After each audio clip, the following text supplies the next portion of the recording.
Parliament for St. James West Central, Dean Peart. Former Member of Parliament for Manchester Northwestern and Cabinet Minister. And Stephen Francis, OJ, a Jamaican athletics coach and co-founder of the MVP Track and Field Club. He famously guided multiple Olympic and world champions, including Shelly-Ann Fraser-Pryce and Asafa Powell. Under the Questions and Answers to Questions segment, Member of Parliament and Minister of Transport, Telecommunications and Energy, Darrell Vaz, is to answer questions from Member of Parliament Philip Polwell. Under Public Business, the Mediation Act 2026 debate is to be continued. The Act, which is being piloted by Justice Minister Delroy Chuck, is a landmark piece of legislation in Jamaica designed to formalize and expand alternative dispute resolution across the island. It empowers justices of the peace, pastors, and teachers to facilitate local conflict resolution to ease the burden on Jamaica's court system. It also provides for the creation of a mediation board and a registry to maintain the standards of professional mediators and mediation service providers. In his contribution to the debate, Minister of Health and Wellness, Dr. Christopher Tufton, said the Mediation Act will provide an important intervention to help reduce the risk of domestic violence, which places additional strain on the public health system. And that's what's on the agenda. It should be noted that elements of the day's agenda can be changed or moved. But before that, here are some things you should bear in mind if you plan to attend a session at Gordon House. No visitor shall create any act of disorder within the precincts of the house. No visitor shall be admitted to the house without first obtaining an admission card. Visitors who remain within the precincts of the house during a suspension of the session are asked to keep silent. No photography, videography, or sketching of the proceedings is allowed unless so authorized by the presiding officer. And there should be no smoking inside the parliamentary building. It's almost time to go to the main event, but before that, let's get the answer to the trivia question. We asked, true or false? A member of parliament in Jamaica is an appointed representative in the House of Representatives. It's false.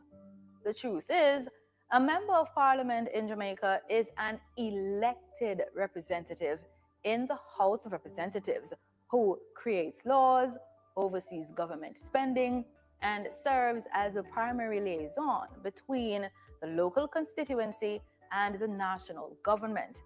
In practice, most bills are initiated in the House of Representatives. The House of Representatives has control over the government's finances, meaning funds cannot be granted nor taxation levied without the approval of this House. Now, over to the proceedings.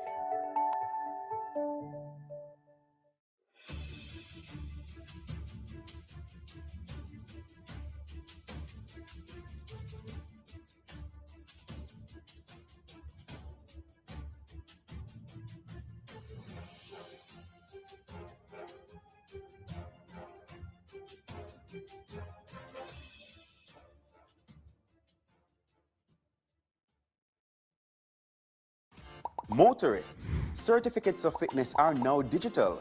Here's how it works. First, make your payment at TAJ inline or online. Then, take your receipt along with your vehicle to an Island Traffic Authority service hub for physical inspection. A valid email address is required to receive your digital fitness. Once the inspection is complete, your certificate number will be sent directly to your email. To access your digital certificate, visit cgds.gov.jm/fitness, enter your certificate number and the chassis number, and view your certificate online. New validity periods are here. New vehicles, 5 years. Vehicles 10 years or less, 3 years. And those older than 10, 1 year.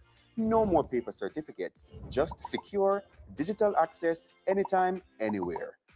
For more information, connect with us via email at info@ita.gov.jm or on social media at Island Traffic Authority. Hey, I'm Abijah, the Rootsman. Today, I want to talk to you about something powerful: peace. Peace isn't just the absence of conflict, it's about kindness, understanding, and respect. It starts with us. Every choice we make can build bridges or burn them. Let's choose peace in our words, our action, and our hearts. Peace begins with you. Together, we can create a brighter and safer future for everyone. Join me. Let's be that change we want to see.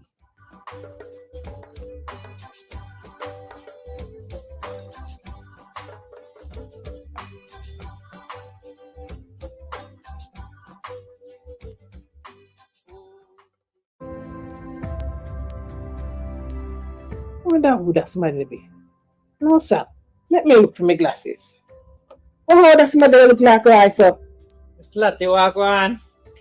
Me glad for see you, Roy. Although things never go on for you, America, me Yeah. glad say you there. Yes. Lift your head high. Yes. You out of trouble. Yes. And you can have a fresh start back home. All right, Mr. G. Thanks, you hear? Let's all work together for a fresh start back home. The following is brought to you by the Office of the Prime Minister. Tell me something. How much time you ever hear the government announce a project and wonder why they must spend millions on this and not on that? Well, if you think there's nothing you can do about how your money is spent, think again. Jamaica's budget is more than just numbers. It reveals our biggest problems and goals, our plans to fix them, and what to prioritize. We can even call it a promise book of what will be done to improve our lives. Now, let's talk about the 4 stages of the budget cycle so we can understand how it works and get involved. Stage 1: Planning and Review. The Ministry of Finance sends out a budget call to every ministry, which outlines the priorities and constraints to guide how those ministries prepare their budget. After ministries submit their drafts, the Finance Ministry reviews, compiles, and sends them to Cabinet for review and approval. Stage 2: Parliamentary debate and approval. The Finance Minister tables all budget documents in the House of Representatives. The Standing Finance Committee, which is all 63 MPs, sits to examine the budget documents, and each minister presents their budget and answers concerns the committee has. The committee's report is then tabled in the House, followed by the estimated expenditure, which is tabled as legislation called the Appropriations Bill. That's right, the budget of Jamaica is law. The budget debate formally opens. We have presentations from the Minister of Finance, the Prime Minister, Opposition Leader, and the Shadow Finance Minister. After their presentations, our MPs vote for or against approval. Like all legislation, it goes to the Senate for their approval and then to the Governor General for his royal assent. No later than March 31st, end of the financial year. Stage 3: Implementation. The new financial year begins and approved budgets are sent to ministries. Collecting taxes, borrowing loans, and receiving grants begin. And so does the spending. Stage 4: Budget oversight. Now, this is where citizens don't need permission to get involved. Throughout the year, operations and spending are assessed by internal auditors and the Auditor General's department that makes sure public entities are compliant with laws and that their financial reports are accurate. All Auditor General reports are submitted to our Parliament's Public Accounts Committee for review and cross-examination of public officials. The Ministry of Finance, Integrity Commission, and MOCA also monitor government spending to guard against poor financial management and corruption. It is our job to review these reports, check the findings in the newspaper, and look up if breaches are fixed at jampja.org. If not, ask your MP what he or she has done to ensure public officials are held to account. No more 9-day wonders. So, did the government follow through on their spending and investment promises last year? What promises will next year's budget have? How will they affect you, and how can you ensure that you get what is promised? For access to the national budget, check out JAMP's easy digital version and contact info for your MP at jampja.org. Then link your MP and see what progress is being made throughout the entire budget cycle. Support JAMP. Let's do our job to make Jamaica land we love, Jamaica land we own, and Jamaica land we run well. A message from the Jamaica Accountability Meter Portal, funded by the European Union in partnership with the Private Sector Organization of Jamaica. What can a little germs do?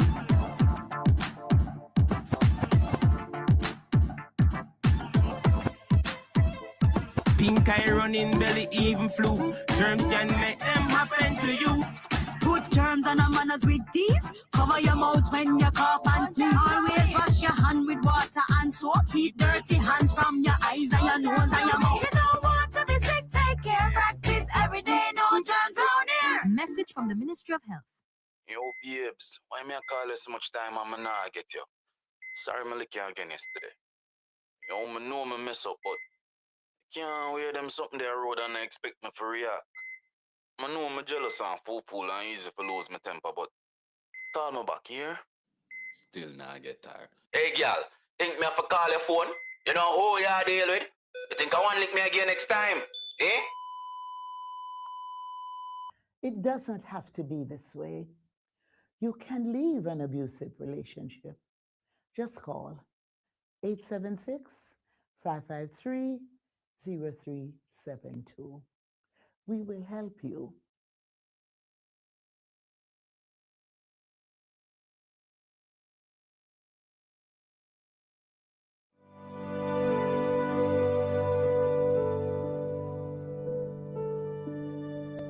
I'm not allowed to speak for myself.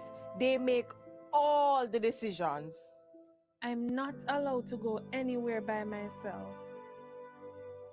They're afraid I'll escape. See how my hand and face bruise up? Them beat me because me say me tired.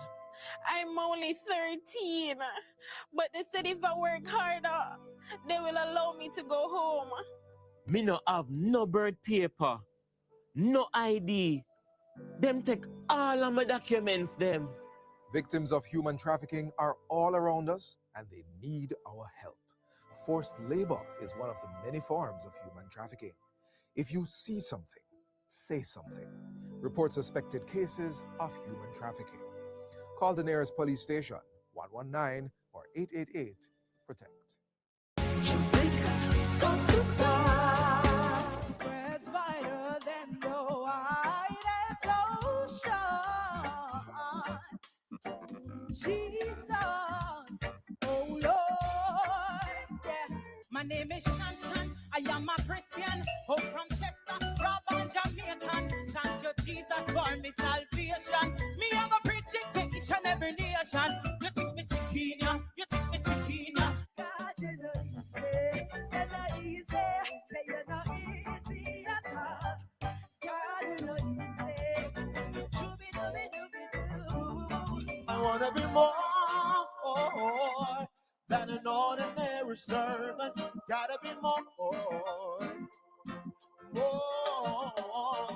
Say, cause I feel like the world is moving too fast. And if it's not too much to ask, oh Lord, let me cry my love. So hear me now, we're living in the last days, and I'm pouring out on my spirit in the earth. My people don't have fear, just get ready for what I'm about to write. Nobody can put him in an box. Not even death could have hold him in a grave. 1, 2, 3, and the third day he prays. Confess and repent, and you must get saved. One validation comes. One validation comes. Don't be fooled by what is coming out of them. They can say what they want. Jamaica goes to start. Peace begins with us. Every act of kindness, every step towards understanding brings us closer to a brighter tomorrow. Let's choose unity compassion, and hope. Together, we can build a future where peace reigns. Right tomorrow starting today.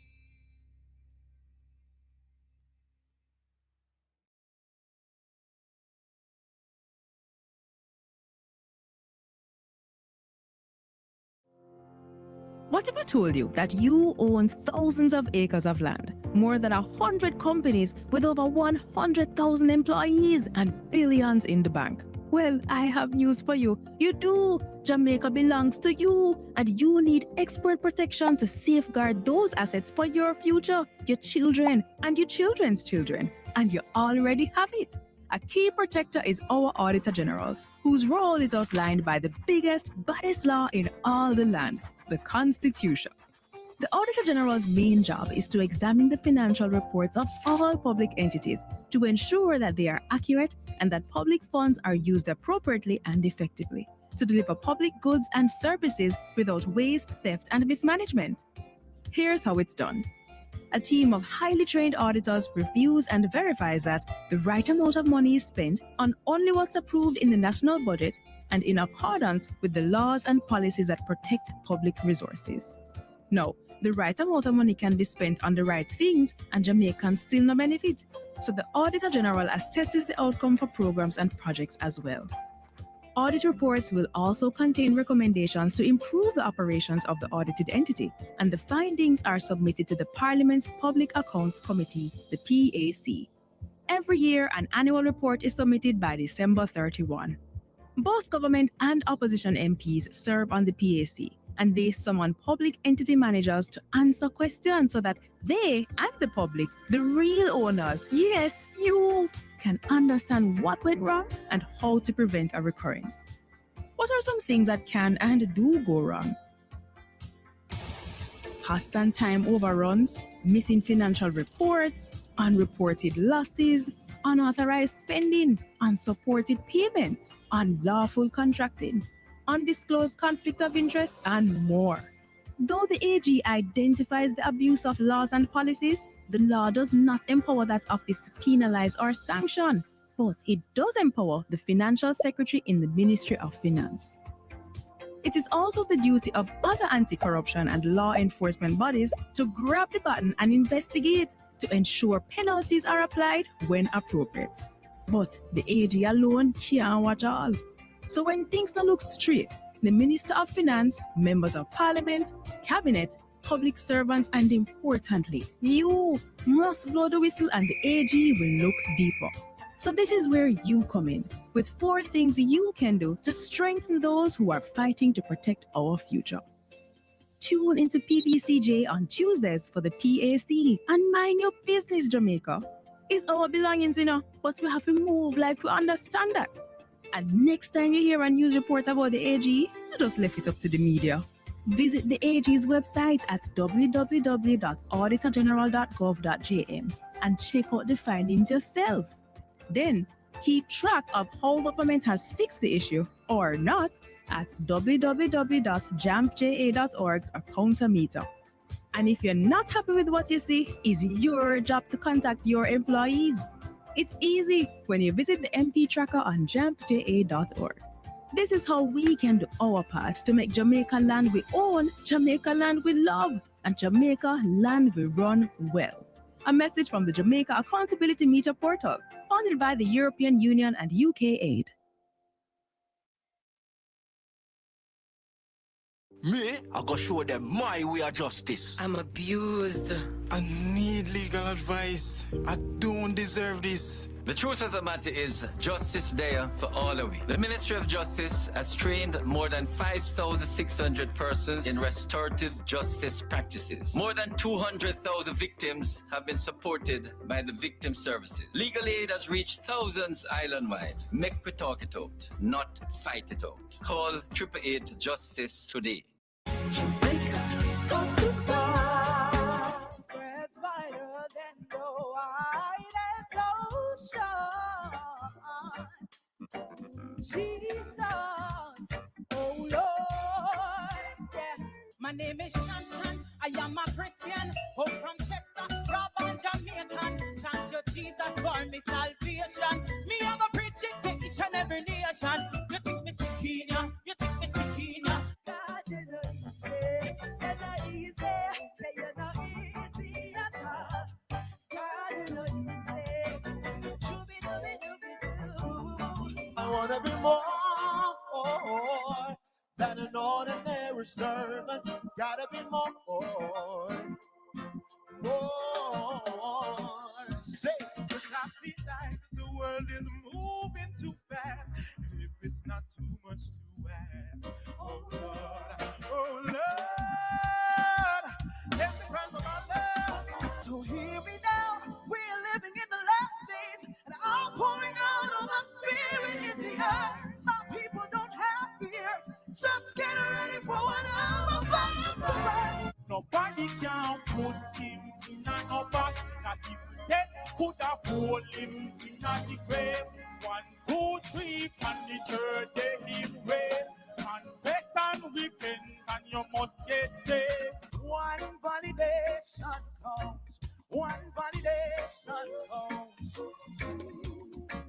Don't be fooled by what is coming out of their mouth. They can say what they want. Jamaica, that's the star. Yo, babes, why me I call you so much time and I not get you? Sorry, me lick you again yesterday. Yo, me know me mess up, but can't wear them something there road and I expect me to react. I know me jealous and fool and easy to lose my temper, but call me back here. Still not get tired. Hey, girl, think me have to call your phone? You know who you are deal with? You think I want lick me again next time? Eh? It doesn't have to be this way. You can leave an abusive relationship. Just call 876-553-0372. We will help you.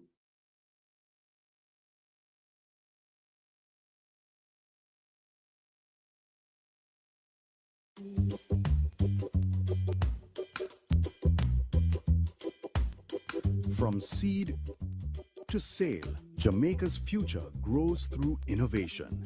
Introducing Export Jamaica, a global market intelligence and compliance gateway that connects your effort with global opportunities and makes international trade easier, safer, and more convenient for Jamaican businesses. Powered by the Jamaica Trade Board Limited, Export Jamaica is designed to position your products competitively and guide you through international trade. Find high-demand international markets. Gain access to trade analytics that guide your business decisions. Identify and engage with potential buyers. Know your costs upfront. Trade confidently. And keep your exports safe and secure. Through Export Jamaica, you can discover all there is to know about exporting and grow your business sustainably. From the processing of your goods, to packaging and shipping, to seeing your products reach international shelves and enjoyed by customers abroad, Export Jamaica provides the market intelligence and insights behind each step, helping you identify demand, understand export pathways, and unlock financial growth. Say hello to a prosperous future. Visit tradeboard.gov.jm/Export Jamaica to sign up today. Expanding Jamaica's reach, empowering our people. Most Jamaicans will tell you corruption in politics is deep-rooted, and I just saw it said, and nothing can do about that. But actually, there is, and another 152 countries are doing it. It's called asset declaration, and it works best where citizens themselves understand it and help to ensure the law is enforced. Corruption happens when public officials abuse their power to benefit themselves, family, or associates. Jamaica's Integrity Commission Act was designed to prevent corruption, and here are 5 things you should know. 1.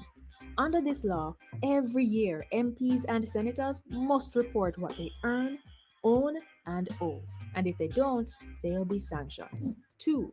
Their report must include the same kind of information for their wife or husband and children. 3. If they get a gift worth more than $100,000 from anyone who's not family, they must declare it. 4. A summary of the declarations of our Prime Minister and opposition leader must be published where the public can read it. 5. Parliamentarians can now be prosecuted by the Integrity Commission. They can be fined up to $2 million.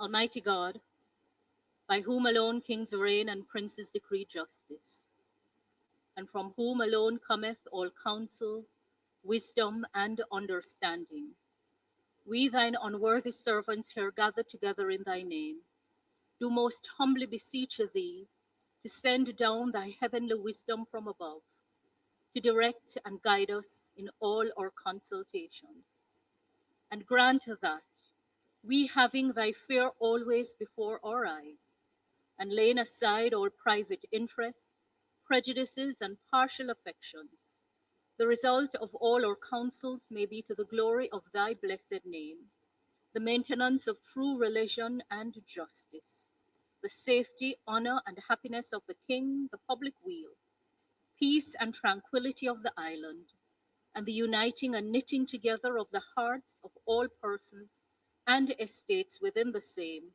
and true Christian love and charity, one towards another, through Jesus Christ our Lord. Amen.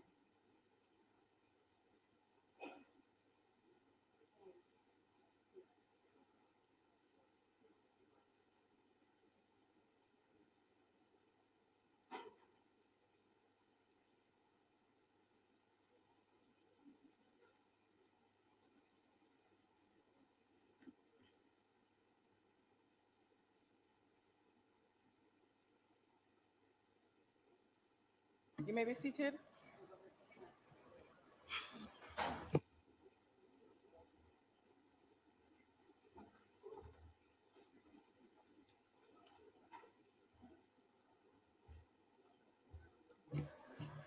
This Honorable House now resumes its sitting.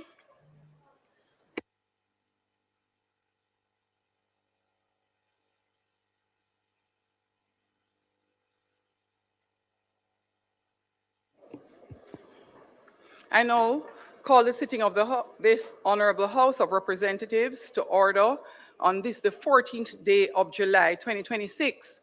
I take this opportunity to extend welcome to all members of the Honorable House and members of the media or visitors in the gallery, and to the many Jamaicans joining us online and through the various broadcasting platforms. Although we come to this chamber from different constituencies, different political traditions, and at times sharply different points of view, we are united by a common responsibility to serve the people of Jamaica and to advance the interests of the country. This work of the Parliament requires us to give voice to the concerns of those whom we represent, to examine the actions and proposals of government carefully and to contribute meaningfully to the decisions that shape our national life. Our differences are an important part of the process. They should challenge us to examine issues more closely, to listen more carefully, and where possible find common ground in national interests. Members, I hope that we will have a meaningful and remarkably cordial sitting today. May our deliberations be thoughtful, productive, and guided by the interests of the people of Jamaica. Honorable members, today is a special one as we will have several tributes to be announced by the House Leader, but I would like to make special mention of the Peart family who have joined us in the gallery today.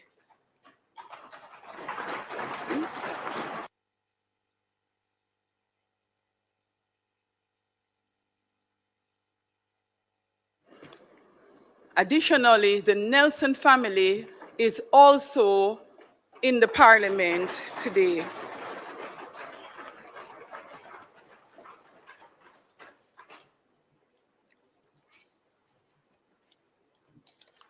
The House Leader will indicate the process thereafter in respect of paying various tributes to the members.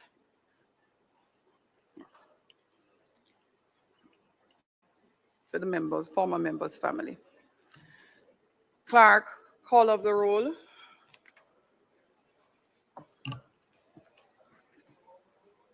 Mrs. Holness, Mr. Clark, Mr. Green, Dr. Holness, Dr. Chang, Mrs. Williams, Mr. Bartlett, Ms. Grange, Dr. Tufton, Mr. Mackenzie, Mr. Montague, Mr. Vaz, Darrell Vaz, Mr. Chuck, Mr. Charles Jr., Mr. Robert Morgan, Miss Marks, Mr. Samuda, Dr. Wheatley, Mrs. Cuthbert Finn, Mr. Terrelong, Mr. Witter, Mrs. Dalrymple Filbert, Miss Morrison, Miss Lee, Mr. Donovan Williams, Mr. Main, Miss Crawford, Mr. Delroy Williams, Miss Hamilton, Mr. Sivright, Mr. Azan, Mr. Brown, Mrs. Brown Burke, Mr. Buchanan, Mr. Bunting, Miss Burchell, Mr. Campbell, Mr. Cousins, Mr. Crawford, Miss Daly, Dr. Dawes, Mr. Golding, Mr. Gordon, Mr. Hales, Mr. Hines, Mr. Hilton, Mr. Jackson, Miss Jess, Mrs. Malahoo Fort, Mrs. Miller Bennett, Mr. Morris, Mrs. Natalie Garvey, Mr. Newell, Mr. Paulwell, Mr. Phillips, Miss Perkis, Mr. Robertson, Mr. Robinson, Dr. Russell, Miss Shaw, Mr. Smith, Dwayne Smith, Mr. Vaz, Dwayne Vaz, and Mr. Everall Warmington. Clifford Warmington. Thank you, Madam Speaker.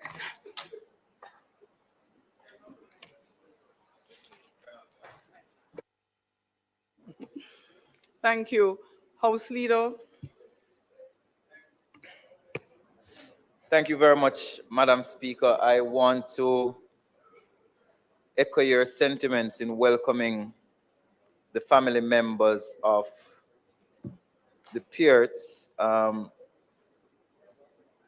the Nelsons. I want to make special mention of Dr. Blossom Amelia Nelson and other members of the family, including his sister and grandniece. Also, Mrs. Vinette Peart, who is here, Dr. Simone Peart Boyce, the daughter, Dr. Kari Peart, son, Dean E. Peart, son, Mrs. Daniel Cameron Duncan, daughter, Ryan Peart, Damian Duncan, Adian Peart, Ashana Peart, Shellyan Peart, Maureen Peart, Paula Peart, Rachel Reed, Lila Peart Bennett, Zion Bennett, Eric Anthony Watson, Rachel Lee Thompson, and several other members of the family. Madam Speaker, we have several matters on the agenda today, but I want us to start by suspending the standing orders and moving into public business, where we will complete the matters related to the mediation bill, and then we'll move immediately into the tributes. Today we have 4 tributes that we'll be doing from Mr. Oswald Harding, OJ, CD, KC, former President of the Senate and former Cabinet Minister, Arthur Nelson, former Member of the Parliament for St. James West Central, Dean Peart, former Cabinet Minister, and finally, Stephen Francis, renowned Jamaican athletics coach. I ask, Madam Speaker, that you move us directly to, Madam Speaker, I ask that you move us directly to public business so we can quickly complete the mediation bill, and then we'll immediately move into the tributes. Thank you, Madam Speaker. Thank you, House Leader. The question is that we move directly to the item on the agenda, public business. Those in favor? Those against? The ayes have it. Members, I have just circulated the last 2 amendments. I hope everybody is in receipt to the mediation bill. House Leader. Thank you, Madam Speaker. We'll now move to, as I said earlier, the completion of the mediation bill. Remember, we had completed debate the last time, so we just need to go to the second reading and then committee. I ask that the mediation bill be moved for second reading. Question is that the bill be read a second time. Clerk. Members. Members, those in favor. Those against, the ayes have it. Clerk.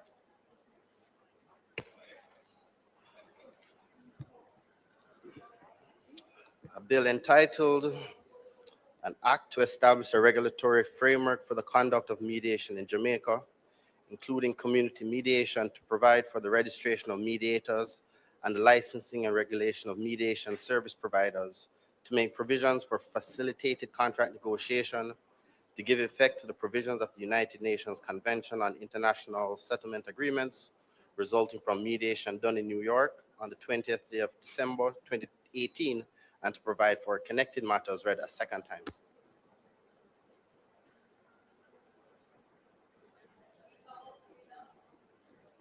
House Leader. No. Madam Speaker, you're to put the bill, you're to put the clerk, tell her. No?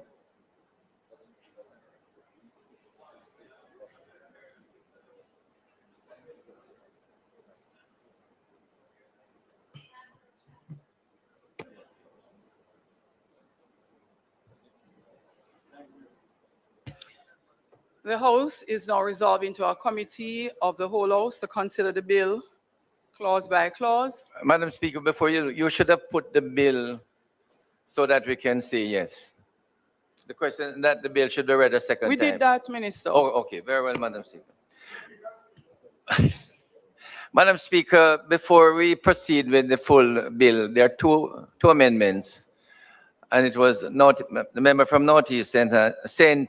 Elizabeth had indicated using the word ordinary. It's on page 4, the 3rd line, and on page 5 on the B, big B, we're using the term ordinary.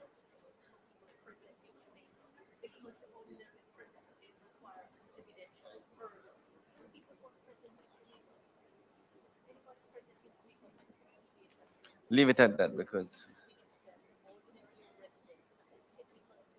So what you would like to put? Put it in.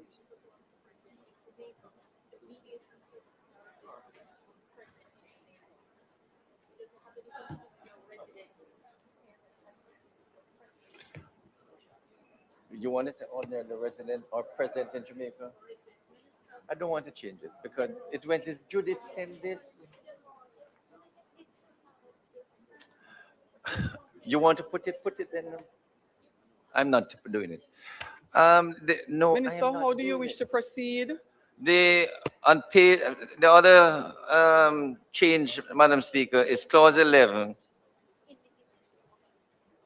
So, Clause yes, 11, yes, we opposition leader. So, we'll put after the words $1 million the words or in default of payment of the fine to imprisonment for a term not exceeding 6 months. so Minister, would you like us to put to Put the amendments, the committee these the amendments, two and then we put the amendments whole bill. that you have indicated? So, members, the two amendments circulated, clause 2 as read by the minister, and clause 11, he would like to put these two amendments. Opposition leader. Madam Speaker, there is a process for taking a bill through committee.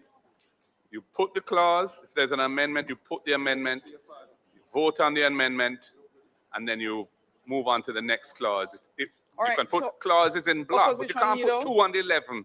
It's far away. Okay. All right, All so right, Madam Minister, Speaker, could you put Minister, take clause 1, which has no amendment, then take the amendment clause, which you have already read, and then we will put it as amended, and then do 3 Put to clause 10, 3 to 10. and then we do 11. 3 to and 10. Continue. No, so start from 1, Minister. Well, will you put clause 1, Madam Speaker? Hold on a minute. No, Madam Speaker, I know that you are a stickler for the standing orders, and I'm with you. So I want us to observe that as we do this. So in my head, I know that there is a seating procedure, not just the removal of the mace, in terms of that, certainly from the leadership, and also that you are addressed as Madam Chair. So when you are sitting there and we're addressing you as Madam Speaker, for our young people who are looking and listening, we are not and trying to understand how we operate. It is confusing. And I'm just asking for us, as you normally say, I echo today, for us to just follow through.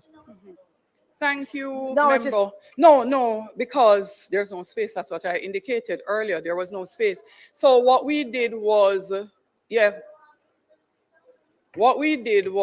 to move to committee and indicate that we are in committee. Ms. Brandon or Mr. When are you leave?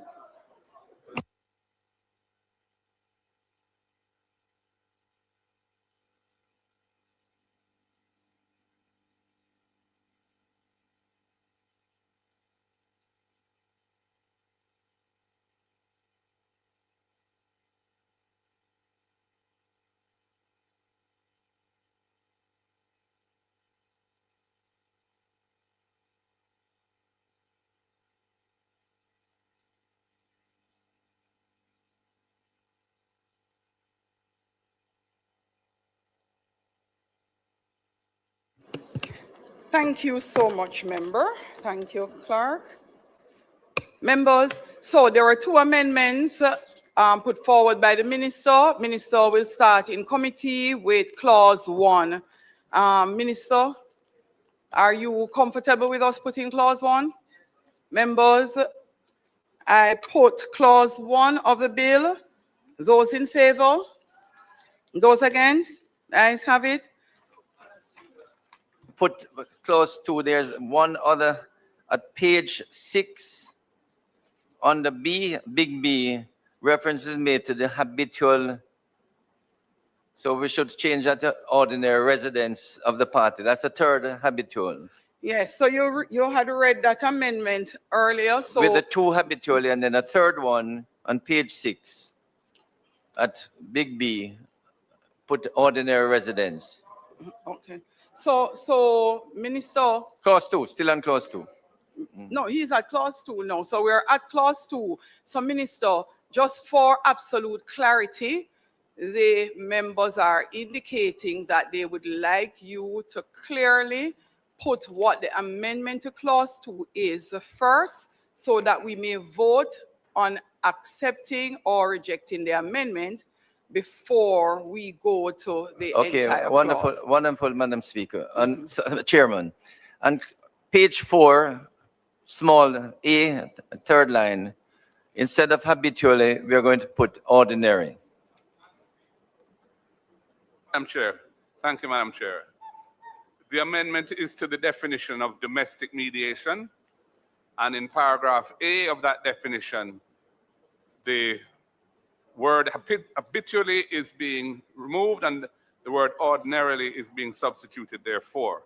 And similarly, in the definition of international settlement agreement, in paragraph B, I think it is, on page 6 of that definition, there's a similar amendment being made. It's actually at the very end of B, where there's a big B, the word habitual is being changed to ordinary. Those are the two amendments, right, Minister? No, there's a third one. Sorry. There's a third one? Yes. In clause 2? Yes, at page 5. At page 5. On the big B. On the big Same. B. On the big B, same. Of the definition change of from habitual residence. In the definition of international commercial mediation. Yes. At the very bottom of that definition, where Yes. there's a big B, a similar Right. amendment, changing Correct. habitual to read So ordinary. So the three amendments are on page 4. Madam Chair. Member from West Central would like to. Madam Go Chair. ahead, member from West Central. The St. James. choice between the use of the word habitually and ordinarily. The choice of ordinarily is a better choice. However, I just wish to ask the minister, ordinarily resident does have a legal meaning. And if the intention is to make mediation services available to people who are in Jamaica, it perhaps would make better sense to simply provide for those who are present in Jamaica without a reference to their residence. Because whether someone is ordinarily resident in Jamaica can be the subject of dispute too. So if the aim is to ensure that those who are present in Jamaica can have resort to the domestic mediation services, then the better definition would simply be to refer to people being present in Jamaica. I ask the minister to consider. I think, Madam Speaker, I would like to stick to the ordinary residents, because basically most persons who are present in Jamaica and who would want mediation service are likely to be ordinary resident. The opposition leader would like to contribute, and then a member from Portland Eastern. Yeah, the scheme of this seems to be that domestic mediation may apply where the person doesn't just have to be in Jamaica, like a visitor. So they have to be ordinarily resident here in order to have the necessary nexus. I mean, it says domestic mediation means mediation, whether of a commercial nature or otherwise, relating to a dispute arising out of a legal relationship, whether contractual or otherwise, where a party is an individual who is a national of, or, and it would now read, ordinarily resident in Jamaica. And the concept of ordinary residence is really from tax law, but it has a fairly defined meaning, and it's being imported here because of its clarity. Fine. Yeah. But apart from that, Madam Speaker, the fact that a person is present in Jamaica doesn't mean they can't get mediation. In other words, mediation is always possible whether you're present, but the concept here is that persons who want the service, especially from certified mediators, must be ordinarily resident. Okay? So I leave it at that, Madam Speaker. We have a contribution from Member Buchanan. Thank you, Madam Chairman. The ordinary resident is going to prove problematic, and it may a participant may raise jurisdictional issues, and it could very well be that mediation is required for persons who happen to be visiting and is present in Jamaica. No, and is present in Jamaica. The problem we're having, if it remains that way, respectfully, is that where persons happen to have conflict that is not necessarily commercial, but is between the two parties, All right. that it would actually Madam Speaker, restrict them. The alternative is to put ordinarily resident or present in Jamaica. Okay? Well, I mean, Madam or Chairman, present in Jamaica.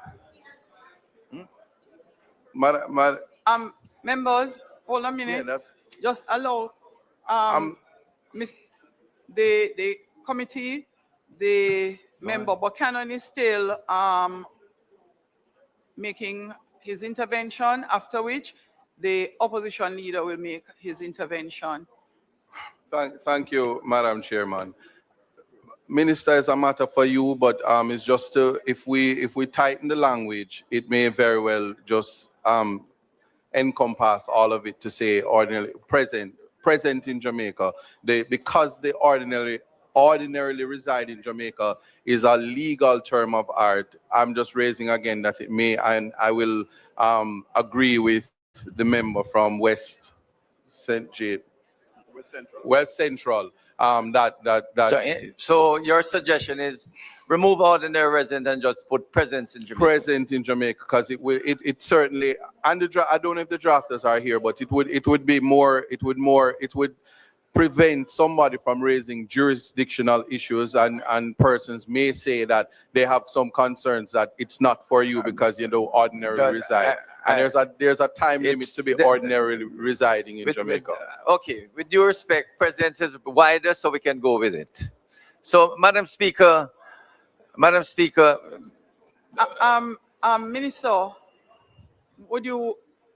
the House sounds very like humming almost of talk, like several conversations happening at the same time. So members and Minister, I'm gonna ask Minister to allow the opposition leader to make his intervention, after which, Minister, if we are still having this discussion, I would recommend that we move on from clause 2 for now, go through the remainder, and in that time you would do the consultations and come back to clause 2. Somehow the house sounds very noisy though.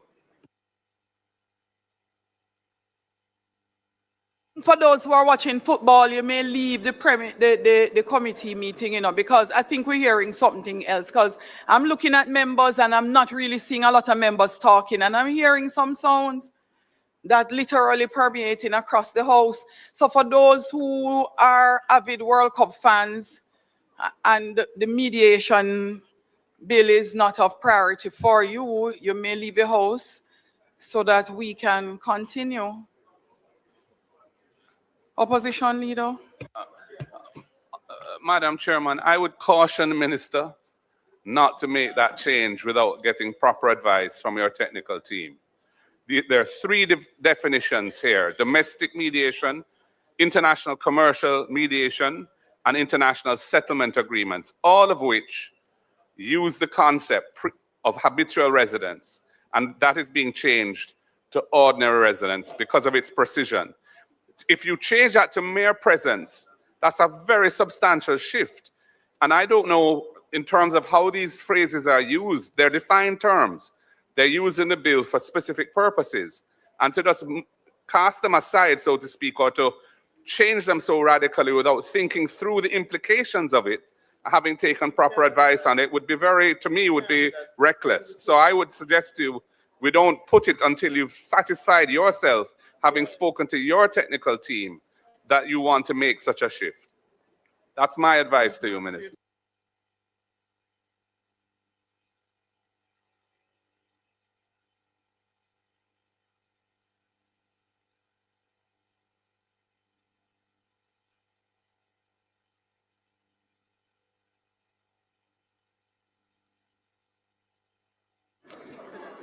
Members, as there are no other interventions, I will ask that we hold on clause 2 and we will put clause 3 to 10, which is not of any discrepancy for the House, the committee.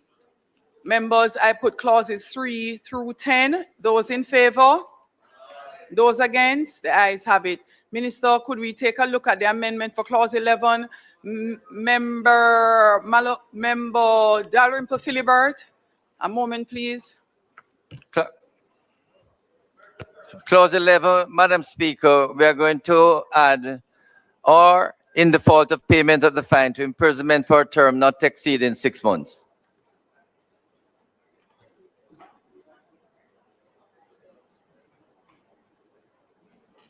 So put clause 11 as amended, Madam Speaker.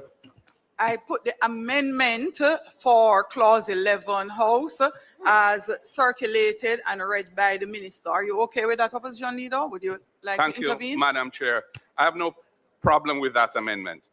I have a problem with the fact that we're going through committee for a substantial bill with over 50 clauses, over 60 clauses, 69 plus schedules, and there's no technical team here to provide any kind of technical guidance from legal reform, from the Minister of Justice, or from the Office of Parliamentary Counsel. All right, Madam Speaker, How is that happening? Yeah.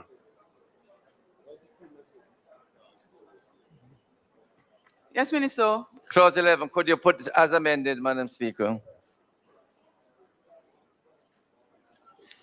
I put the amendment to clause 11. Those in favor? Those against? The ayes have it. I put clause 11 as amended. Those in favor? Those against? The ayes have it.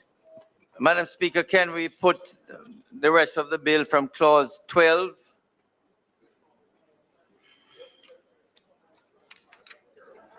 to 69?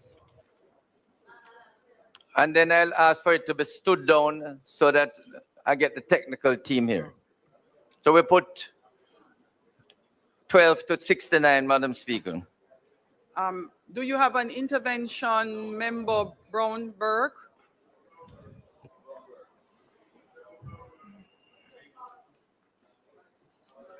Madam Chair, because the minister just spoke about getting the technical team, I'll I'm going to get the bill. leave it.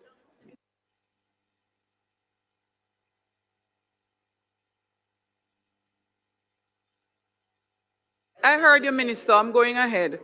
I put clauses 12 through to 69. Those in favor? Those against? The ayes have it. I put schedules 1 through 3. Those in favor? Those against? The ayes have it. I put schedules 4 through 7. Those in favor? Those against? The ayes have it. I put the title and enacting clause. Those in favor? Those against? The ayes have it. We will now temporarily adjourn the committee meeting, go back to the House, while the minister confers with his legal drafters in respect of the amendment for clause 2, and we will then reconvene for committee. Thank you, members.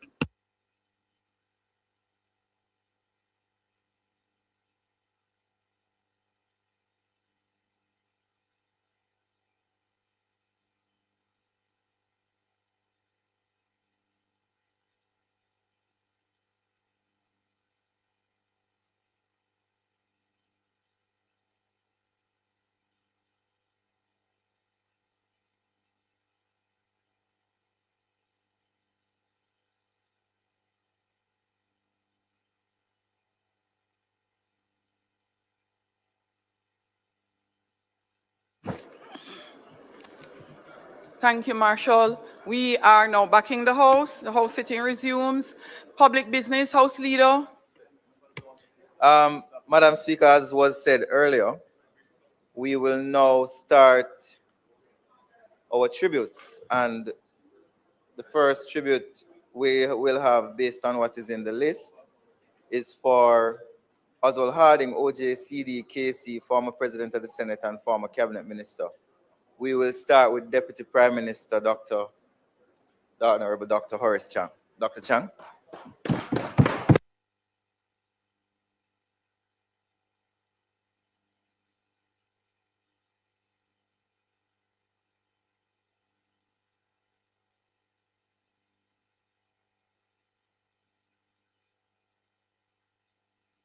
Madam Speaker,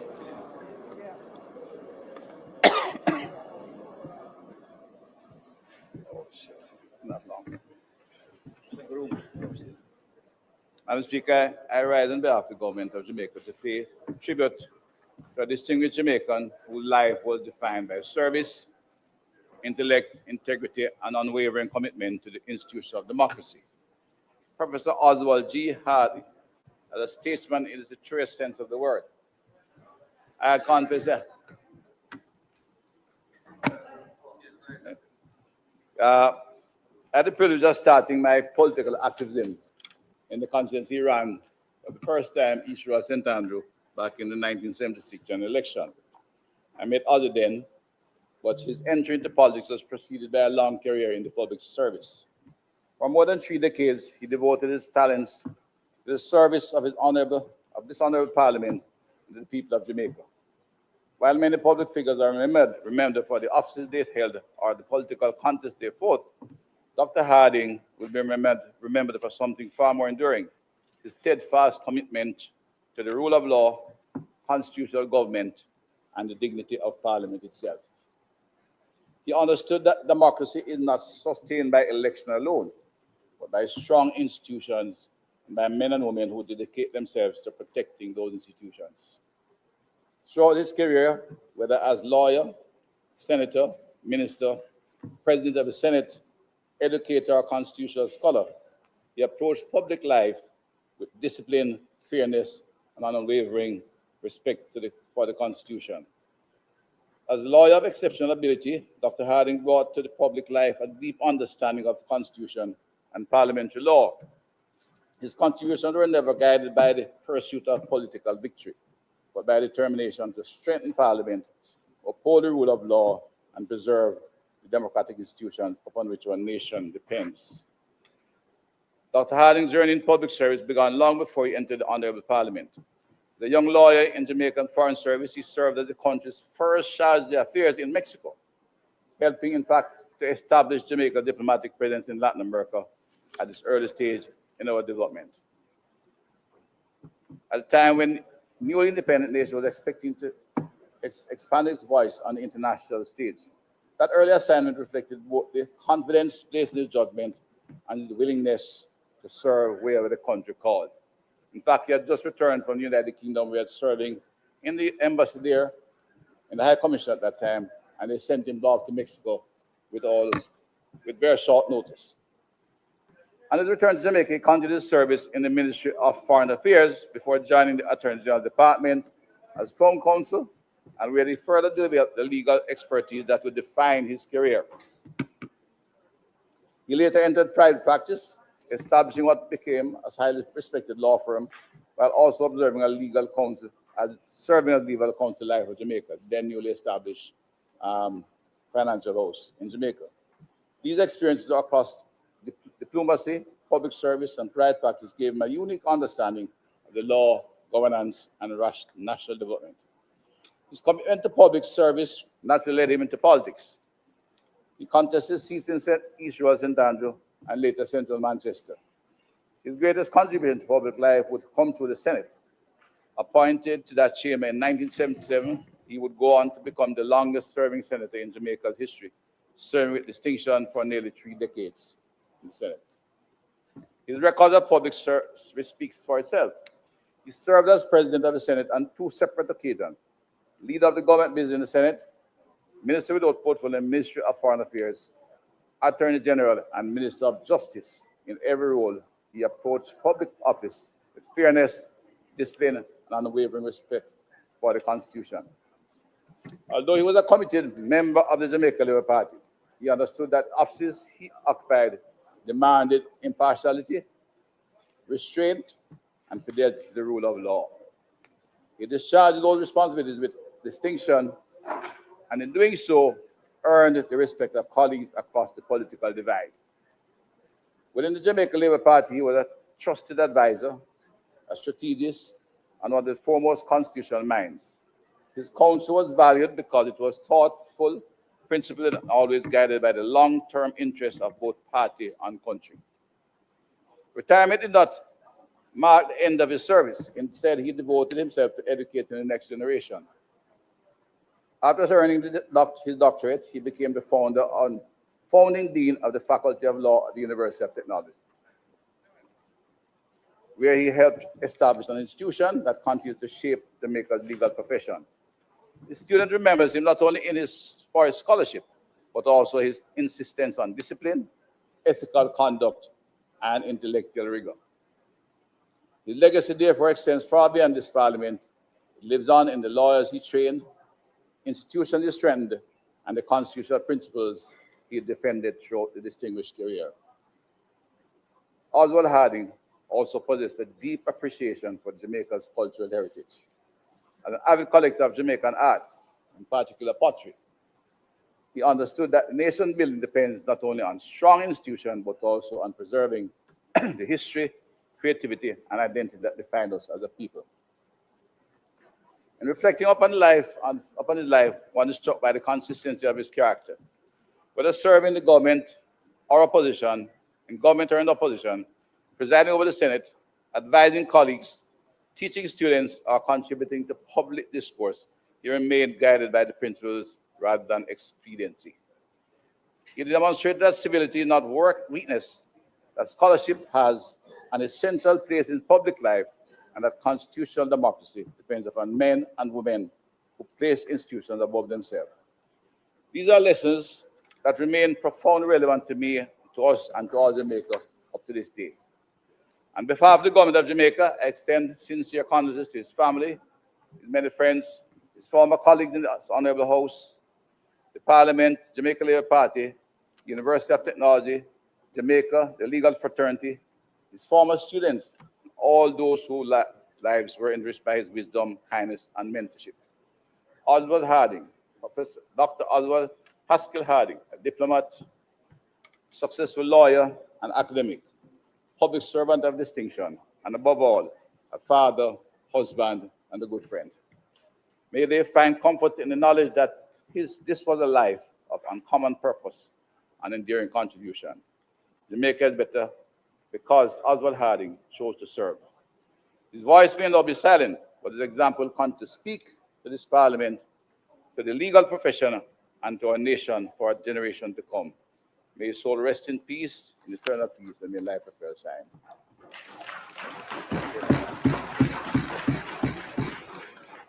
Leader of the opposition. Thank you, Madam Speaker. And I wish to thank the Deputy Prime Minister for his tribute to the late Oswald Harding. Most of us know him as Ozzy Harding. And he went into some amount of detail on his career. And that was a useful exegesis of the life of the man. I came to know Ozzy Harding when I entered the Senate in 2007. He was, at that time, the president of the Senate. And, you know, I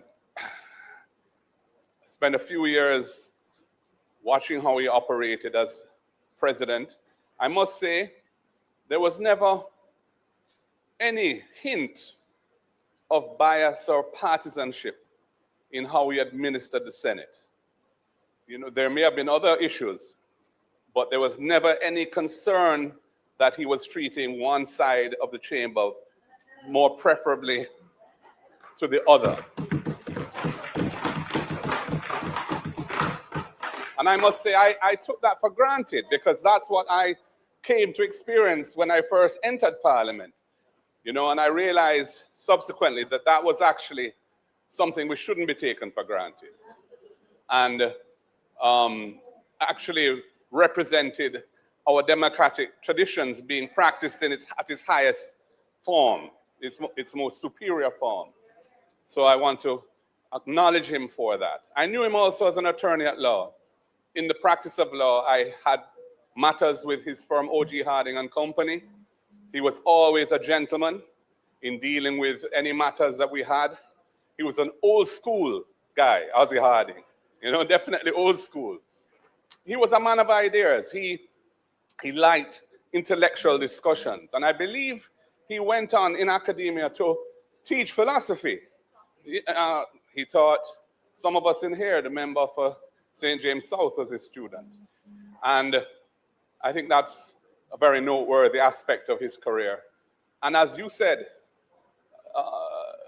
member Minister Chang, he was a foundational inspiration behind the establishment of the Faculty of Law at the University of Technology. And that was somewhat controversial because the existing arrangements for legal education in Jamaica were predicated upon the law school access, which was automatic, essentially, for University of the West Indies graduates. And UTech established a Faculty of Law, but the arrangements for what happened to their students after they graduate have not really been settled. And in fact, that remains an outstanding issue and has been for a long time. And I hope that some arrangement can be carved out to settle those issues once and for all, in memory of Ozzy Harding and the work he did in establishing that Faculty of Law. I know some of our members, at least one, knew him from a more personal family side of life, and we'll speak to that. I didn't really have that type of relationship with him. My relationship with him was as a young parliamentarian, relatively at the time, somebody who had been in the parliament for decades already, was really nearing the end of his parliamentary life as president of the Senate, and somebody who, when I was practicing law actively, he was a senior practitioner, but it was always a pleasure to deal with him because the interpersonal relations were conducted with due respect and in the best traditions of how the legal profession ought to operate. So I want to join in your expressions of sympathies and condolences to his family, his widow, and children. And may his soul rest in peace. Ozzy Harding, a fine Jamaican legislator, parliamentarian.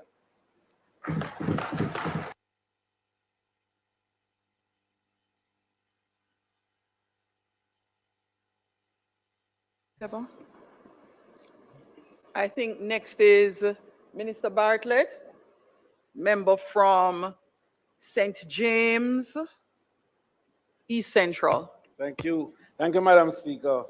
Madam Speaker, I rise today with a deep sense of respect and gratitude to pay tribute to one of Jamaica's most distinguished parliamentarians, legal minds, and public servant, the Honorable Professor Oswald Gaskell Harding, OJ, PhD, QC, I think now KC, and of course a notary public, one of the very special breed in the legal profession. His passing marks the end of an extraordinary chapter in Jamaica's democratic history, but his legacy will continue to inspire generations of legislators, jurists, scholars, and others who have committed their years to public service. Madam Speaker, this tribute is also deeply personal for me. Professor Harding and I entered national politics around the same period during the mid-70s, a notably turbulent time in our nation's political history. Over the decades, I had the privilege of watching him serve this nation with uncommon dignity, remarkable intellect, and unwavering commitment. Between 1993 and 97, We served together in this honorable house through the Senate, where I came to appreciate even more fully his calm temperament, his mastery of parliamentary procedure and parliamentary craft, and his profound respect for democratic institutions. And I wish that we could pattern today some of those attributes that I just enumerated. We served again, Madam Speaker, in the cabinet under the Most Honorable Edward Seaga from 1984 to 89, where he was first Attorney General and then Minister of Justice. And I was Minister of Youth, Sports, and Community Development. Professor Harding's parliamentary career was nothing short of historic. First appointed to the Senate in 1977, he went on to become Jamaica's longest-serving senator, serving continuously for 25 years before returning to preside once again over the upper house during my first term as tourism minister.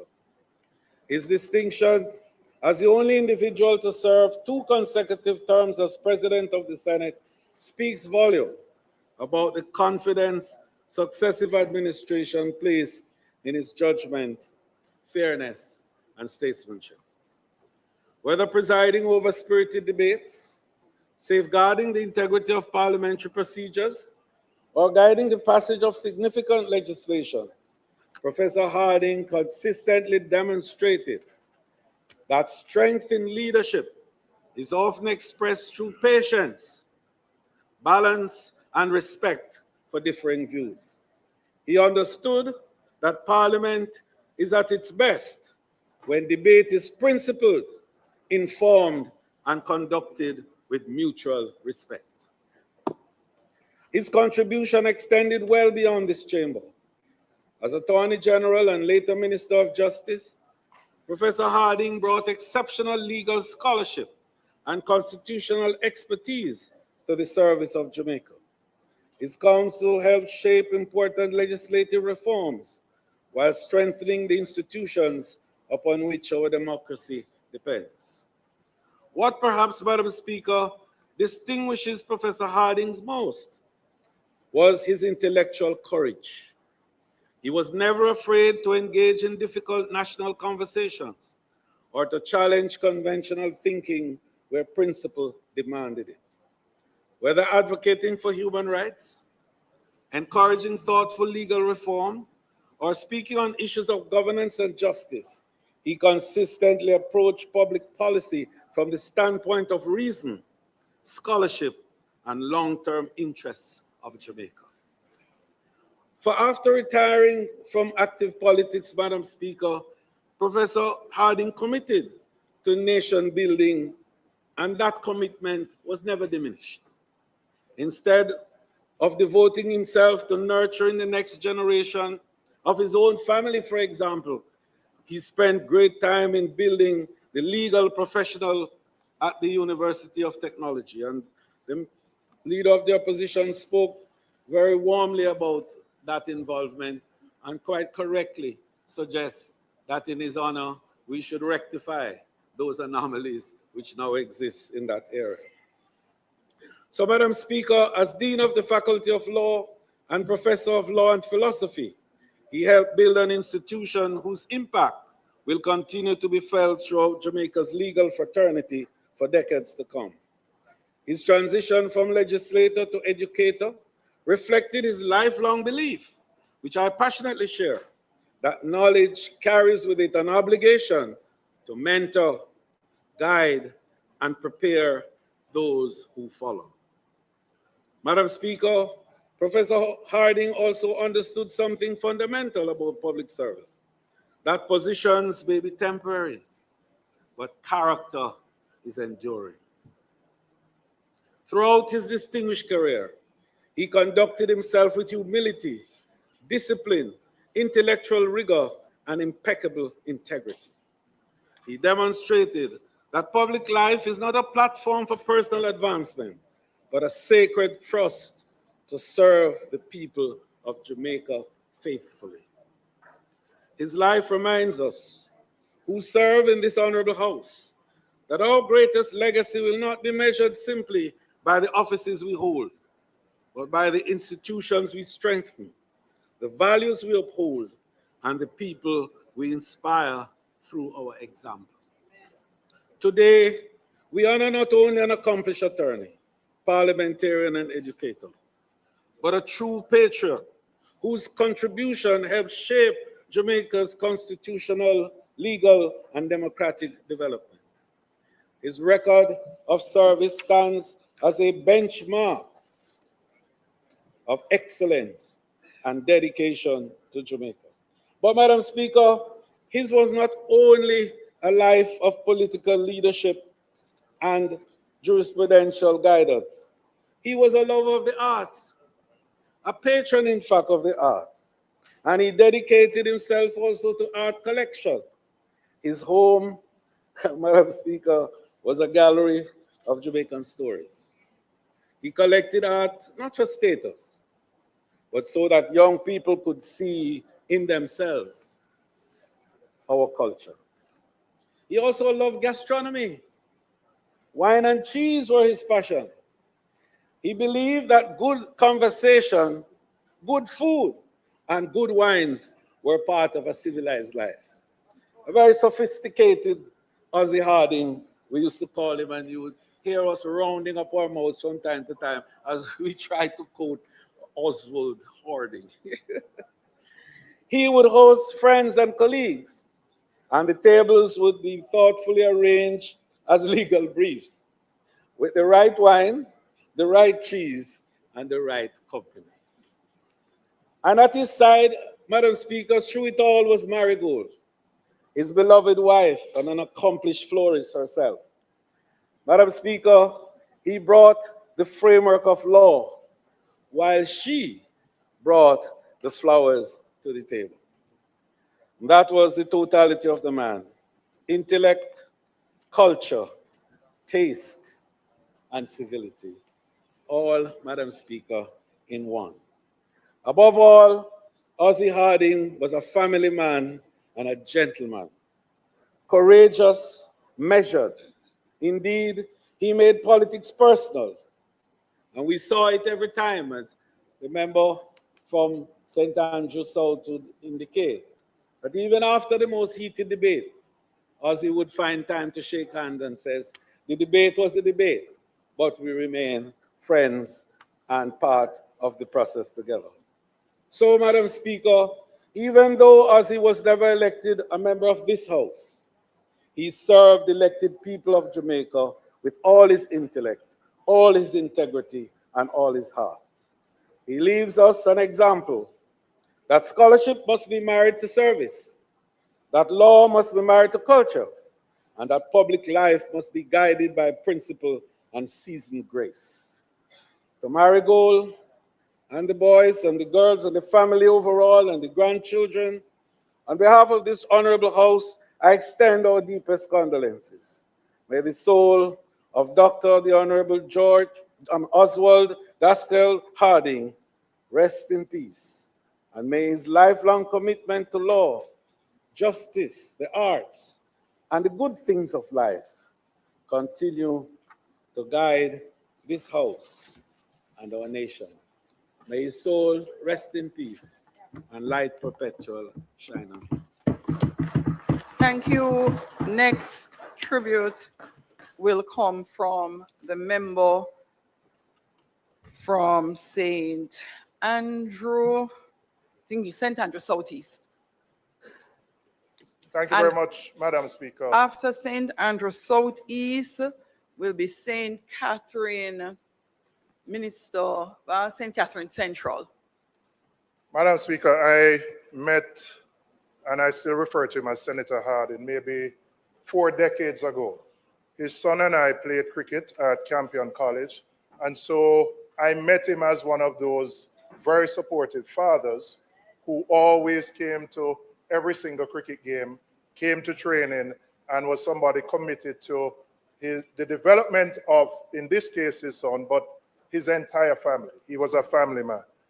And after that, I've had different interactions with him. And as a member from East Central, St. James said, what stood out for someone who served the Labour Party for maybe 5 or 6 decades, he was absolutely non-tribal. He was absolutely someone who was a nationalist at heart, committed to the development of his country, someone who believed in fairness, was urbane, was a gentleman to the core, and quite frankly, an example of how we should practice politics. To defend your positions, stand on points of principle, but at the end of the day, maintain very civil and cordial relationships. And as such, I want to pay tribute to the example that he has set for many of us and the way in which he has conducted himself, both as a senator, but as an individual and as a person overall. And I think the country has benefited from the type of person he has been. And certainly we should aspire to practice politics in the way that he did. May his soul rest in peace. And I offer my own condolences to his wife, the children, the grandchildren, and all of those who would have interacted with him. Thank you.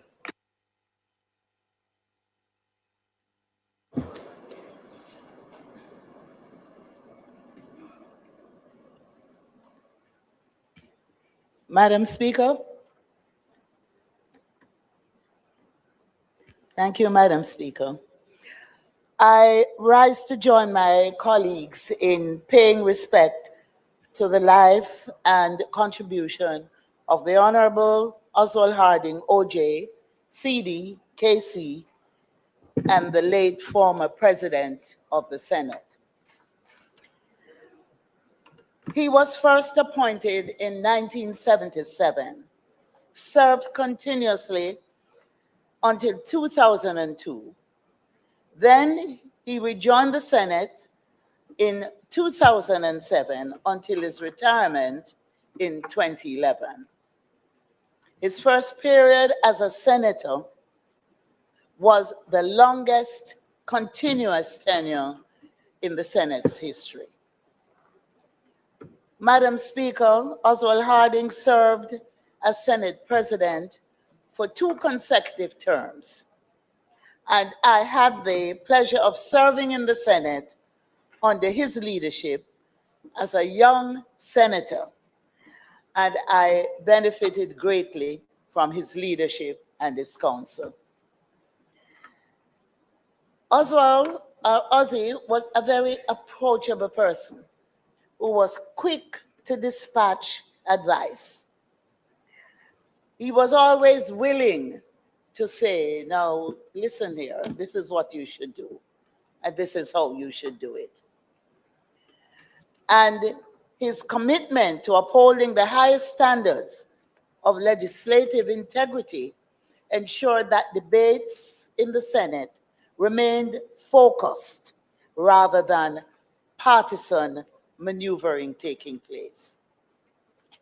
Beyond his procedural mastery, he possessed a rare ability to bridge political divide, often acting as a stabilizing force during periods of intense national transition.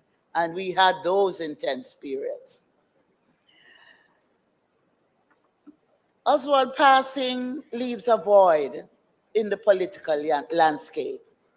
Yet the precedents he established and the culture of mutual respect he fostered within the Senate remain as a blueprint for future generations of public servants.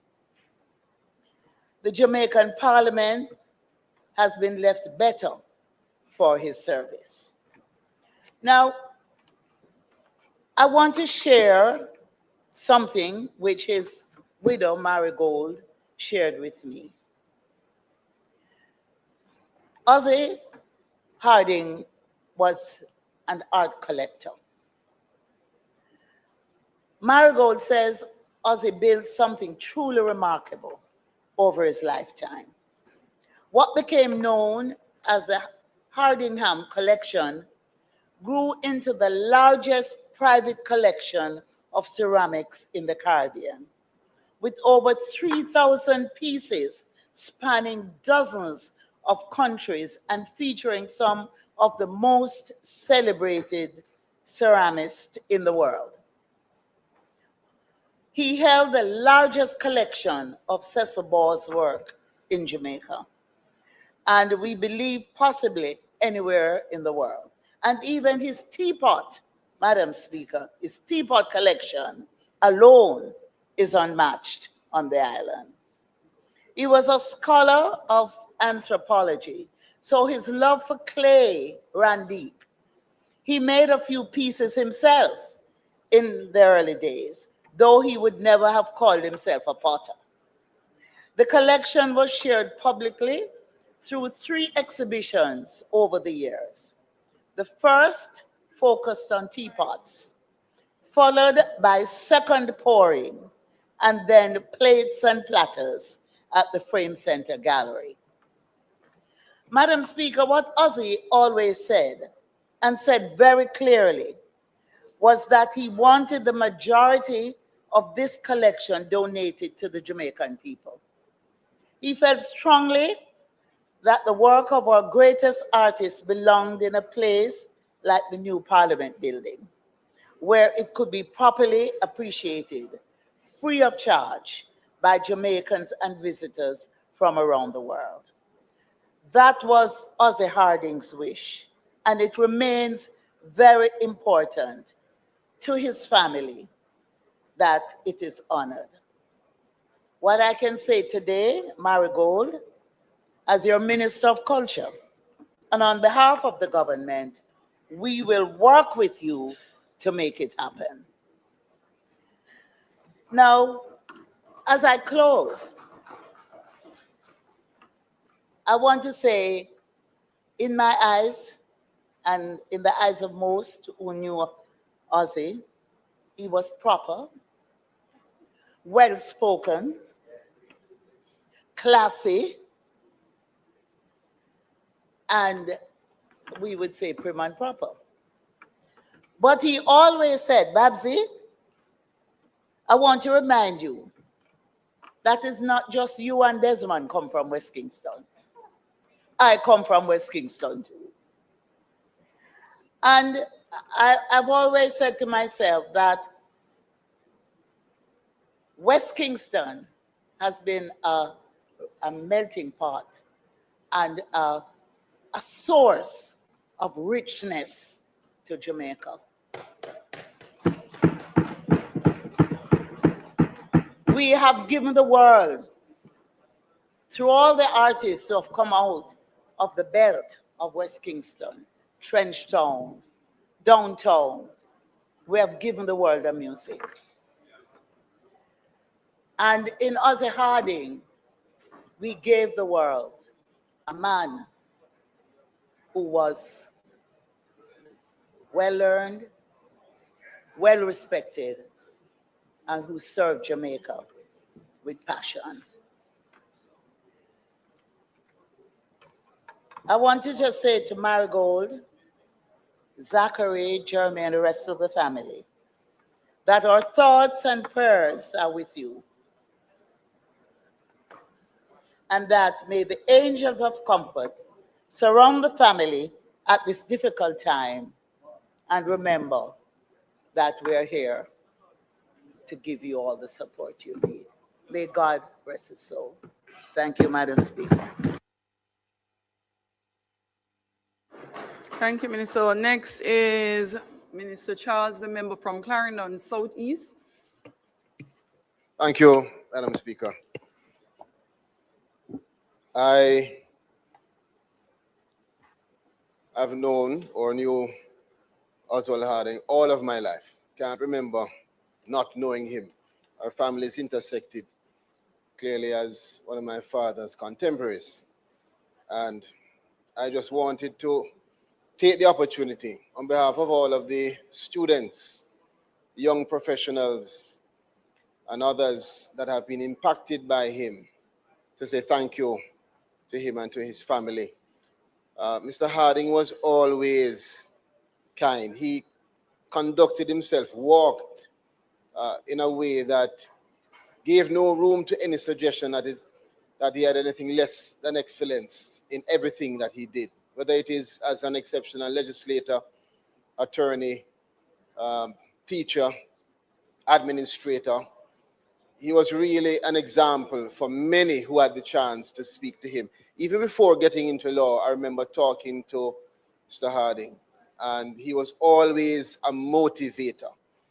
And when I finished law school, I remember as a young attorney then, clerk of court and criminal prosecutor, that he would take the time in any interaction. He had the time to really sit down and give sound advice. I remember that also he was one of the persons held in high regard by his contemporaries. And I recall him being defined as someone who could cut through the chaos and always stick to the law. He had that ability to rise above all that was going on in the room. To his family, to Mrs. Harding, which we all know, and to his children, who have had the opportunity to grow up with, I want to really wish them strength in this very difficult time. And we pray that his soul rest in eternal peace.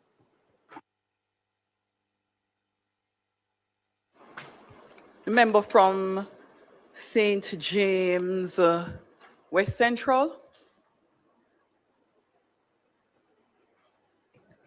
Thank you, Madam Speaker.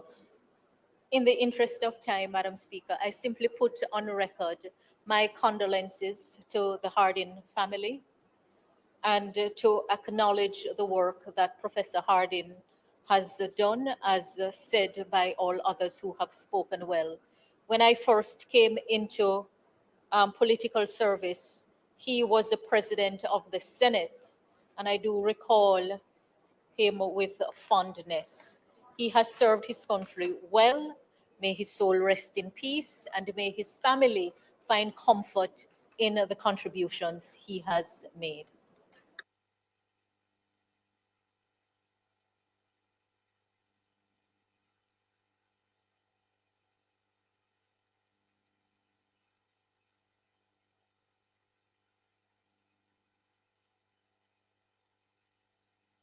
Hold a moment, House.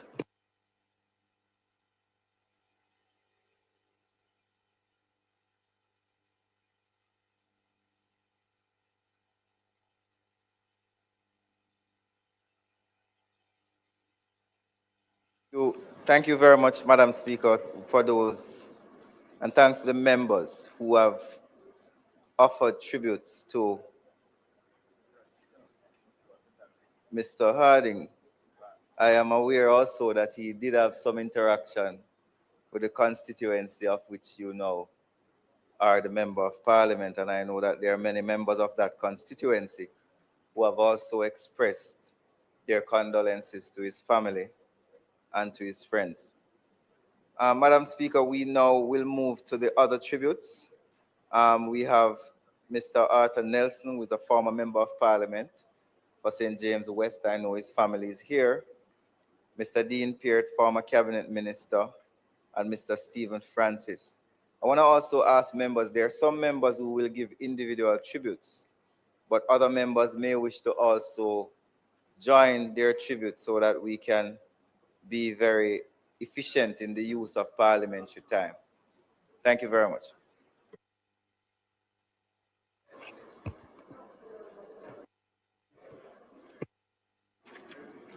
I'm sorry, we can start off with Mr. Nelson. Members, the question is, what do we mean when the House leader said join? He's saying some members may want to give tribute on only one individual. So when you stand, you do that person and sit. If two, then you do both. And if three, you do. So you call the name. You're right. So say when you stand up, call the name of the person you're giving a tribute about, and then their tribute, and then you could move to the next and the next. And then when you sit, that would be the end of your tribute contribution. Thank you, members. The opposition leader, would you like to go first, opposition leader?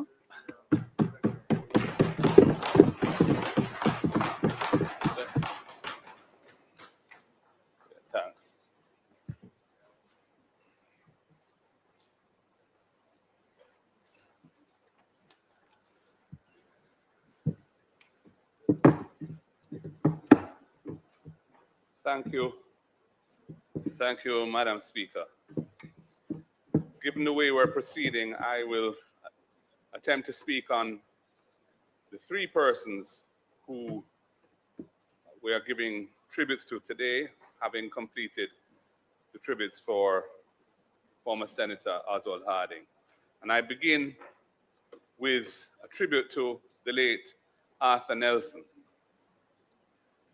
Madam Speaker, I wish to give words of tribute to a distinguished son of Jamaica, a former Member of Parliament for West Central St. James, Mr. Arthur Nelson, whose passing marks the end of a life defined by integrity, humility, and devoted public service.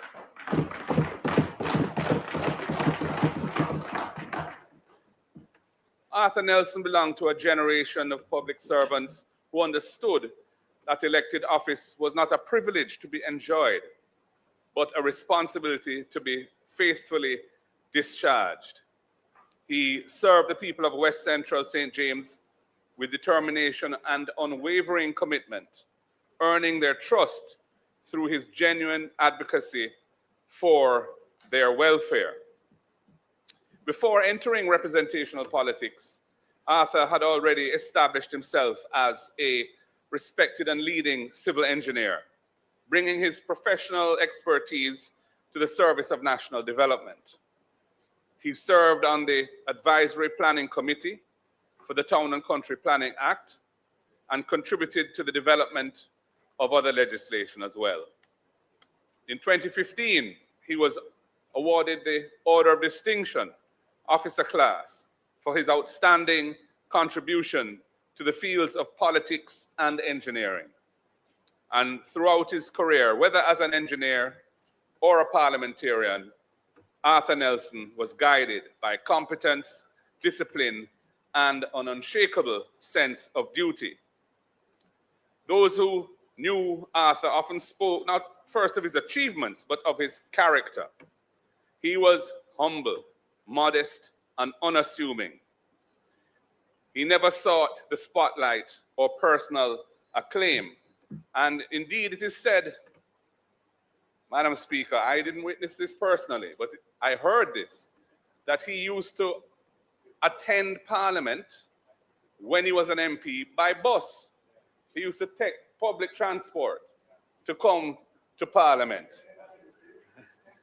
And that, I think, is an indication of, mind you, the bus system in those days was, of course, better than it is now under the current leader of that ministry. But nevertheless, it is a remarkable thing to consider.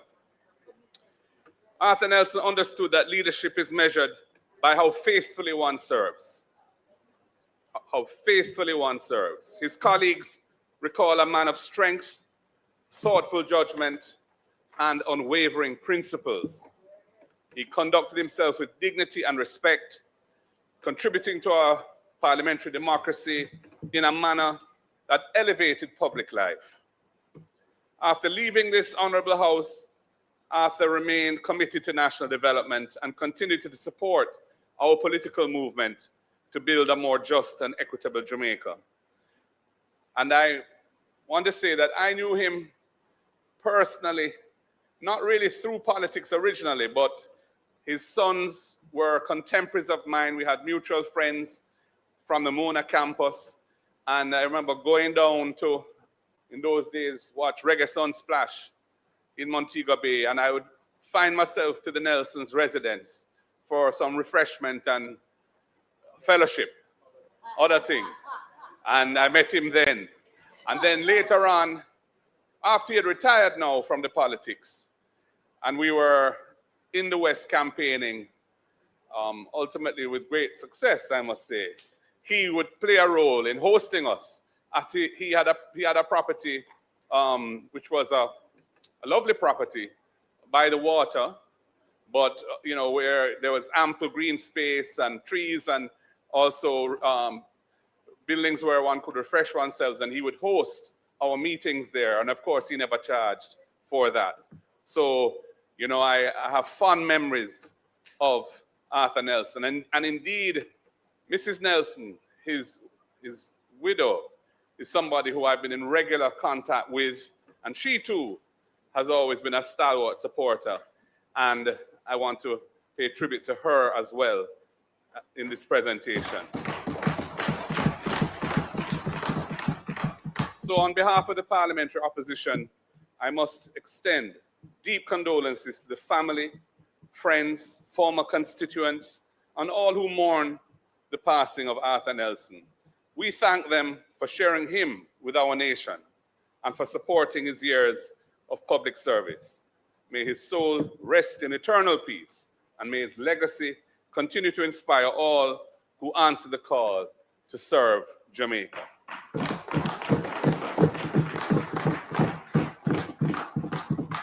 Madam Speaker, I turn to Dean Alexander Peart. Now, Deanie Peart, a son of Manchester, son of a prominent and successful political family, son of Ernest Peart, former MP, brother of Michael Peart, former MP, former Speaker of this House. Deanie Peart was a colorful politician. He was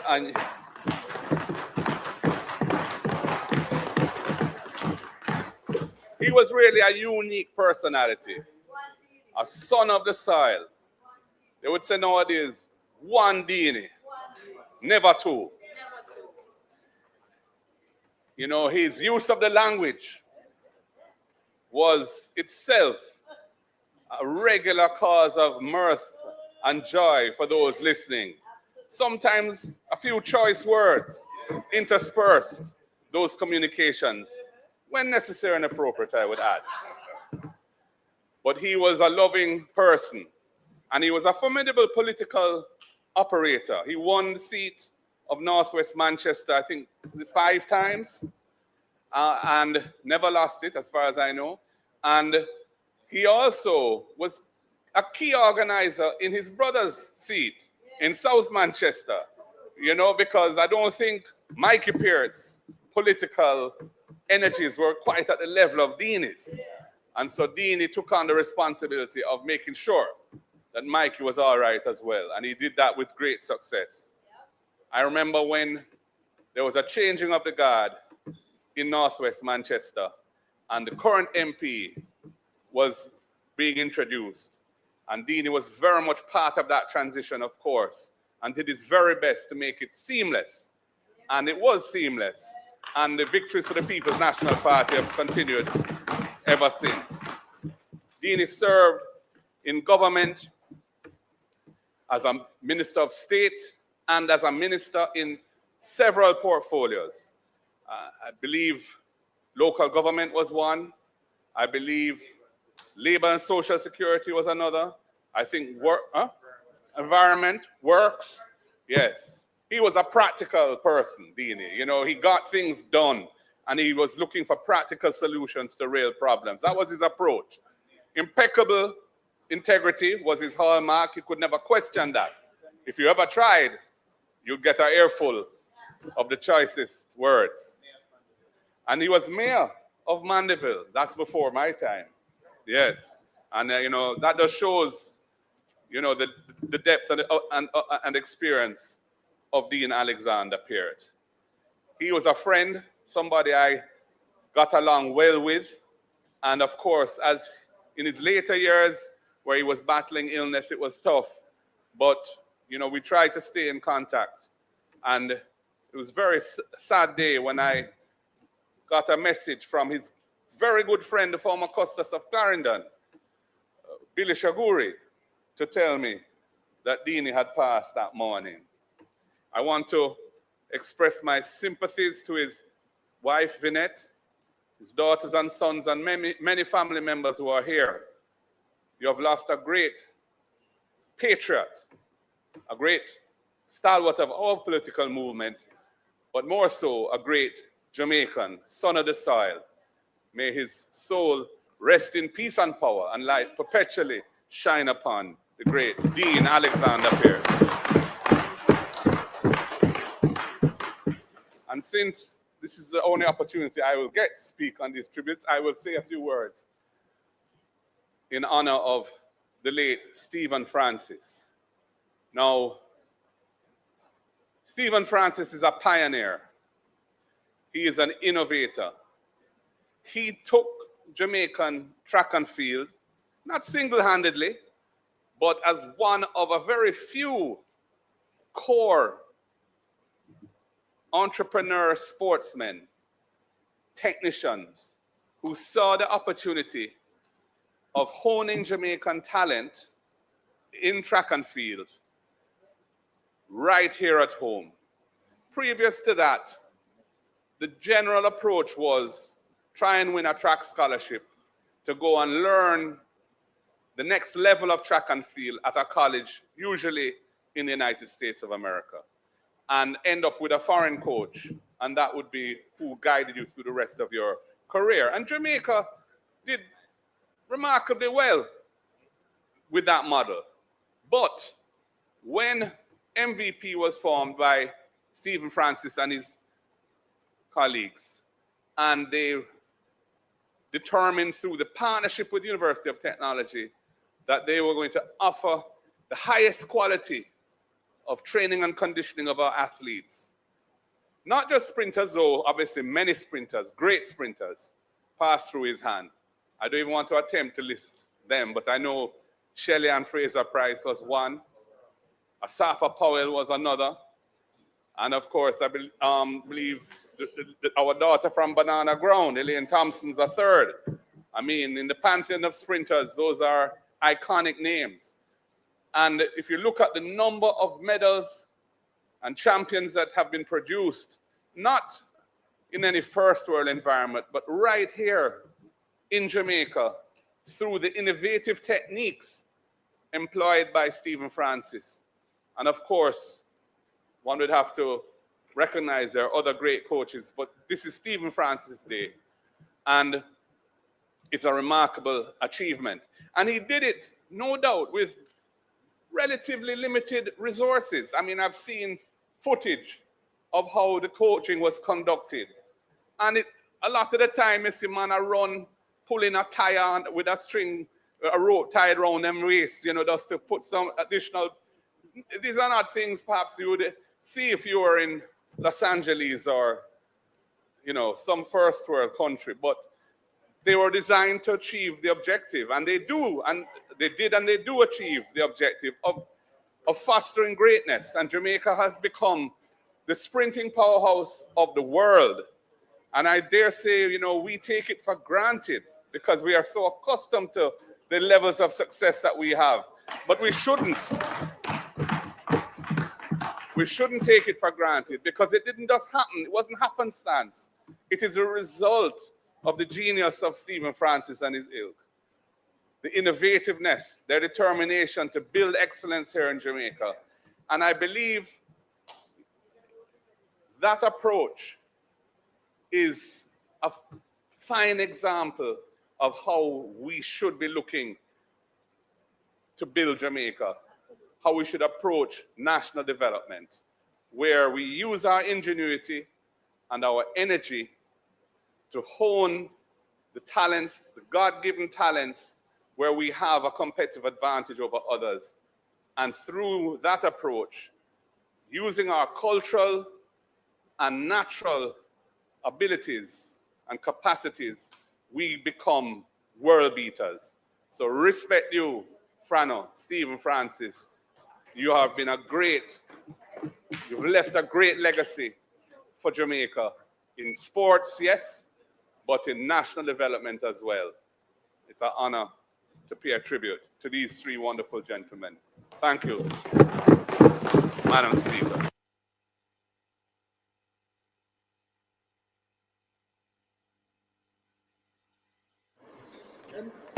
Next will be the minister and member from Kingston Western.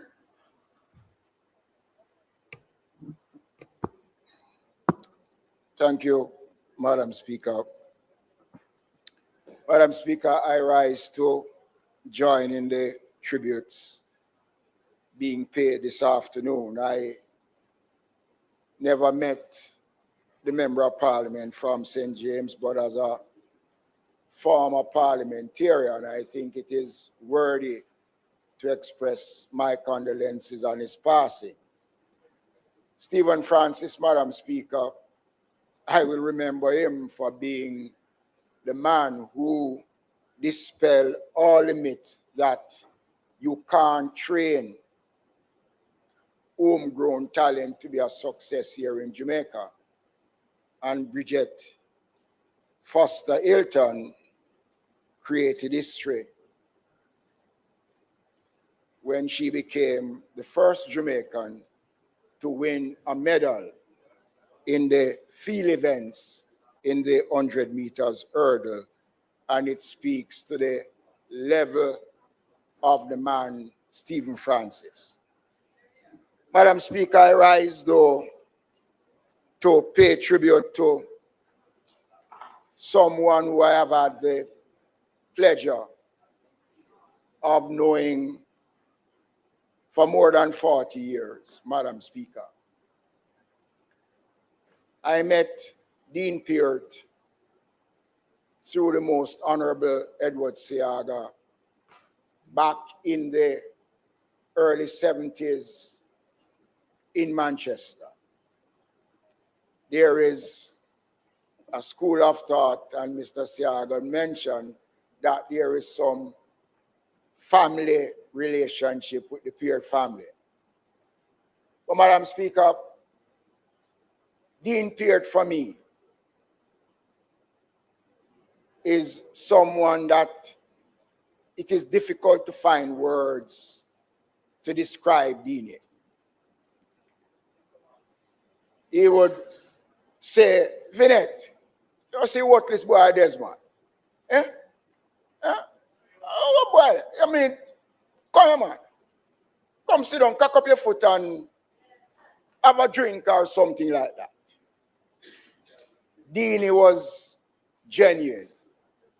And I want to say, Madam Speaker, in all of the years, in the heat and the battle of the political campaign, I can never recall hearing Dean Peart on a political platform or in this parliament speaking anything derogatory about any member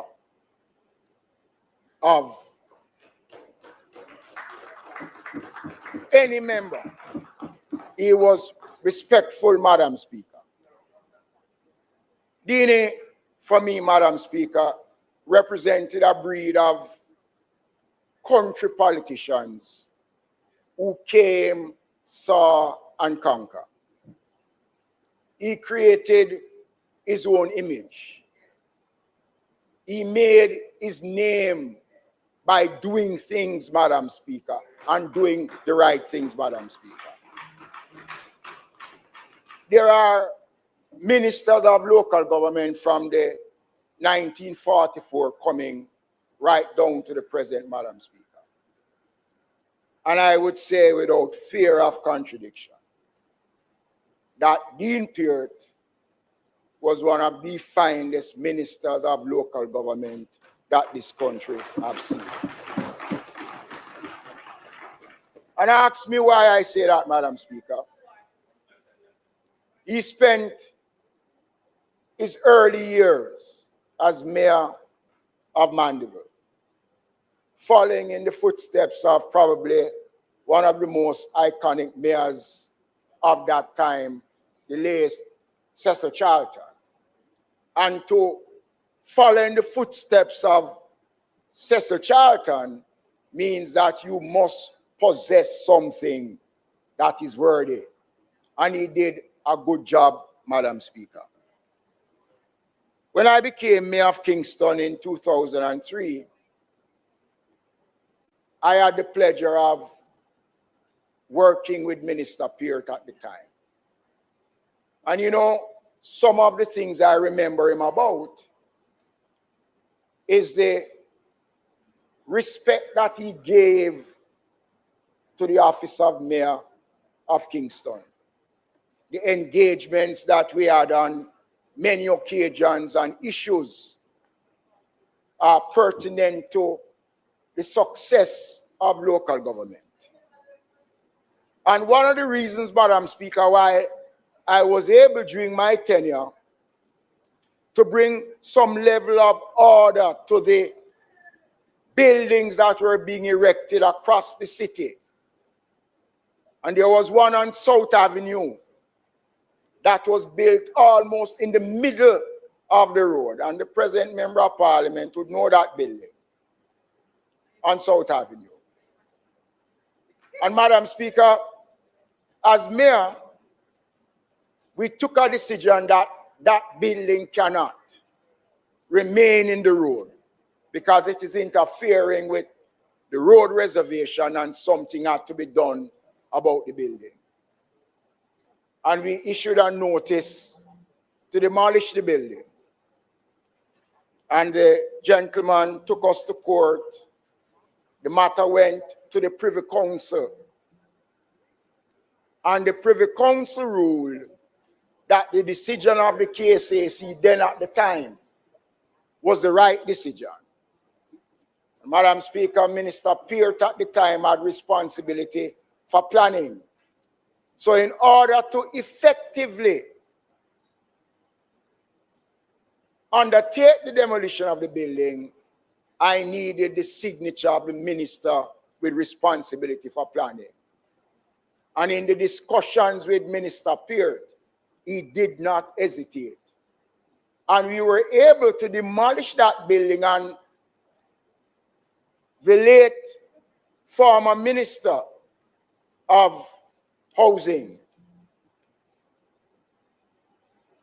Eastern Douglas, was very supportive of that decision.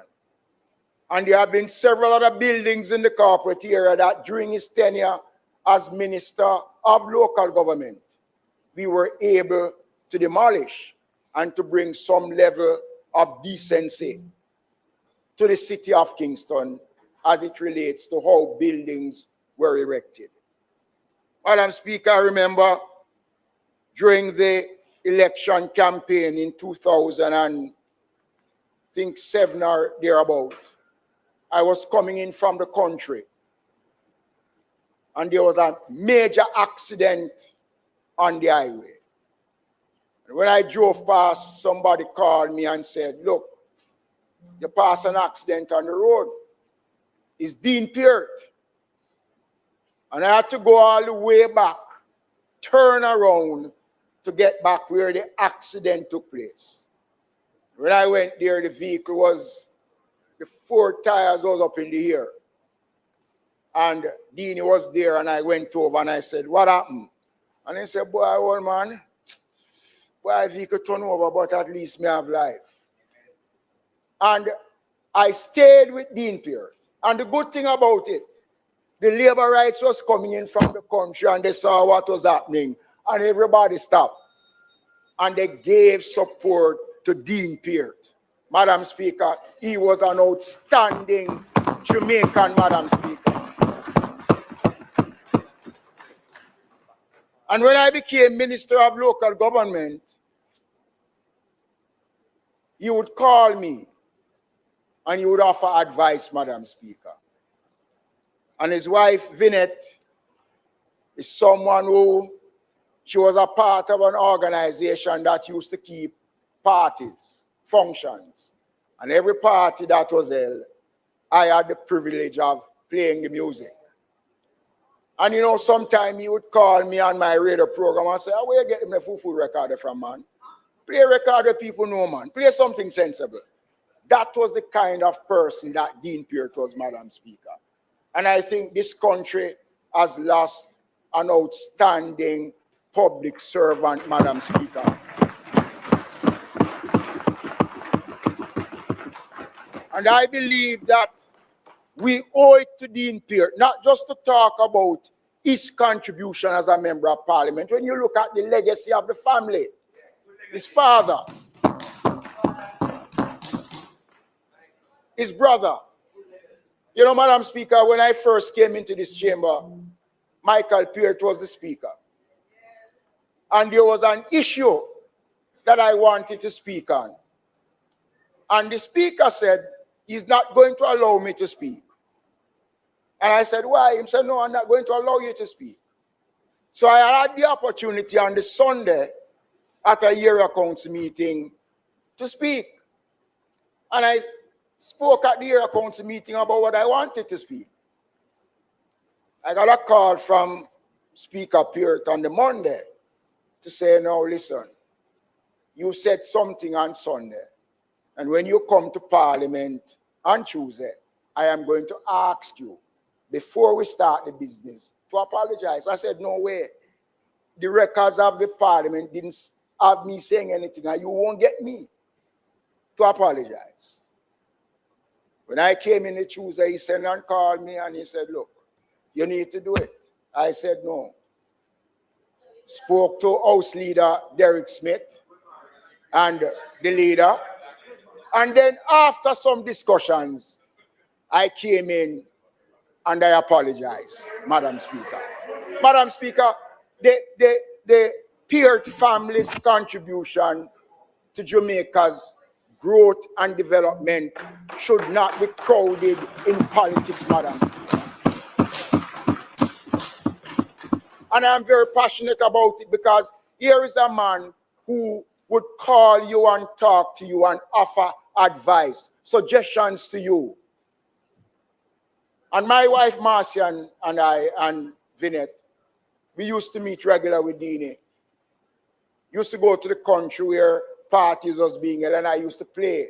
Dean Peart, outside of being a member of the PNP, was somebody I had immense respect for, and he, in return, respected me and my family. Today, I want to say to his family, especially to his wife in it, that you have lost a husband, you have lost a friend, but Jamaica has lost an outstanding public servant. We should not only use the Parliament to pay tribute to him today, and after we finish, we move on. Something should be done. Dean Peart has made his mark in this country, and I believe he deserves, Madam Speaker. So I want to express my personal condolences and that of my wife, Marcia, and all of us in the local government fraternity. And I know I speak on behalf of both sides of the political divide when I say Dean Peart was an outstanding Jamaican. May his soul rest in peace.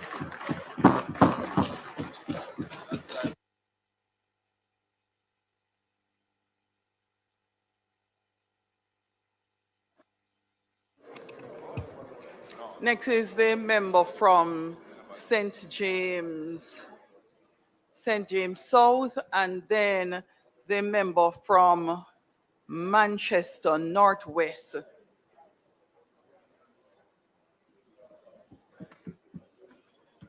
I think the person that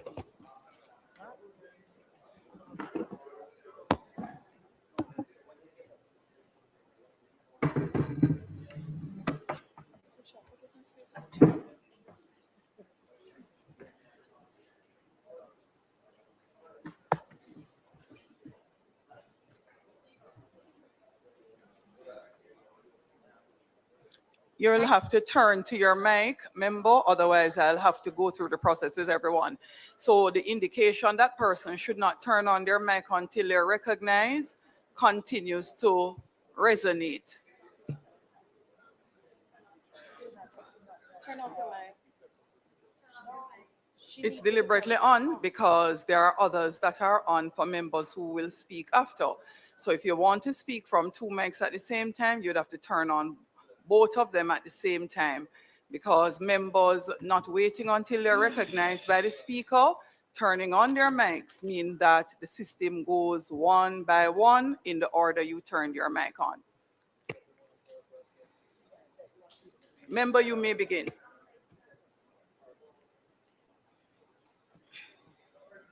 Madam Speaker, Scripture reminds us in John 4:44 that a prophet has no honor in his own country. Today I rise from Arthur Nelson's country. I rise as a daughter of St. James, the same soil that shaped Arthur Nelson, the same parish that knew him, the same communities that witnessed his service, and the same people whose lives were touched by his work. Perhaps that is why I feel a special responsibility today. Because if Scripture warns us that those closest to us sometimes fail to honor their own, then let it never be said that St. James failed to honor Arthur Nelson in this house. As the only PNP member currently representing the people of St. James in this honorable house, I am humbled to stand on behalf of his country, St. James, to give one of our own his flowers. This is not Camelot, Madam Speaker, but on behalf of St. James, I hail our King Arthur. I hail him not because he wore a crown, but because he wore the confidence of his people with dignity. Kings are remembered for the kingdoms they built. Arthur Nelson should be remembered for the communities he strengthened. That is the legacy I wish to honor today. Madam Speaker, much has rightly been said about Arthur Nelson's accomplishments, his years of service, and the many tangible contributions he made to St. James and to Jamaica. Those achievements deserve to be remembered and celebrated. As O. Dave Allen of West Central St. James so thoughtfully catalogued in a brief prepared for me today, Arthur Nelson's record of service is both extensive and impactful. But if I may, I wish to spend my 3 minutes reflecting not simply on what Arthur Nelson did, but on what his life meant. Because long after offices are vacated, projects are completed, and titles are laid aside, it is the meaning a life that endures afterwards. Like many Jamaicans of my generation, I grew up hearing about Arthur Nelson long before I ever had the privilege of meeting him. I've also been told of his humility. As Mark Goldin, the member from South St. Andrew said earlier, an MP from the West who diligently took the bus to Kingston, traveling alongside everyday Jamaicans. What better way to understand the Jamaican spirit and needs than among the people themselves? That humility was reflected in the work he was able to do. Over the last few years, however, I had the pleasure of seeing him and Mistress Barbara Nelson at our constituency conferences and party events. It always brought me joy to see someone who had already given so much to public life, still finding joy in the party, in the comrades, and among the people he loved. I also admired the legend from afar, and I was grateful to meet the gentleman behind the legend. For those of us who represent St. James, Arthur Nelson's legacy reaches far beyond the boundaries of West Central. He belonged to all of us in Western Jamaica. He served during a defining period in our region's development when Montego Bay and Western Jamaica experienced unprecedented investment in roads, housing, water systems, sewage, sports facilities, schools, community infrastructure, the glory days which have left us behind. Those investments helped shape the Montego Bay we know today and strengthened the foundation upon which Jamaica's second city proudly stands. But if we remember only what Arthur Nelson built, we will have honored his work. If we understand why he built, then we will have honored his legacy. Because roads are never just roads. Water is never just water. Housing is never just housing. Development is just never only concrete. It is dignity. It tells a farmer he can get his produce to market. It tells a child that her future is worth investing in. It tells a family that where they live should never determine the opportunities they receive. That, Madam Speaker, is what Arthur Nelson understood. Arthur Nelson belonged to a generation of leaders who helped ensure that Western Jamaica was never treated as the edge of the island, but as an essential part of Jamaica's future. Because of leaders like him, St. James does not simply carry the title of Jamaica's second city. We earned it. Every generation of public representatives serves under different circumstances. The challenges are different, the expectations are different, the methods may be different, but the responsibility remains the same: to stand for our people, to widen opportunity, to strengthen our communities, and to leave Jamaica better than we found it. That is the inheritance Arthur Nelson leaves to those of us who now have the privilege of serving in this honorable house. Today, we also honor the man beyond the MP, to Mistress Nelson, to Mark, to Andrea, to Sean, to Blossom, to his nieces, nephews, relatives, and to the entire Nelson family. Thank you for sharing him with St. James, with the PNP, and with Jamaica. Madam Speaker, there is a saying that we should give people their flowers while they are here. Today, although we mourn his passing, we also give Arthur Nelson the honor that is his due.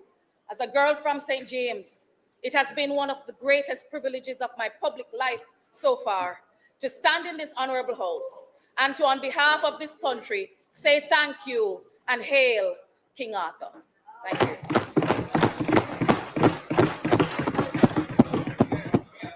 Members, turn your mic off.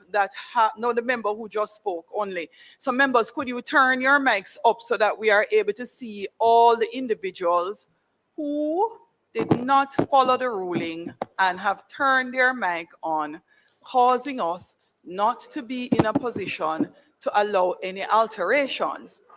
Now that you have all shown yourself, I will have documented all the members who wish to speak. Your mics will be turned on one by one. We will not turn them off, nor will we have any round robin. If your mic is not yet on, it means you will not be speaking. So, thank you. Keep your mic up, member from St. Mary Central. Just keep them up, right? So I want to make sure that we don't miss anyone. That's what we're doing. Oh, no, I don't want to say. You know, we're member from St. Mary, you know who you are. I'm not calling the individual. All right, so we have those up from perfect. I can see those. And yes, so you're the last person. Yes, no, I will tell you, Minister Tufton, do not turn off because this is it. Thank you. So it will be Member Tufton, you would be the last person to speak, and then House Leader, we close. So the members are not in order, but based on those who have indicated by show of mic. The members are St. Mary Southeast, the member from East and Port Royal, the member from St. Andrew Southeastern. Already recognized was the member from Manchester Northwest. I'm seeing St. Catherine Northwest, Westmoreland Central. Is that, Gordon, is that your mic or someone beside you? The member from St. Andrew East Central, the members from St. Catherine Eastern and St. Catherine Southern. Have I recognized all the members on the opposition side? And the member from Clarendon Northern. So that would be those I'm seeing on the opposition side. And then on the government side, I'm seeing the member from St. Catherine Central, the member from Clarendon Southeast. I'm seeing the member from St. James West Central, and the member from,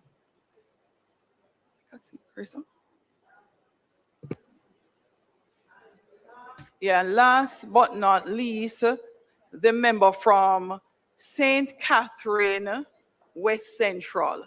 He would be the last. Thank you, members. You may continue with your contribution, after which the House Leader will take to his feet.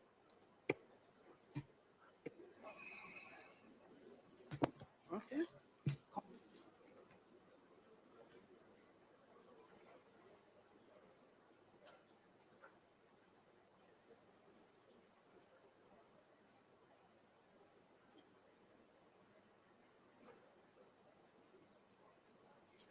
Mr. Speaker, I seek your permission to speak from a seat other than my own. Granted.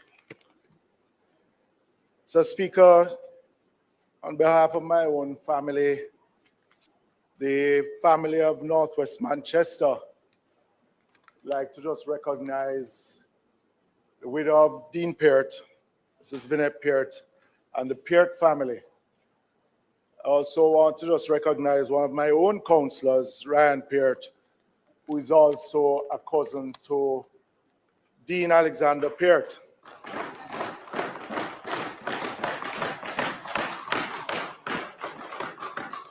And also to the family of Arthur Nelson.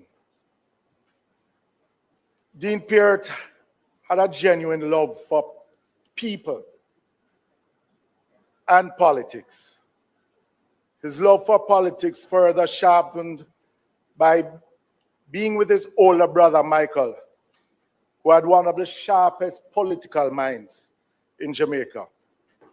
They campaigned in Manchester as double trouble when Michael entered representational politics.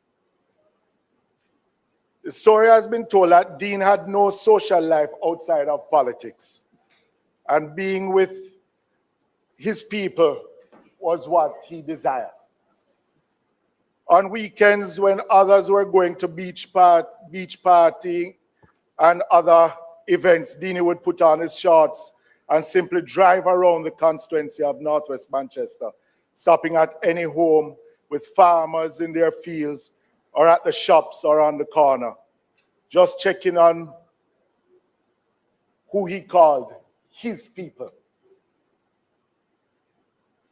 Dean Peart ran and lost as councillor in 1981 in the wipeout after the 1980 election, and immediately started to rebuild the political organization himself and Michael Peart, not only in Northwest Manchester, but in the parish of Manchester and St. Elizabeth and other adjoining parishes. By 1982, the political foundation of the constituency and the parish by extension was rebuilt with appropriate recruitment of young comrades and others within the political organization. He extended his reach across Manchester, and with his ride and die, his brother Michael helped to rebuild the divisional and political organization, as I said before, resulting in the PMP winning 14 of 15 divisions in 1986 local government election. He then became mayor and remained committed to his style of politics. As the member from West Kingston spoke about his tenure as mayor and as minister of local government.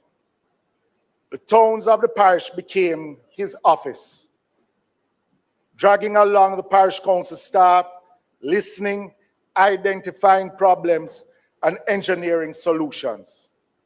It was under his watch that he created what still remains known as the Other Towns allocation, where today, with 15 divisions within the parish of Manchester, the money is shared in 16 parts so that major towns can receive some special incentive treatment. Dean Peart was a political animal, but he was not a tribalist. He liked to share his ideas, and he never held a grudge. But believe me, if he did grudge you, if he did have that grudge, him cut you off permanently. Yeah, man.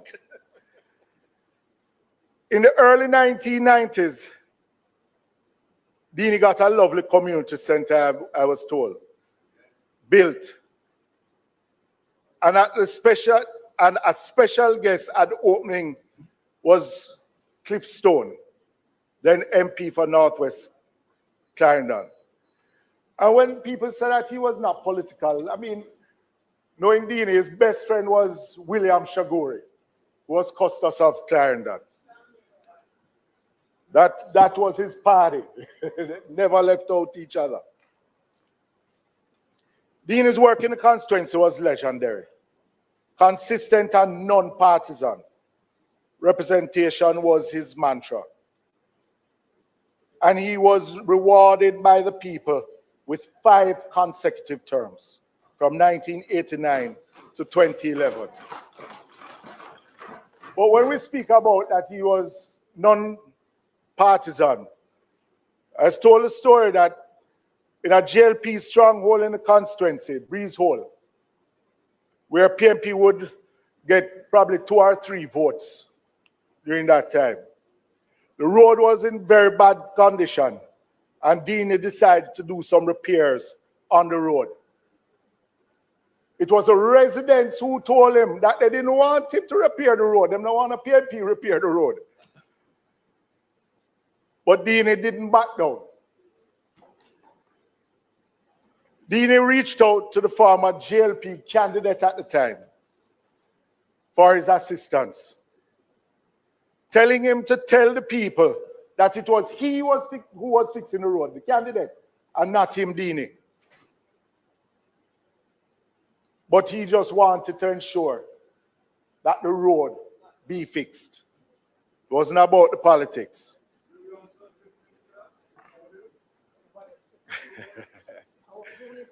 Well, Mr. Speaker, he's known for building more community centers in the constituency of Northwest Manchester than many constituencies would have ever seen. If you know Dean Peart, he was integral in everything that was happening in the constituency. If it was, he wasn't the type of MP that would issue money to an agency and allow the agency to just do as they feel like. If it was a community center, Dini was there lining it out. If it was plumbing work, he was there on site. But when he built these community centers, it's because they were supposed to be the center of the community itself. And everything then revolves around it towards the development of that community. He believed in community infrastructure and community organization. Mr. Speaker, I remember when I had an interest in Northwest Manchester, knowing the individual that Dean Peart was, you couldn't just walk into the constituency and say, you're showing an interest without at least having to speak with him. It took me about 3 months before he even responded to my call. And the day he met me at my business place, we had a conversation. I told him about my interest. He told me of the others who had an interest. And in his own style, he said, come let the people them know you, and we'll see if them accept you. I mean, Mr. Speaker, the rest is history because I'm here as a member of parliament. But I remember the contest was on a Sunday. The runoff was on a Sunday. And by the Friday, which was his regular constituency office day, he had me sitting in the constituency office, studying how to operate the constituency. And we were in the middle of back to school time. The following Friday was constituency office in my gully. And I remember him calling me and said to me, "I hear one now. You go run things." I had to learn quickly. But he was there guiding me along the way. That if I needed any reassurance, he was just a phone call away. And that in itself, Mr. Speaker, I mean, I've always said I hope that others would follow the example that we had in Northwest Manchester for the seamless transition and just the lessons I learned from him that made me into the Member of Parliament I am today.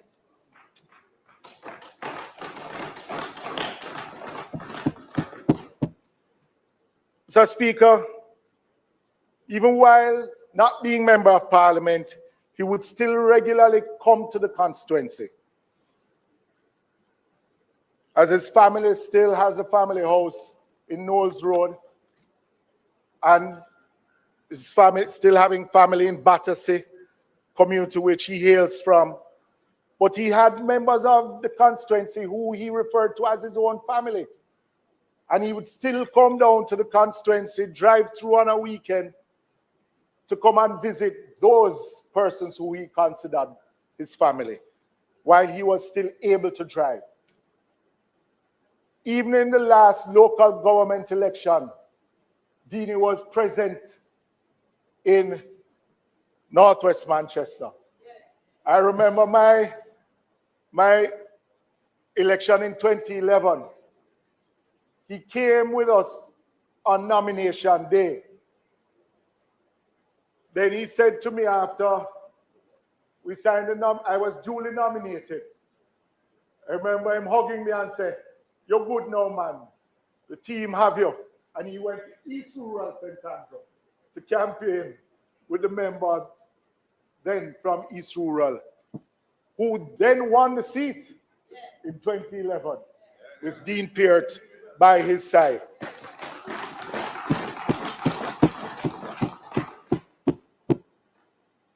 Mr. Speaker,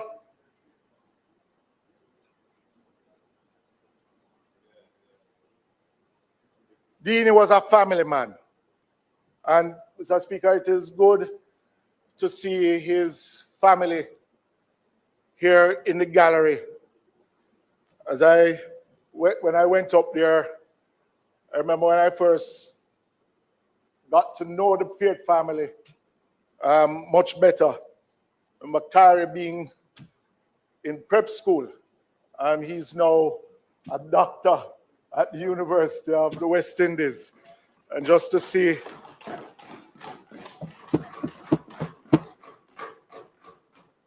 I know, Mr. Speaker, that his passing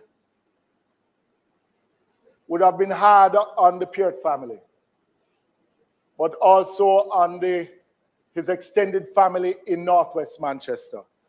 I mean, I got calls yesterday of persons who want to put up posters in just celebrating the life of Dean Alexander Peart. And you know, one of them had to say, "You don't need to seek my permission to put up a poster." He is Dean Alexander Peart, a part of the foundation of Northwest Manchester, should be celebrated.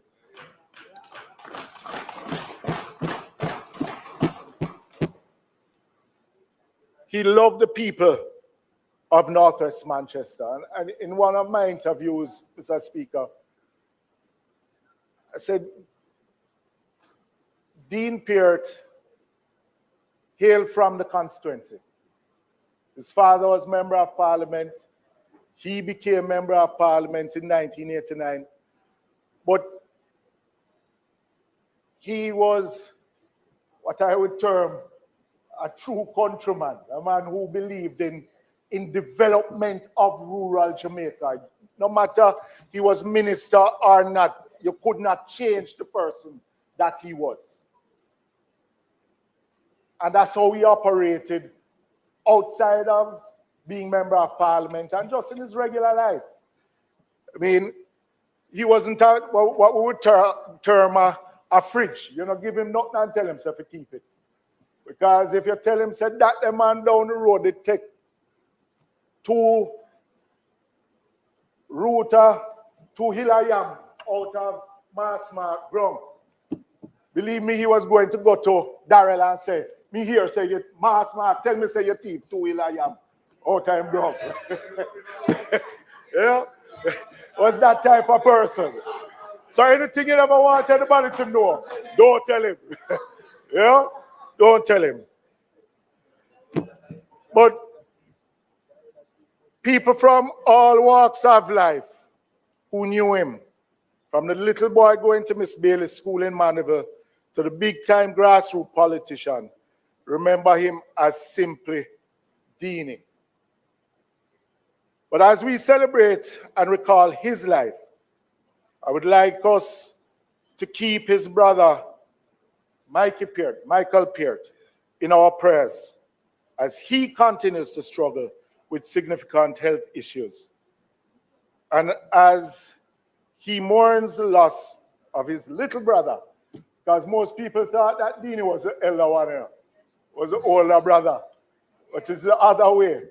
Michael is older than Deanie, but Deanie just had a personality while Michael was more reserved, but Deanie was the one that will go out there. So, Speaker, Dean Alexander Peart is a one of a kind. A man of the people who was loved by the people. And I want to end again, Mr. Speaker.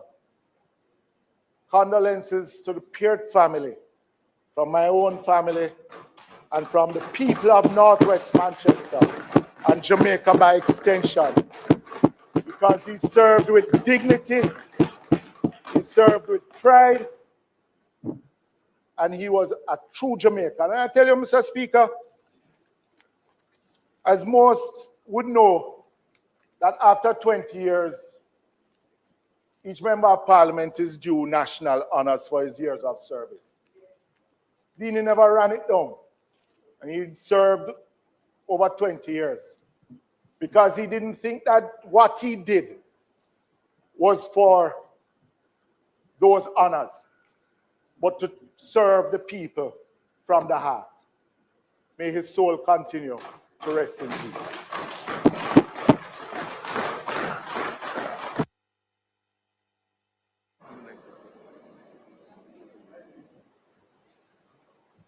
Member from St. Mary Southeastern.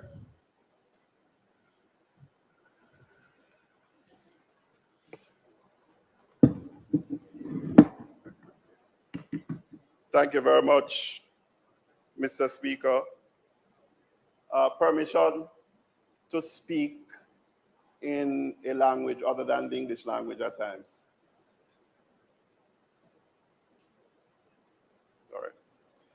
Mr. Speaker, I rise to pay tribute to the life and legacy of the Honorable Dean Permission Alexander is granted. Peart, former councillor, former mayor, former member of parliament, former minister of state, and former minister of government.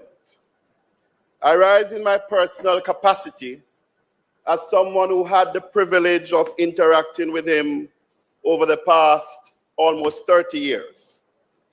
During that time, I came to know not only the public servant, but a man whose dedication to country was unwavering, whose respect for people was evident in everything he did, and who remained firmly grounded in executing the beliefs and principles that he held throughout his life. I also rise on behalf of the people of Southeast St. Mary. It is fitting that I do so because when Dean Peart was appointed a cabinet minister with responsibility for land and the environment, the Minister of State who served alongside him was none other than the former Member of Parliament for Southeast St. Mary, Harry George Douglas. Their partnership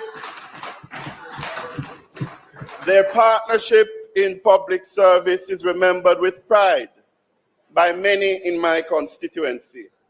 And so today I pay tribute also on behalf of the people of Southeast St. Mary.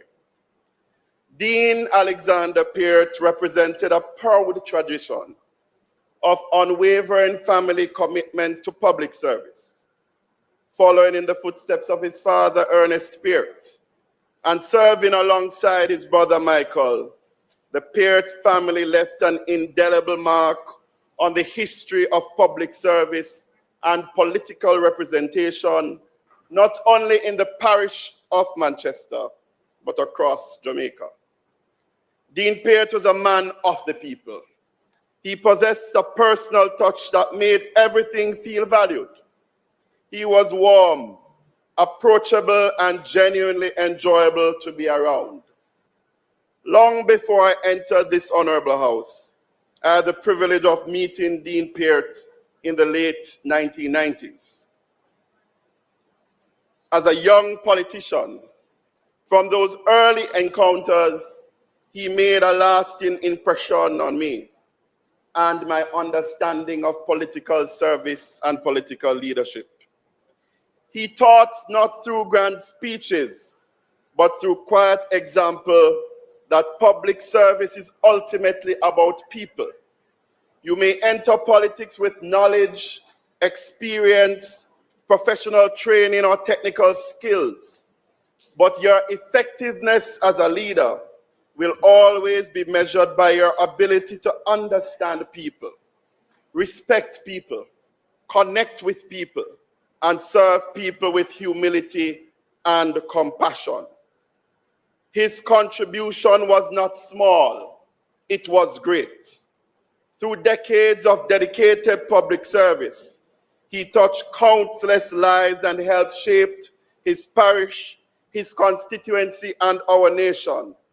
His legacy will endure in the people he served and in the institutions he developed. Mr. Speaker, allow me to share a few personal moments that I had and memories with Deanie. I remember when I just returned to Jamaica and went to work with Peter Phillips at the time in 1998. At that time, Deanie was the Minister of State with responsibility for the Works Department, Public Works then. And I had the occasion, in terms of my responsibilities, to prepare speeches for both then Minister Phillips and Minister Peart. One day after I had written several speeches, Deanie came up to the office and he came into my office and he said, "Young Brown, you can write in the university language that you want to write for Peter. But when you're writing my speech, write them simple." That lesson remained with me. I am told by Dr. Guy, former member from Central St. Mary, that when Deanie became a cabinet minister and he had Harry Douglas as his junior, he gave the same admonition to his team in relation to speeches. He said, when you're writing speeches for me, write them simple. When you're writing for Harry, write them simpler. In 2001, following the Northeast Centre by-election, a group of us formed the Patriots, which is now an affiliate of the PNP. And we became very active in the media and very active in terms of organizing. And we were releasing press releases left, right, and center. And at that time, one of the releases went out about the former Prime Minister and then leader of the opposition, Mr. Seaga. I was the founding General Secretary of the Patriots at the time, and I remembered I was abroad when we issued that statement. And I started to receive a lot of calls because I was told that Mr. Seaga had sent Mr. Dabdu to the party headquarters with a letter. And the General Secretary was trying to reach the leadership of the Patriots. I was being encouraged by others to come back home because I was also a member of the party executive for the meeting on Monday night where that issue would have been brought out. So I sought counsel from a number of colleagues as to what I should do. And I called Deanie. And I said to him, Deanie, this is the situation. And many are saying I should come home to face the party executive on Monday night. Deanie said to me, "You're mad? Tan where you're there. nobody can do you nothing. The matter was never raised at the party executive. Dean had a lot of time for mentoring us as young politicians, but in his own style, quick, sharp, single phrase retorts, sometimes followed by that wry smile. He spoke his mind. He was direct and to the point. In the recent elections last year, Dean would call me occasionally in the campaign to check in. After I gave him a little overview as to what was happening, he would always close by saying, "All right, my boy, go on, go done him." Today, we honor a faithful servant of the people of Jamaica. We give thanks for a life well lived, for service rendered with distinction, and for a legacy that will continue to inspire those of us who follow his footsteps. His presence was never defined by how loudly he spoke, but by how deeply he was respected. On behalf of myself and the constituency that I lead, I want to express our condolence to the Peart family, his wife and his children, and to ask that you remember him in the kind way that he served his people. And may you find comfort in the knowledge that his life made a lasting difference to many of us. Rest in peace, Dini. May your soul rest in eternal peace, and may light perpetual shine upon you. Thank you.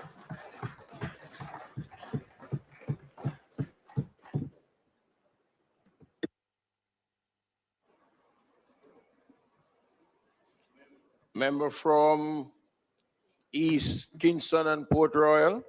Thank you very much, Mr. Speaker. Of course, I will be brief, as I'm wont.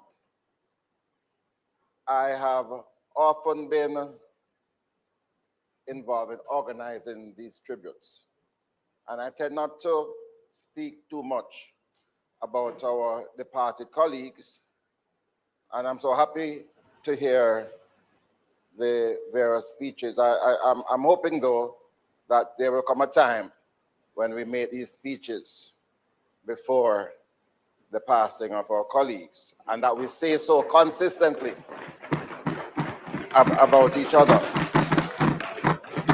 But I've always used these occasions to recognize those whose faces you don't see, those who are not in the limelight, but those who feel the burden, the pressure, the hurt, the pain of public life.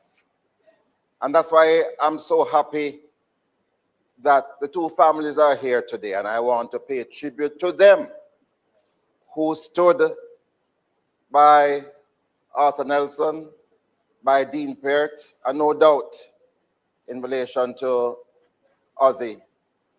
I want to pay tribute to them and to say that your sacrifice has been our benefit. Our benefit. I know Mrs. Nelson couldn't be here. She's not in the best of health, and we wish her well, along with her children. But we're so happy to see Blossom, who is here. So happy to see Blossom. And of course, your Arthur's grandniece. I am ecstatic that the Peart's family has responded so well today.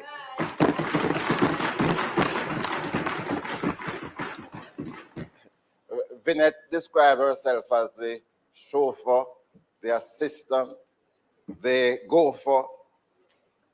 I visited the home recently, and I can attest to that.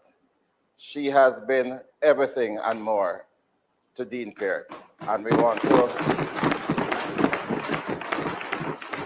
we really want to genuinely thank you for the sacrifice.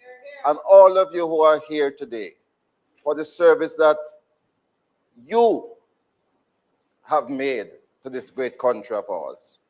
And we say to both Arthur and Dini, may your souls rest in peace and light perpetual shine. And to announce that for Arthur, the funeral service is going to be on August 8th at 11 a.m. at the St. James Parish Church.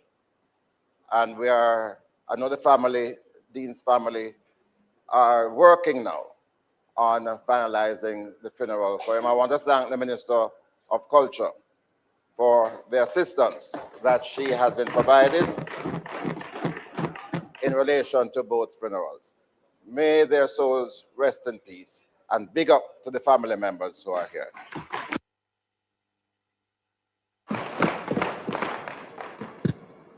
Member from St. Andrew Southeastern. Mr. Speaker, in acknowledging the families who are here, and in particular the Peart family, I'd like to join in extending our gratitude for the decades of service that the family has provided to the country in public service, from Ernest to Dean to Michael to Ryan, 3 generations who have opted for the ultimate way in which to serve, which is through the political process. And to, as Philip said, to thank them for the countless sacrifices that they have made to enable their family members to serve the country. In relation to Dini, I want to talk about Dini after he retired as an MP in 2011. Because what Dini demonstrated is that there is a life after retiring as an MP and a minister. And he devoted himself to being a mentor, a guide, and a friend to many of us, including myself, as younger members of parliament and younger members in the process. Unsolicited at any time, Dini would pick up the phone and call you and say, Wagwan, this is how I feel about a particular issue. Always straight talking, always honest, but always very solid advice. But more than advice, Dini was one of the most willing persons to take on any assignment in his retirement. If there was a by-election somewhere, if he was asked to go to a constituency to do work in East Rural, where he lived in Garden Town, he did what was required for the benefit of the party, and most importantly, to assist those younger party members who were trying to get into a seat. And that I admire the most about him. And really, Dini's life is an example of just total dedication to public service. From being a councillor in the 80s to being a mayor, a 5-term MP, a minister of government, an entire life just committed to serving others. Obviously, characteristics that would have come from his own father, but something that we should celebrate and emulate. And so I want to extend condolences to the family, the Peart family, and to thank them for their enormous contribution to the country. To Arthur, I didn't know Arthur very well, but his service was characterized by humility. It was characterized by someone who was dedicated to the upliftment of his constituents. And that sense of humility is something which should serve as an example for other members of parliament who opt to serve in this parliament.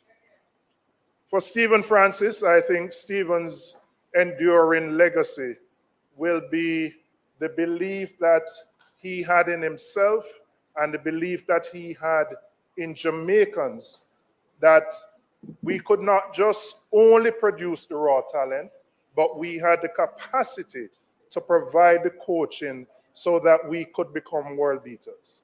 The conventional wisdom was you do well at champs, and then you get a scholarship, you go abroad to the US, and you'll be coached by some foreign coach. What Stephen demonstrated through MVP is that we could do it here. And I think it is a great example of the emancipation of our own minds and our own belief in ourselves as people that we have the capacity to produce world beaters. But beyond MVP, Stephen identified talent that wasn't necessarily the ones who came first at champs. In fact, he was very deliberate. He wasn't just looking for those who won every event. He identified persons who may have not medaled at champs, but whom he recognized had the potential and could develop to become world beaters. And if you look at the many names of those who have been under his tutelage, you will see how he took them as high school athletes and transformed them into world champions.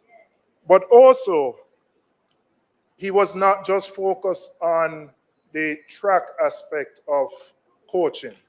He created world beaters in the field events. And in fact, I believe at our last Olympic Games, we got as many medals in field events as we did in track events, which is moving from a situation 12, 16 years ago where 90% of our medals were on the track. And finally, another enduring legacy of Stephen Francis is how many coaches he nurtured and developed who then went on to establish their own coaching clubs.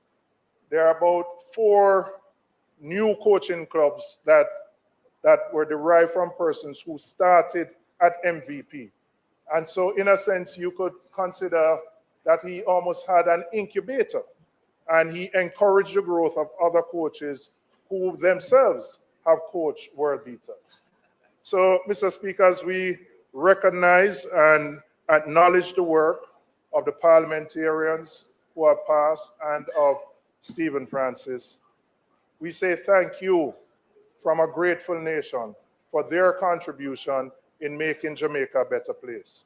And we, as younger members, will find a way to emulate the successes that they displayed, and more importantly, the characteristics that they displayed as parliamentarians. Thank you very much.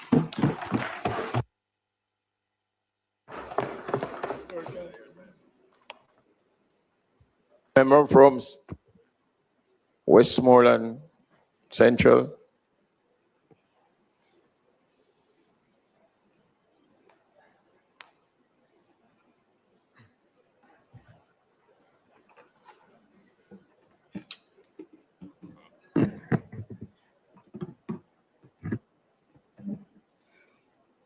Thank you, Mr. Speaker.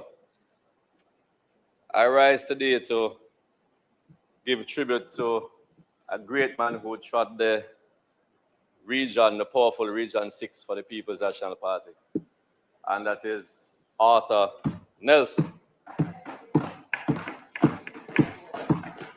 The powerful Region 6. Arthur Nelson is a man whose political legacy was not etched in grand speeches, but in the tangible transformation of the communities he served.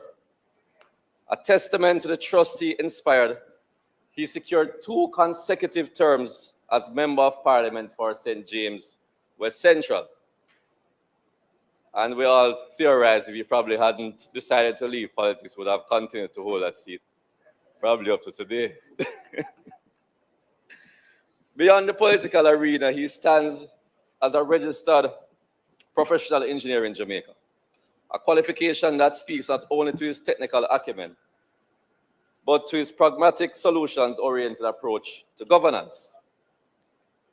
To his constituents, he was affectionately and reverently known as the Small Axe, a moniker that belies his physical stature while paying homage to the sharp, formidable force he represents in championing the rights of the people. True to the old folk song, this particular Small Axe has felled many a giant obstacle through sheer determination and unyielding commitment to justice.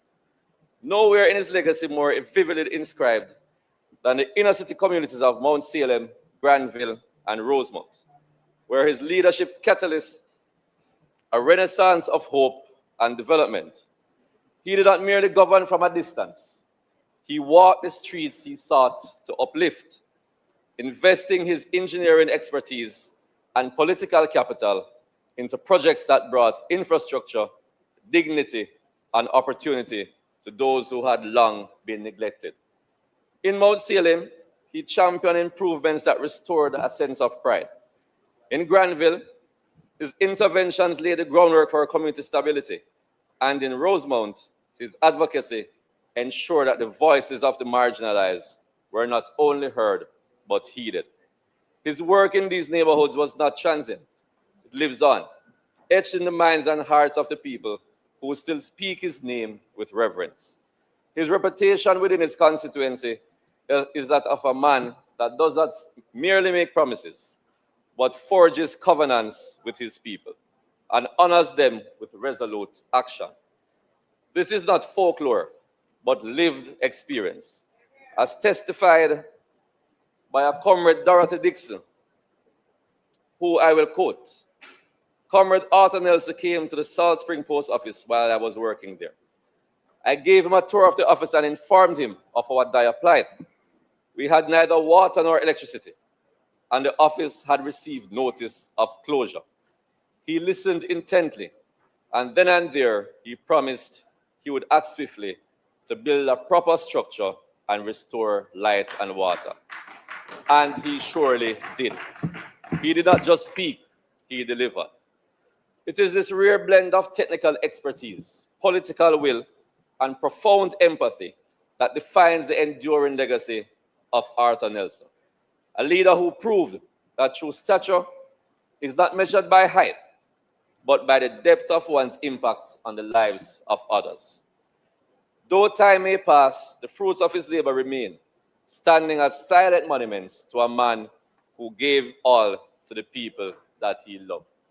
So on behalf of the Region 6 family, we want to extend our sincere condolences to his family, especially his wife, who was always there with him at all the meetings that we can remember, and for accommodating us at home on many occasions. And as the leader said earlier, it was never at any cost to anyone, no matter what was happening there. We will surely miss him, and we intend to continue supporting the family and keep on building on that relationship that we have always had. I thank you very much.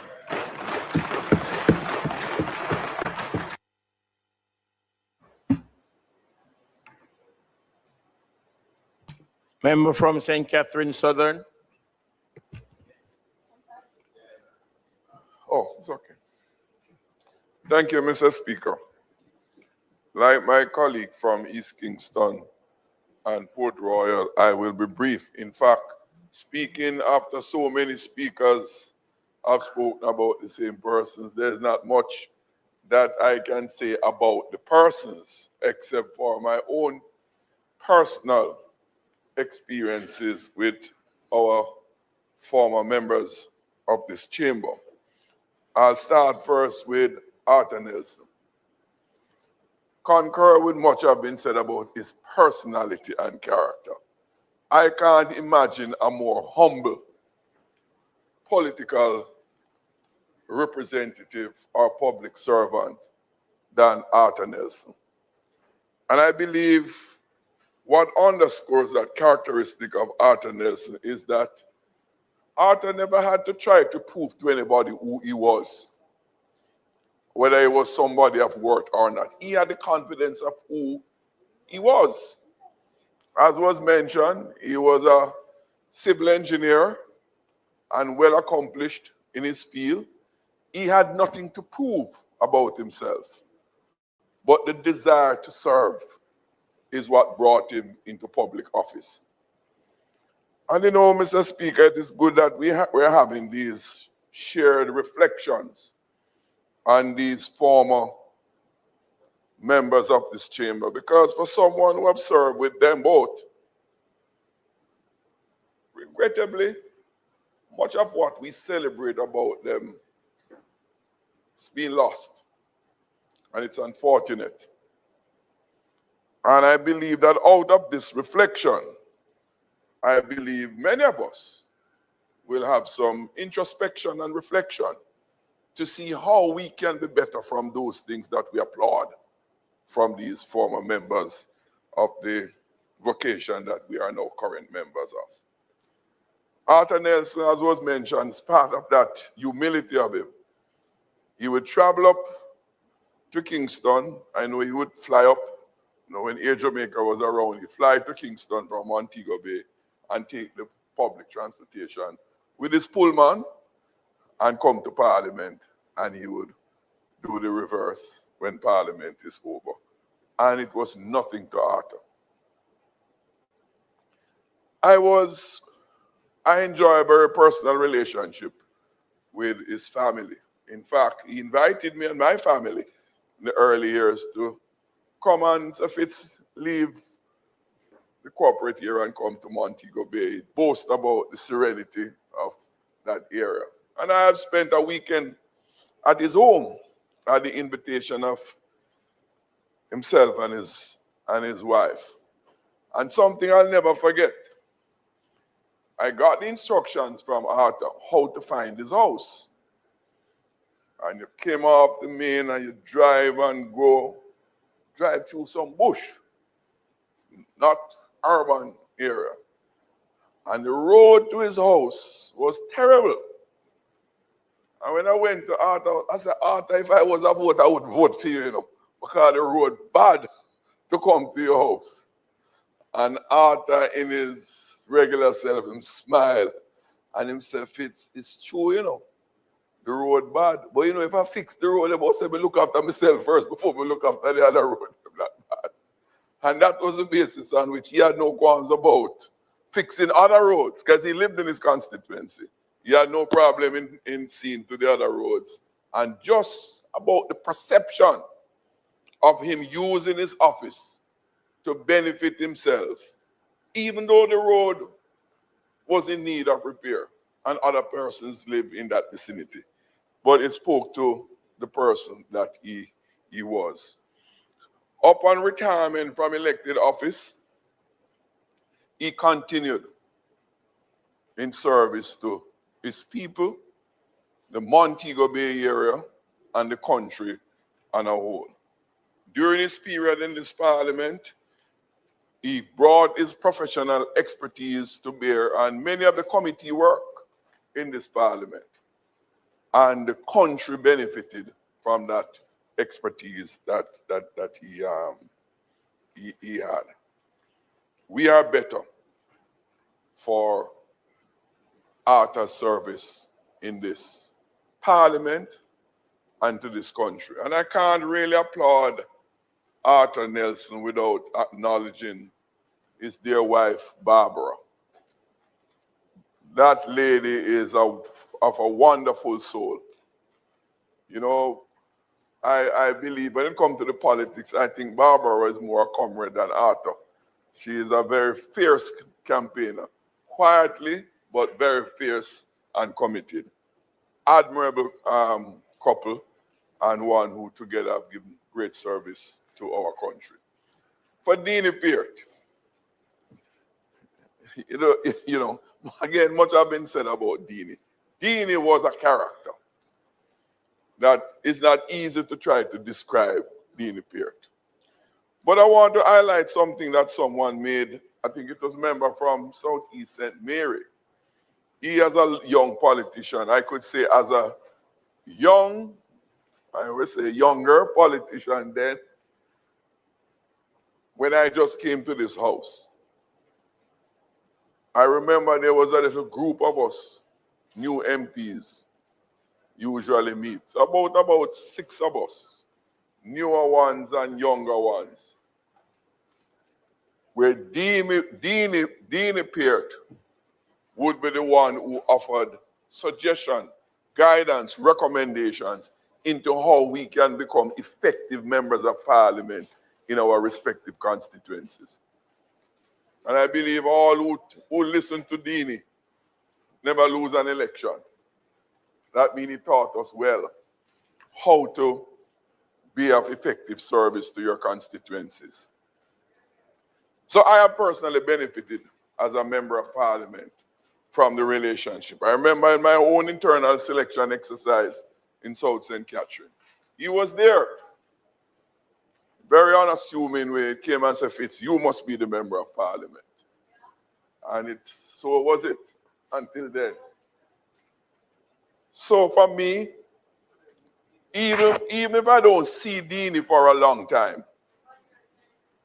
even if I don't see him for a long time, because of who Dini was, he continued to live with you and be with you from his own characteristic. I want to highlight a couple of things about Dini Peart. Some have been said already. Very frank, very direct, very committed to the cause of the People's National Party, very committed to the development of his constituency and Jamaica. And when it comes to integrity and honesty, many of us will know Dini's favorite words. And when the member from Southeast St. Mary asked if he could speak in another language, I thought he was going to give some of the very direct quotes from Dini Peart. Damn thief, damn thief, damn thief. Not nothing to do with them. Go ahead. Oh, them, I know he stuttered sometimes. Them thief, let them go about them business. He was uncompromising when it comes to honesty and integrity in public life. I believe that, I don't just believe, I want for those characteristics to be renewed among current and future political leaders. Jamaica will be better for it. To his family, his wife, Vinette, brother Michael, all the rest, his sister, all the rest of his family members, I want to applaud them like my colleague from Southeast St. Andrew. Because the truth is, for how much Dini Peart and Arthur have given to us, it is as much as they have denied them in the family, because they have to sacrifice themselves to give the service to the organization and the country. So I want to say thanks to them on my own behalf, on behalf of my own constituency. And I believe in all well-thinking Jamaicans who would want to salute these outstanding services from these individuals. May their soul rest in peace. They both, Arthur Nelson and Dini Peart, may their soul rest in peace and light shine perpetually on them. Thank you.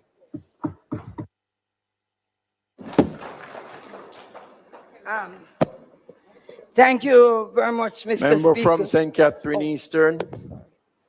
Thank you very much, Mr. Speaker. I won't be long because I've realized that most of what I wanted to say has been captured by my colleagues. But just to state that Dini Peart and I became elected in 1986 as a councillor. When I was sworn in, I heard him asking everybody about me. Who is this little girl? Because he continued to call me a little girl.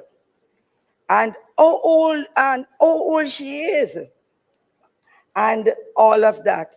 Until one day, he said to me, come here. Just whisper in my ears and tell me how old you are. I'm not going to tell nobody. And from I told Dini my age, him start to call me, come here, little pitney girl. I was very upset each time he said, come here, little pitney girl. And sometimes I didn't answer him. And he said, what you want me to call you? You want me to call you a counselor? So I said, Dini, whatever you want to come, but don't call me little pitney girl. But that was Dini Peart. He spoke in a language that everybody around could understand. He walked with kings and queens, but he has never lost his common touch.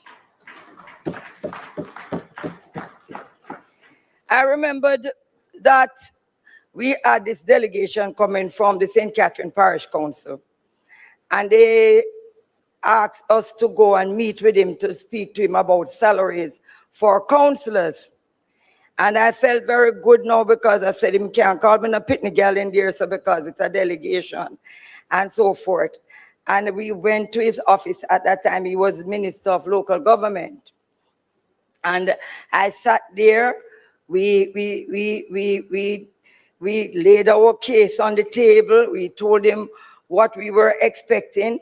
And then I got so brave and I got up and said, so Minister, we are going to give you a guideline. You know, go from me, girl. That put me back right to my seat because I couldn't believe that at that time and in that space, Dini would have referred to me again as little pitney girl. I say all of this, Mr. Speaker, to say that a man who have served with distinction, with honesty, with integrity, somebody who you could rely on. Dini give you his word was his bond. You would have to kill Dini before Dini give up. Dini believe in what he used to believe in, and nobody could get him away from that. He always try when we have a leadership race to find out where I am. And then him always say to me, come here, let me see if you're on the right side. And I always said, Dini, I'm not telling you nothing because tomorrow morning I'm going to air it on the news. But it says, Speaker, Dini's service that he has given to this country is something that should be recorded. Not just him, but his entire family. I personally believe that there's going to be a big void in the Pearce family. I want to say to the family, thank you for lending us Dini in a period when we in Jamaica needed him most. Thank you for making sure that he was able to deliver to the people of this country. May his soul continue to rest in peace and light perpetual shines upon him.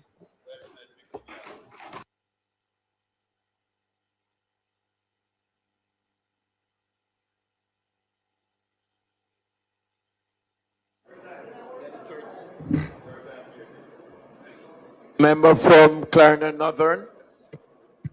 Thank you, Mr. Speaker. First, I want to give my condolences to the Peart family. I would not have served with Mr. Peart, Comrade Peart, for any period of time at all. But I know a few members of the family, Leila, Zion, Zika, and Corey. So I want to say to them, stay strong. Your Dean Peart would have served us well, and we, the People's National Party in Jamaica, is better for it. Thank you very much. I want to speak on the late, great Stephen Francis, who a great Ulmerian, a pioneer, a father, a coach, a mentor, and an entrepreneur. Someone who would have revolutionized track and field in Jamaica. And as I think about Stephen Francis, and I think about sports and us wanting to create a world-class industry, and without doubt we can say track and field is our leading sport in terms of performance in the recent past. And if I just suppose that against the sport that I am from, cricket, and to see the contrast in how they have gone in the last 20 years, where West Indies cricket, to which Jamaica is a member, would have been on the decline, unfortunately.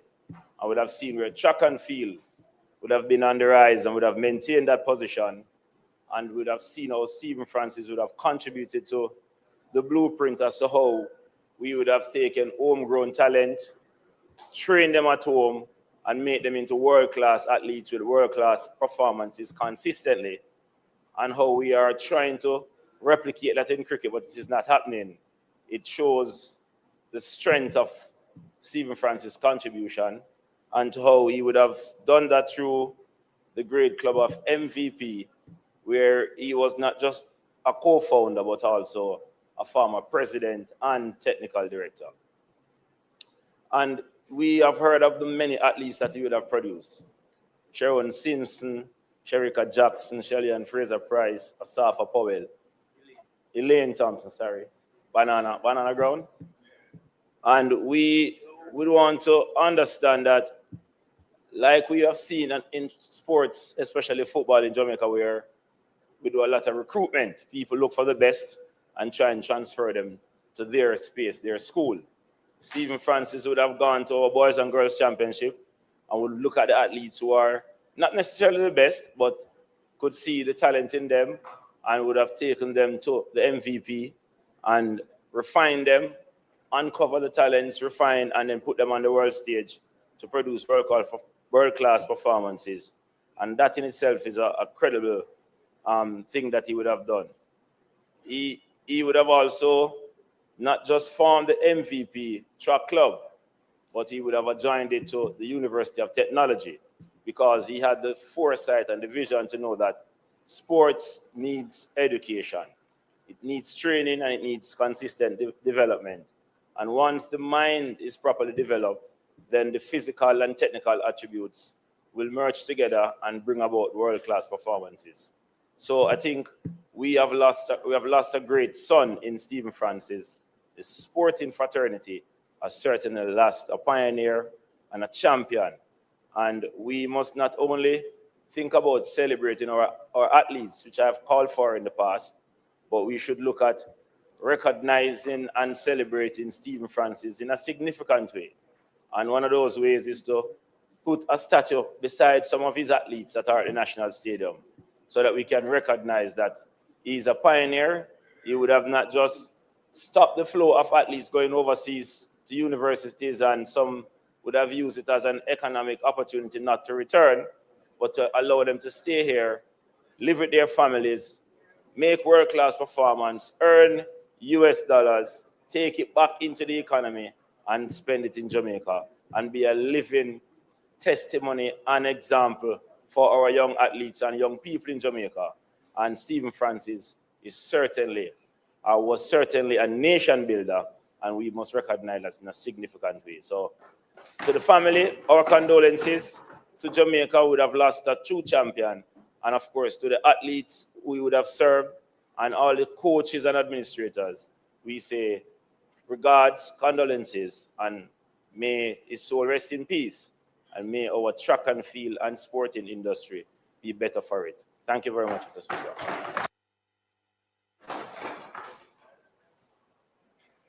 Member from St. Catherine Northwestern. Thank you, Mr. Speaker. I rise to speak on behalf of Dean Peart, Deanie, and I also join in recognizing the family and friends of Dean Peart, to whom their sacrifice I have benefited personally on multiple occasions. It is when you yourself start to have your own family, you realize the pain that you also feel on occasions that you have chosen to be absent on behalf of the political process. And on many occasions, he chose, both in support of himself, but in my experience, in support of his party, to be absent and in representation. I therefore personally thank the family for their sacrifice, and I would like to say some of my recollections of Dean Peart. In 2011, when I was asked to represent the People's National Party in East Rural St. Andrew, Dean Peart at the time was a resident in East Rural St. Andrew. When we arrived, Dean Peart took it upon himself to be my campaign manager. And while Dean Peart, as has been indicated, is known for his honesty, that honesty don't always serve you well on the campaign. I remember at one mass meeting, the people indicated that a particular gentleman who was in prison was a member of the largest family in the area. Dean Peart went on the mic and said, a little boy did up here misbehave himself. And we just lock up him, clap. The entire family left the meeting. And while he was talking, somebody in resistance said, show up. And Dean Peart shouted on the mic, go be that.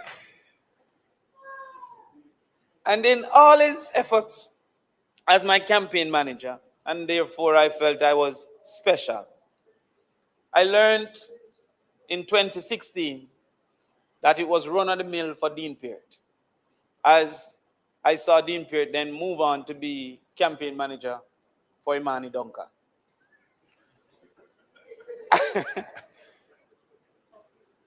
That wasn't the ultimate level of my surprise, because in 2011, the opposing candidate was Joan Gordon-Webley. And there was nothing he found more funny than when I said, solid waste of time. But by 2020, he was the campaign manager for Joan Gordon-Webley. I could not fathom. But such was the commitment of Dean Peart to the People's National Party that whomever it was, he was head cook and backwash for whomever it was. And no matter how much he gave, he never asked for a favor. Indeed, if he needed you to participate in any way, he started with the disclaimer that you don't have to do it. You don't have to do it, but me feel like it. And then he would tell you. He also knew the difference between advice and instruction. Not many who have experience knows that difference. Because as soon as they tell you, they expect you to do exactly as they told you. I remember once again when I tried the education revolution in East Rural St. Andrew and said we wanted 1 degree per household. And he always says, you don't have the budget. He used to say, you don't have the budget to do that. You don't have the budget to do that.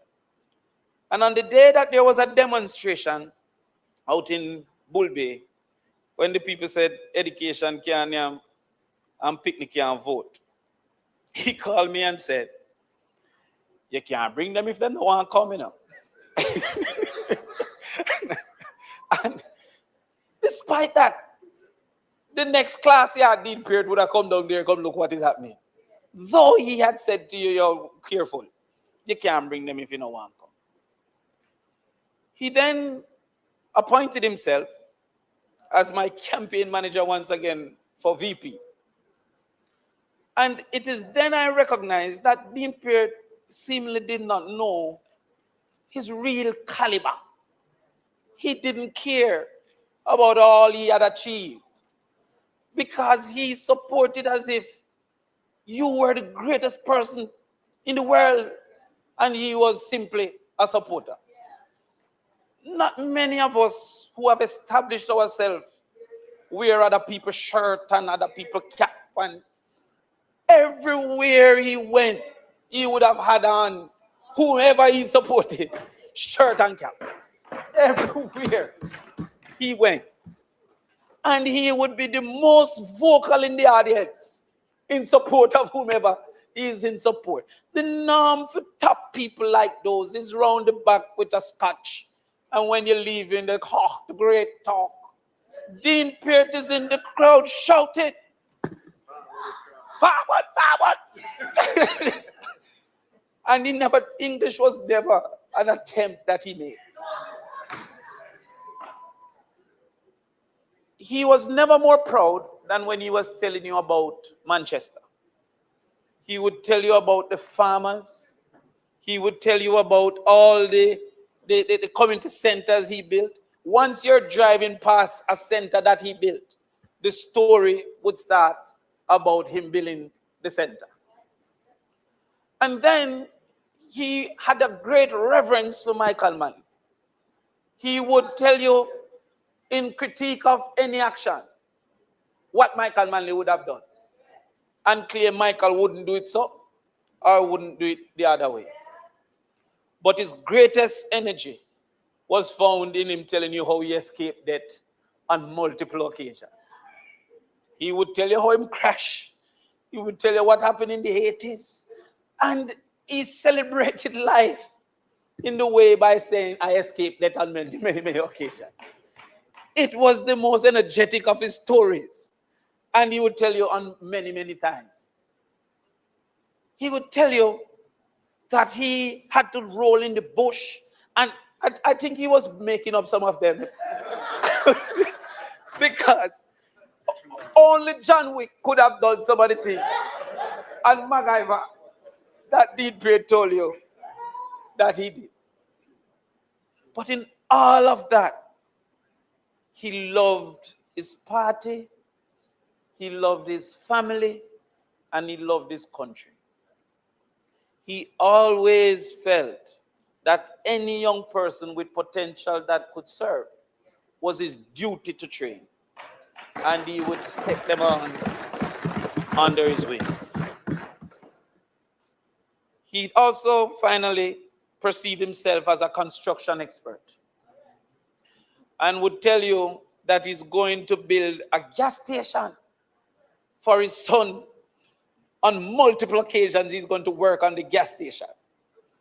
Much to my chagrin, because I don't know Didi as no engineer works on a gas station. And on his house, and then he took over his wife's plants, in particular not the tulips, the orchids, took them over, and with boast how he waters them. And then he would speak to his son that he called his wash belly, his youngest son. And even in high school, he would drop him to school on multiple occasions. I can't reserve my statements for the caliber of a party member. It is for the caliber of an individual, a human being, that Dean Peart was. You felt the most important at any time you were in his presence and for any conversation that he felt he was to participate in. This is a man, when friends were few, he was always present. And in the bitterness after East Portland, he came to my house on no less than 12 occasions and reminded me, "Many lose to I want here. Many lose to I want here." And that is how him cheer you up without cheering you up. But basically telling you, get up, brush off yourself, and come again. Tomorrow is another day. And when many disappeared, he appeared. And for that, I am grateful that he was born. I'm grateful that he lived. And I'm extremely sad now that he has died. Long live Dean Peart, and thank you.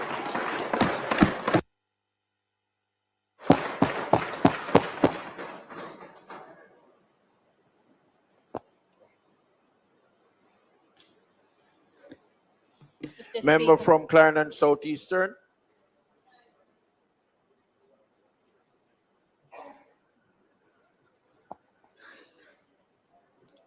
Thank you, Mr. Speaker. I want to share in the sentiments expressed in relation to former Member of Parliament Arthur Nelson and former MP and Minister Dean Peart, and just to express condolences to their families, as well as prayers for strength in this time of bereavement. I have a few words in relation to Stephen Francis, but before, I would like to, as Minister of Labour and Social Security, I want to recognize that Dean Peart was not only Minister of Local Government, he had a short but impactful stint in 2002 between April to October as Minister of Labour and Social Security.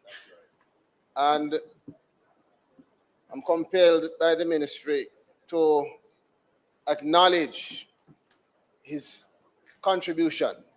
We are all, as ministers, to recognize that we are building on the work done by those before us, regardless of affiliation. And so every minister makes a contribution to the chapter of what is the development of the ministry. So we acknowledge Dean Peart.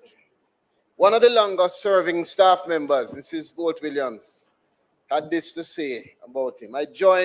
She said, I joined the ministry on April 22nd, 2002, on the day that Minister Peart was introduced to the public assistance team as our new minister.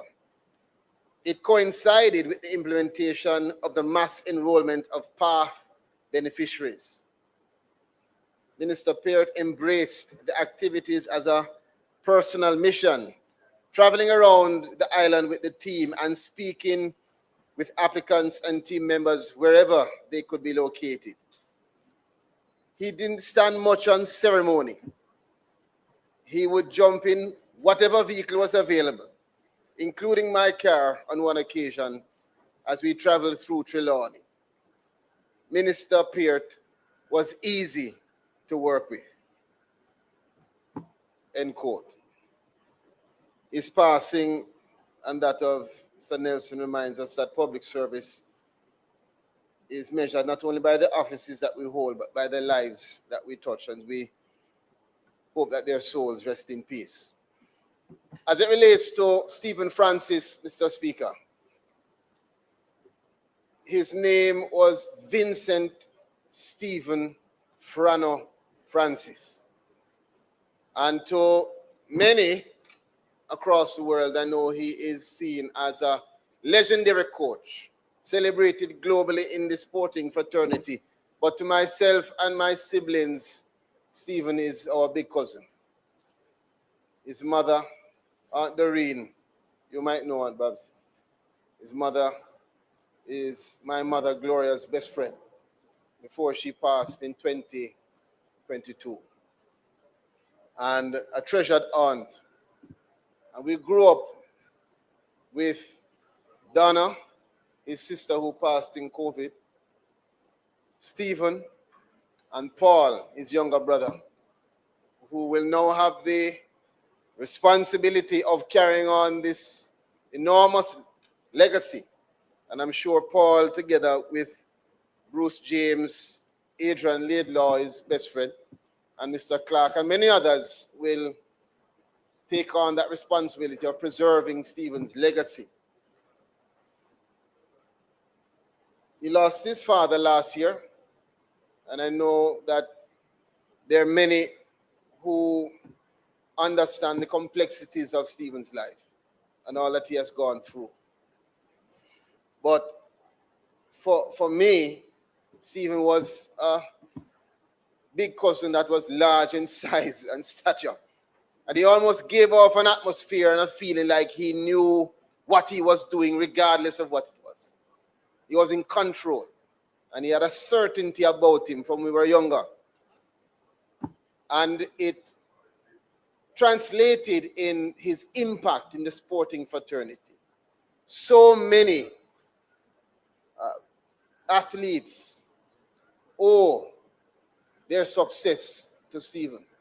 A man who, unlike many, not many can have a vision and turn that vision into success. Many can have a vision But Stephen had a vision, and in 1999 with Paul and others, they put that together in MVP. And with hard work, they were able to really carve out their place in the global sporting fraternity, to take athletes and to build their confidence, and through discipline and sacrifice, to make many persons believe in Jamaica, not just MVP. Together with Glenn Mills, he's known, perhaps one of the most prominent coaches in the world who have caused reverse migration of athletes coming back home because they knew that we had the skill, the professionals who understood how to get it done. Shelley Ann Fraser Price, Elaine Thompson, Bridget Foster Hilton, Sharika Jackson, Asafa Powell, Julian Ford, so many, Michael Frater, Nesta Carter, Tia and Tina Clayton, so many more who have been impacted. Navleen Williams, Melanie Walker, Kishane Thompson from Southeast Clarendon, and you had others from Barbados, Christine Day, many athletes whose name you might not know, but they are making an impact across the world, have come up through the impact, through the guidance of Stephen. And Stephen, to them, is much more than a coach. He was a life coach. He presented for them the principles that I'm certain will guide them beyond being on the field, build their character. I want to, as I close, just to say, Stephen, thank you for all you did for so many of us. Thank you from a nation that is grateful to you for your commitment and your sacrifice to build up our name and our brand, Jamaica, in sports, in athletics. Stephen was loved. Stephen was loved. And in his final moments, there are many that were around him. And I mean, I don't know all, but I want to just take the time to acknowledge of course, Stephen's brother Paul and Bruce James, Darren and Adrian Laidlaw, Mr. Clark, Wilfred Bagaloo, Ronald Robinson, many other friends, Bridget Foster Hilton, and many other athletes who were there either in person or to call him. The doctors that were there, including my brother Peter, Dr. Williams, Dr. Saibo, and of course, Carol and Michelle, my elder sisters who were by his side. It happened faster than I would have expected, but Stephen lived his full life, and he was here and made a massive impact on his world. I don't recall knowing of biological children, but I know that for Stephen, the athletes that came within his grasp were his kids. He loved them. He disciplined, he cared, and he had a special place for each and every athlete that he had the opportunity to support and to nurture. May his soul rest in peace, and may all who I know were impacted and who loved him find comfort in this very, of course, difficult time. Thank you.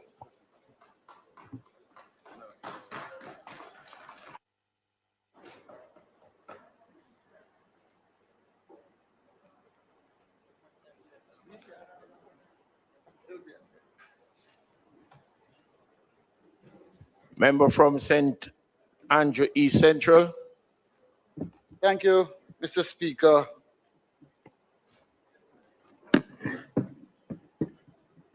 I'm not accustomed to batting this late, but it is important to play an innings on behalf of Stephen Francis. The world of track and field is mourning the passing of an icon. And Stephen would have transformed track and field in Jamaica if you do your research, you would have lost 98% of our high school athletes who had migrated seeking other opportunities. And the migration of those athletes back on our soil is testimony to Stephen's greatness.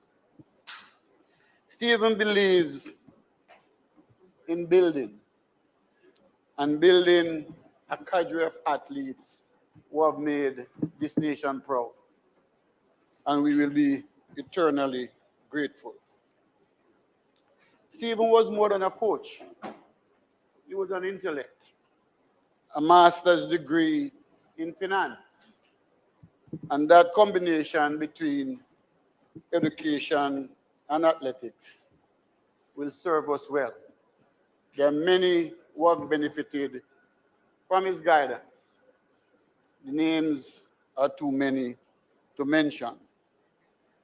But what I do remember about Stephen, having had the opportunity to travel with many national teams across the globe, was his humility. If you would have gone to the warm-up track, Stephen would be sitting by himself, pondering the next move. He was never one who sought headlines. He was never one who craved the media. He allowed his result to speak for himself. I too want to join my colleague to say to the minister that in honor of the late great Stephen Francis, a statue should be erected at the National Stadium as part of his legacy. And I dare to say that the other iconic coach, Glenn Mills, should also be honored with a statue. They have combined to produce over 200 medals for Jamaica at the global level. Unprecedented, never before happened. His legacy will continue on long before all of us in this chamber. But sadly, we were not able to monetize his greatness during our glory days between 2008 and 2020. It is a passion of mine to say that the next generation of athletes, Madam Minister, we must find a way to work closer with the Minister of Tourism to monetize that. Between 2008, we ranked number 3 in the world of global track and field. We are the fastest man alive. We are the fastest woman alive. We were the envy of the world. Anyone who traveled with a national team and don a Jamaican color, you become an instant star. People were hounding you for autographs. But we were not able to monetize it to the benefit of track and field. I would love to deposit that we do a case study as to what Stephen's methodology was. He had an eye for talent. He did not chase those who were gold medalists, but he was able to take those who didn't medal and to transform them into world beaters. That's the greatness of the man. One of the legacy of Stephen Francis, as mentioned earlier by the member from Clarendon, is the number of coaches that you were able to deploy across various clubs.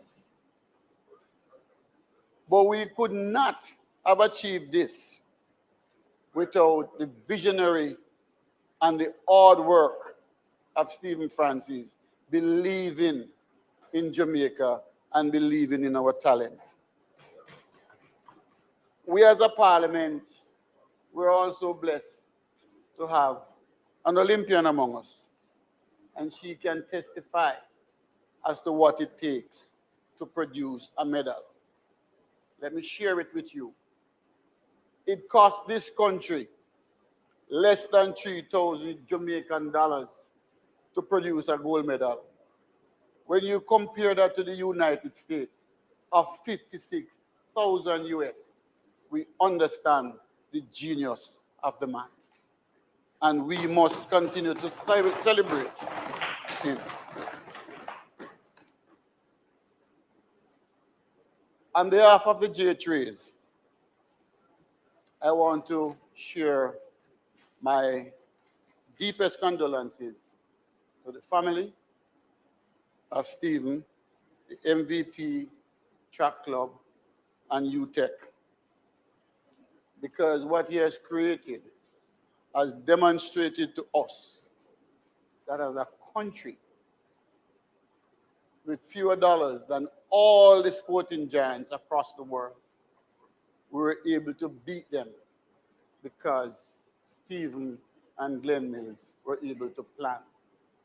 And planning trumped money.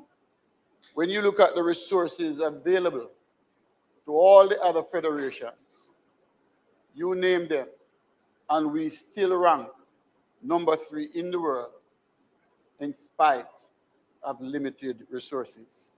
It is therefore my call to the minister to ensure that in Stephen's legacy, we develop more track across this globe. We are rich in track and field. We are rich in coaches. We are rich in talent. And time now, Minister, that we put in place the infrastructure to support all of that. My last sojourn with the track and field team was in Budapest. And we were in awe about their training facilities when you juxtapose it against our national stadium. Time has come for us to put the infrastructure in place to match what our athletes produce at the world level. May Stephen rest in peace, and may his legacy continue, and may God continue to shadow the members of the MVP Track Club and Coach Glenn Mills, because there's many more medals to be won. I thank you.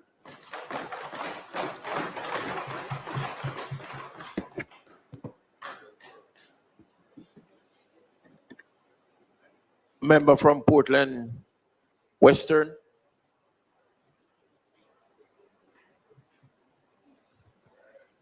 Thank you very much, Mr. Speaker. Permission to speak from a seat other than my own.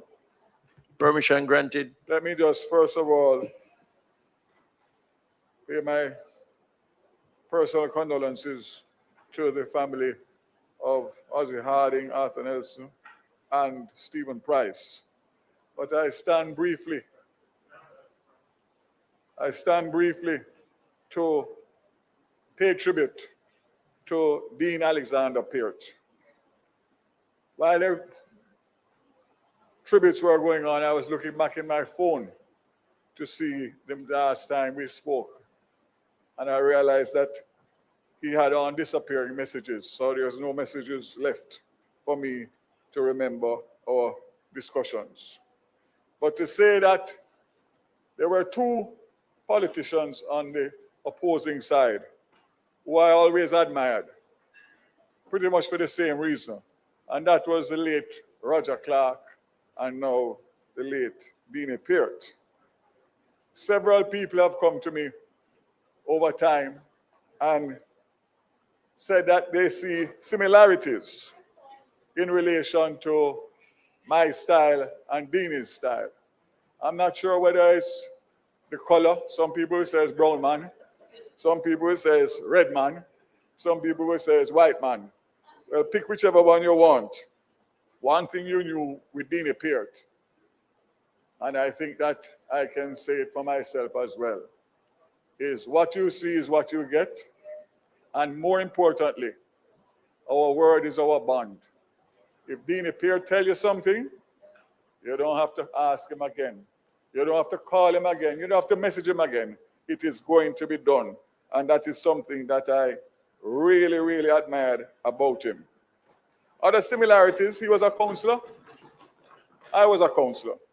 He was a 5-time MP, consecutive. I'm now at 5. He retired at 5, and I'm retiring at 5. And I would encourage others who have been here longer than myself to start thinking about it at some point. I'm looking on the front bench. I'm not looking at anybody in particular. But more importantly, Mr. Speaker and colleagues here, Dean Peart had a philosophy, which was why he was so successful. And I have followed in that footstep. And that is, he had a simple philosophy. Serve the people, and they will serve you. Love the people, they will love you. Respect the people, they'll respect you. Work for the people, and they will work for you. And last but not least, defend the people, and they will defend you. Simple, easy for you first-time MPs. Some of you who ran and won and then ran and lost, stick with that. And I guarantee you that you will be successful as Dean Peart was in politics. I'm not quite sure why Dean was not recognized for his service. And I wouldn't want to get into that here, only to say that it would not be alarming to me if I heard after today that Dean may have been offered and declined, because that was a man, as it was said earlier, he didn't do things for recognition and rewards, etc., etc. And the bottom line is, if that is not so, then I encourage us on my side to investigate that and to, if I am correct or incorrect, let us deal with it expeditiously. But I would support my colleague and friend from East Kingston and Port Royal, and also colleague Fitzjackson, in saying that many times we do this when it's too late.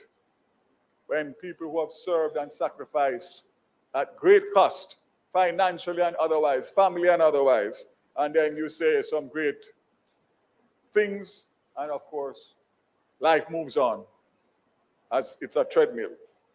But I don't want to say much more, because I know for a fact that after so many hours, if Deanie was here, across from me here or here, he would say, Vaz, do me a favor, no?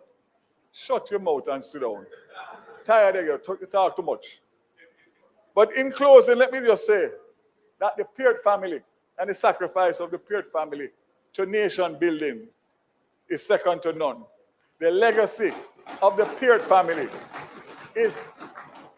can be matched with any other family, past, present, and future, in relation to the service and patriotic life that they lived as a family. I know it's never easy, but it's life. And what we must make sure is people like Deanie Peart and others to come are recognized and celebrated while they are alive, and not after their unfortunate passing.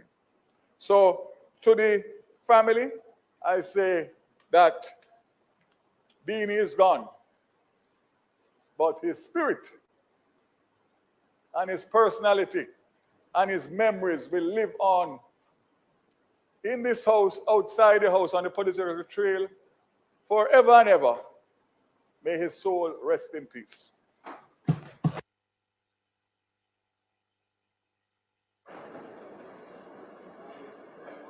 Member from St. James West Central. Mr. Speaker, as the sitting member from the constituency of St. James West Central, I should like to formally place on record and also express to the family of the late Arthur Nelson my condolence on his passing. I first encountered Mr. Nelson early in my first term when I was honoring a commitment I made on the campaign trail to electrify the community of Riverside in the wider community of Irwin. Having been told by one of the residents, now deceased Mrs. Smith, that she had moved and lived there for some 80 years, and the community had never had electricity, that section of it. And so, as part of our government's rural electrification program, with the assistance of the then Minister of Energy, Minister Wheatley, the engineering work was done on Riverside Drive to bring electricity. And on the day when we turned on the power, in fact, it happened in the night, and it was a rainy night. And it was in those circumstances that I recall my first encounter with Arthur Nelson. Since then, I have seen him regularly at community meetings of the Irwin CDC, and he was always accompanied by his wife, Barbara, and his daughter, Andrea. Small in stature, unassuming, and obviously humble. But I so admired his devotion to his community. And I must say that it was always puzzling to me about the state of the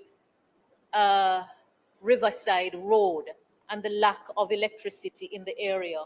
But as I listened to the member from St. Catherine, Member Jackson, Southern, who shared Mr. Nelson's perspective, he too having expressed a view on why the road in the community was so bad, he was of the view that he didn't want to be accused of giving priority to benefit himself. Such is the nature of the work we do. I mean, they would say, damn if you do and damn if you don't. But Mr. Speaker, all of us who serve in this role know the demands, and we can't do it without our families. I believe every time we rise to pay tribute, there is so much to learn. I'm particularly struck by the qualities that we all celebrate: non-partisanship, humility, going above and beyond the call of duty, cross aisles interaction, and yet sometimes it's so difficult to live them. I always say when we pay tribute in my constituency, for anything that we admire in others, we should pray to God for the strength to do it while we can, and not to just let it be an afterlife. So, Mr. Speaker, Arthur Nelson made his contribution. He made his contribution to the people of St. James West Central, to the parish of St. James, and also nationally. May that contribution be long remembered, and may his soul rest in peace. May his family take comfort in that contribution, knowing that he lived and served well. And may we remember them, because it is not only those who have served and have passed on. They leave loved one behind who sometimes need, to be visited and reminded that life goes on. May I also use the opportunity to express my condolence to the family of Dean Peart. I know many of them, some of them are my friends, and also to the family of Stephen Francis. They have lived well and have served well. May their souls rest in peace.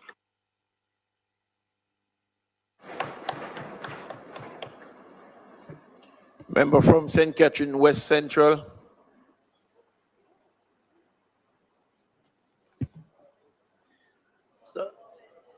Mr. Speaker, permission to speak from a seat other than my own, please. Permission granted.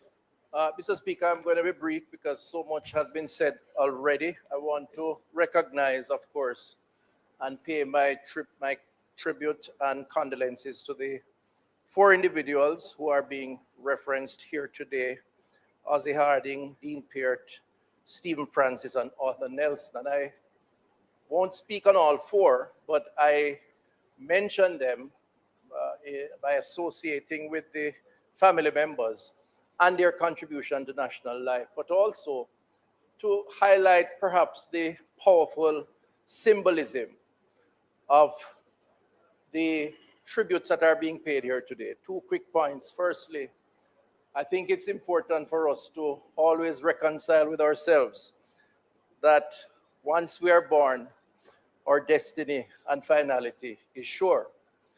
And today brings that home as we recognize not 1, but 4 individuals who have really played their part. Secondly, in this house, though 3 of those individuals would have crossed both sides of the aisle, the tributes have come from both sides of the aisle, recognizing the individuals, whether they were on that side or on this side.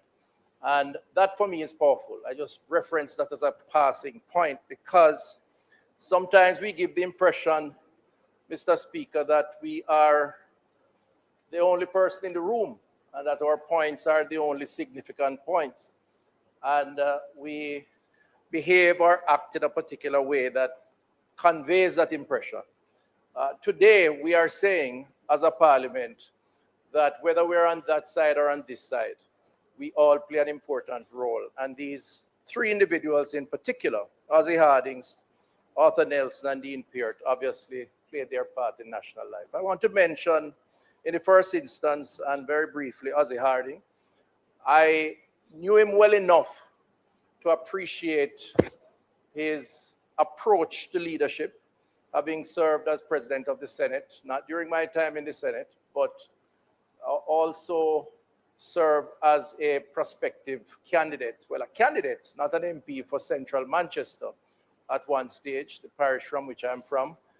And his willingness to give advice, his intellectual capacity, and his love for the Queen's English, and to always be available to demonstrate a history lesson of Jamaica's role in the Commonwealth of Nations.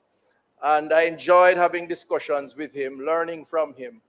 And today I want to just pay tribute to his family, his wife, his sons, and to say he played his role.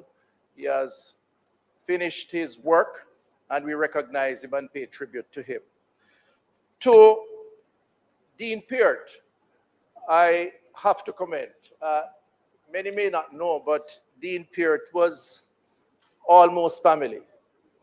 And perhaps one would say not blood family, but family. Family for a number of reasons. First of all, he hailed from the parish of my birth. Second of all, he went to the best high school in Jamaica, Manchester High School, the school I went to also. Secondly, he was my mayor at one point as a resident living in the parish of Central Manchester. And third of all, he got some support from some of my blood family members. My mother at one point, until I convinced her otherwise, was a friend and very fond of Dean Peart and would certainly enjoy his company. Beyond that, because of marriage and family relations, he and I had reason to be in the same place on a number of occasions, and we had extremely good conversation. And much has been said. Very plain, straight talker, didn't mince his words, said what he meant what he said. But he was a patriotic Jamaican who believed in nation building, community building, empowering people, and he expressed that in no uncertain terms. Family again, because his children, even though I was a little older than them, we grew up together. And in his latter years, his last set of children went to school with my children. And again, the friendship continued. So today I say to his family members, my condolences on behalf of my family, my children, and we recognize him for his significant contribution to nation building. And I believe that we are all better off for it. And we pay tribute and hopefully will emulate the very positives that he represents, which is to speak frankly, to work hard, and to always, as they would say on that side, put the people first. Thank you, Mr. Speaker.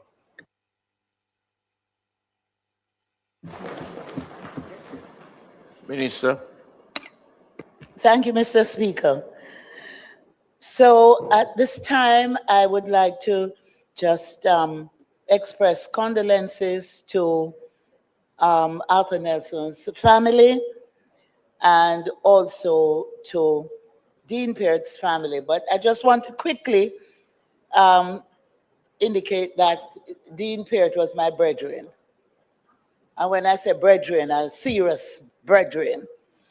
And when I became member of parliament, the first major road I got repaired in central St. Catherine, Dean Peart was the person who saw to it. Taximen demonstrated. In fact, one of the taxi men became my driver eventually because Dean fixed the road. And there was a property in Gordon Pen that the community played on for decades, used as a playfield, which was owned by a church, and the church decided to sell the property, and the people demonstrated. I went to Dean and I said, well, how can you help me? And he said, we don't have any money that we can buy the property, but I can be creative and suggest maybe a swap.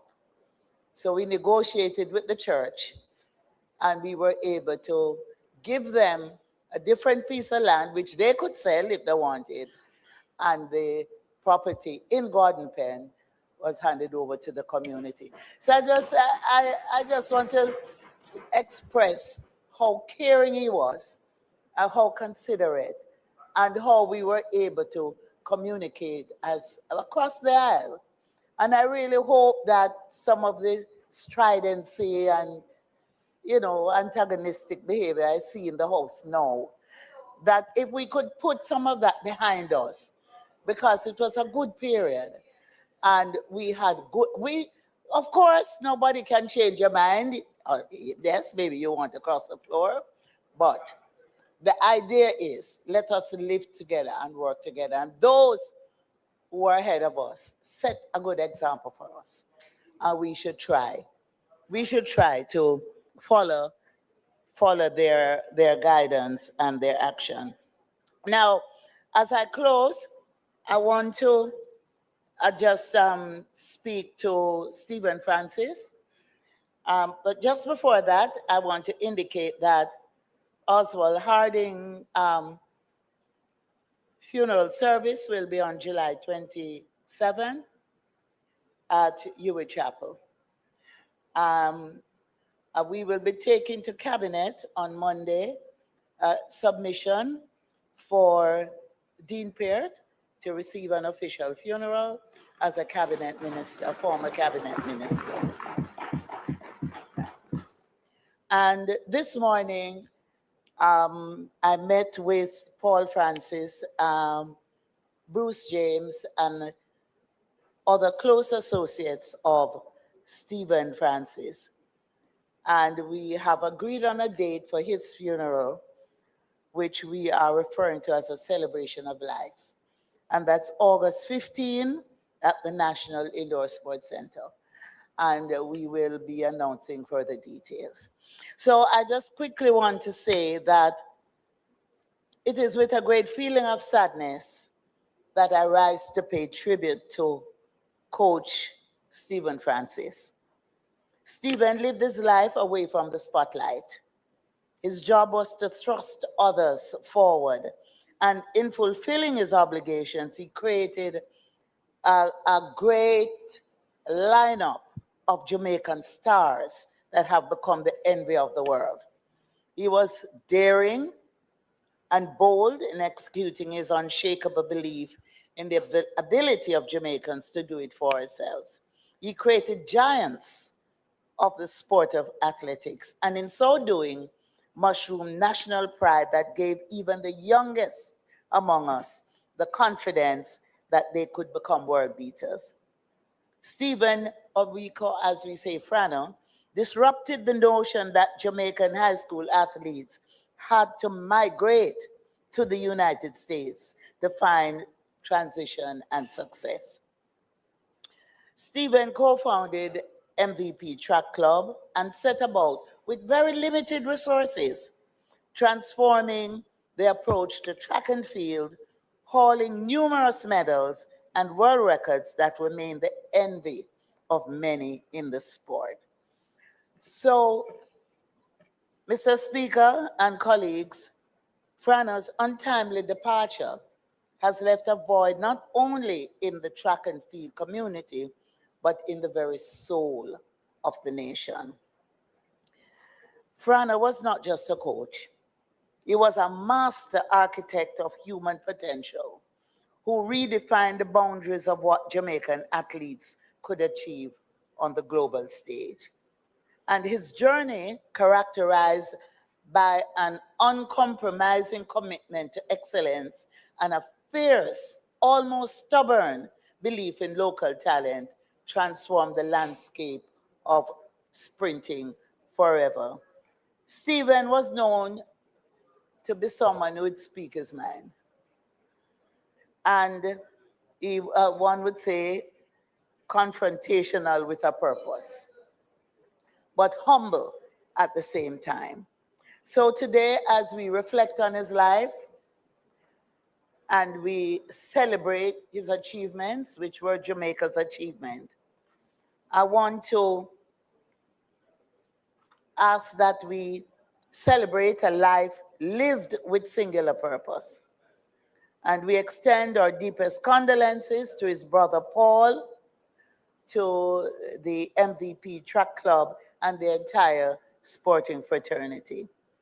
Stephen Francis, as I close, has finished his race, but the echoes of his voice and the impact of his mentorship will resonate through the annals of Jamaican history for generations to come. May his soul rest in eternal peace, and may his legacy continue to inspire the pursuit of greatness in all our endeavors. I thank you, Mr. Speaker.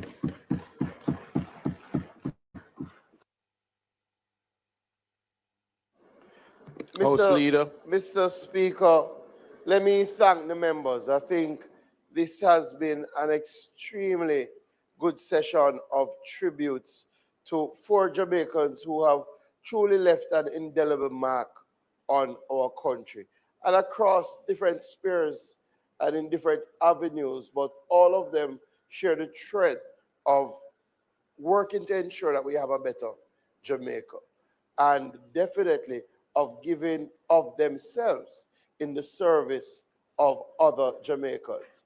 I won't add to the tributes, but just to say, as a youngster growing up, watching the TV, Dean Peart seemed larger than life.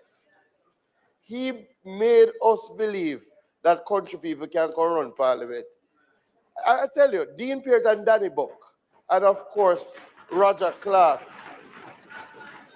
they had a demeanor in this house that really Harry Douglas was one. But maybe because, I'm from the St. Elizabeth side, right? But I must tell you, they had a demeanor in this house that said rural people can really aspire and achieve.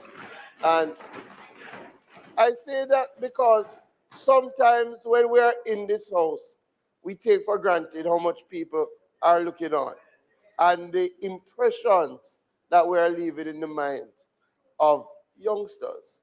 And I must give kudos to the generation before us. And you can see in the tributes that it flowed despite significant cut and thrust, despite real competition, the respect across the aisle was clear.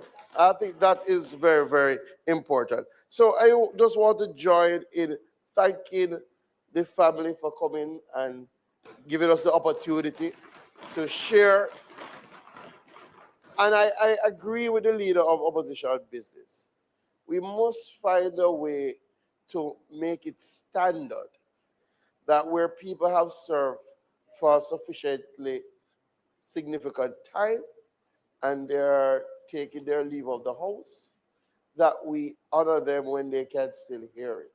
And that we invite the families to come so that they can hear sometimes how we really think about them. Because oftentimes in the cut and thrust, when we're on the political stage, people may believe that, we're not really colleagues. And I think this is a good exercise that we should have when people can really appreciate it. So I thank the family members.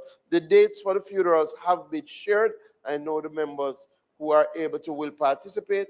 And Speaker, I turn to you for our moment of silence. At this time, we will all stand for a moment of silence.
May their souls all rest in peace.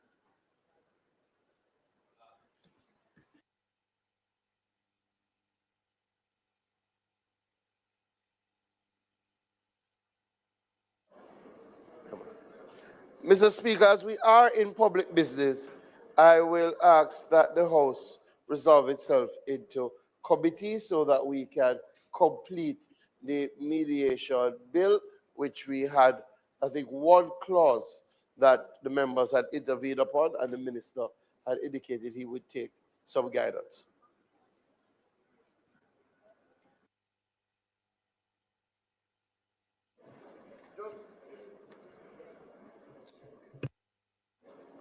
Just to indicate to the family, the extracts from the Hansard of what was shared today will be sent to the family.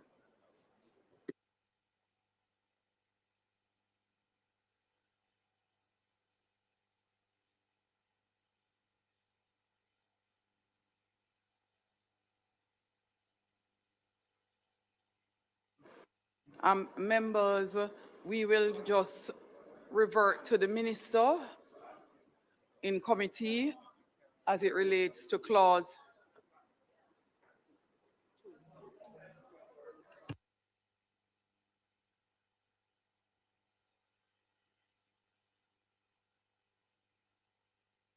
Minister, the member Malahoo Ford, would you like to go before the minister? Madam Chair, I'm just seeking an opportunity to just clarify and amplify the point I made earlier in my intervention on the proposed amendment to Clause 2. So the term habitual residence is used in the bill in 3 places in Clause 2. Firstly, in the definition of domestic mediation. Secondly, in the definition of international commercial mediation. And thirdly, in the definition of international settlement agreement. The bill, Madam Speaker, is, among other things, establishing a regulatory framework for the conduct of mediation in Jamaica, including community mediation, domestic as opposed to international. And secondly, among other things, it is giving effect to the provisions of the United Nations Conventions on Mediation done in New York on the 20th day of December 2018, the New York Convention. To that extent, I wish to clarify that my earlier intervention on the proposed amendment to substitute the term habitual residence related solely to the definition of domestic mediation. For the record, when the bill is looked at, the use of the term habitual residence appears appropriate and should stand in the other two definitions because it reflects the convention definition, which is set out in Article 2 and appears in the first schedule of the bill. But in relation to domestic mediation, I think that the point made both by myself and the member from Portland Eastern that to use ordinarily resident may create a jurisdictional problem for the litigious party to an agreement, because it is saying that unless you are a national of Jamaica or ordinarily resident in Jamaica, with that term being a technical term, or the companies incorporated in Jamaica, the other things that are set out, you can't access mediation. And I don't think that is the intention of the law in respect of the regulatory framework for domestic mediation. And just to repeat, to the extent that the bill is giving effect to the provisions of the New York Convention, then the use of habitual residence reflects the framework that is contained in Article 2 of the Convention set out in the first schedule. Thank you so much, Member. Minister Chalk. Madam Chair, I have consulted with the technical persons.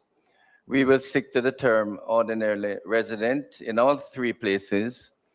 But out of courtesy to respond to Member Ford, the convention itself acts on its own. What happens with the convention is if two parties in any country, doesn't have to be Jamaica, it could be one country, Australia or Australia, New Zealand, once they come to a mediation settlement, it is enforceable in any country that has ratified the convention. So it's not that they're resident here or have any business here. What the convention does is once you have a mediation settlement, you can enforce it in any country that has ratified the act. So that, let us say Australia, there's a settlement in Australia and there's a bauxite company in Jamaica that has financial resources. They can settle it here once we ratify the convention. So, Madam Chair, I ask that the amendment as proposed be taken and then we approve the clause 2. So the amendment was the three amendments were previously discussed, and the minister is now confirming that ordinarily will replace habitually at the sections on pages 4, 5, and 6, as we had indicated before, and he would like to have that stay. So I now put the amendment. Those in favor? Aye. Those against? The ayes have it. Oh, sorry. 3.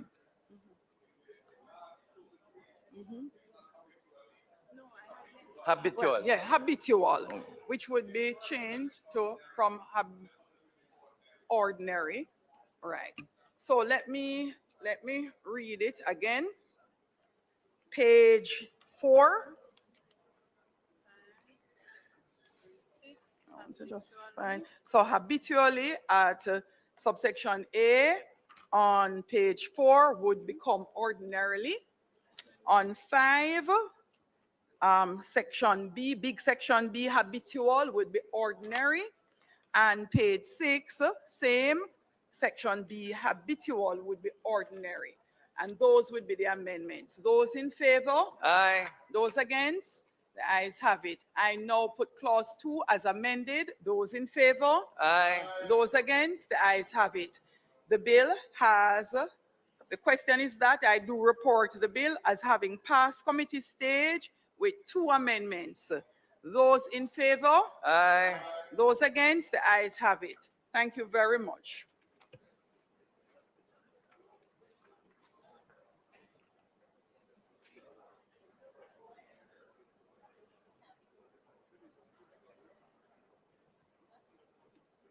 Four amendment.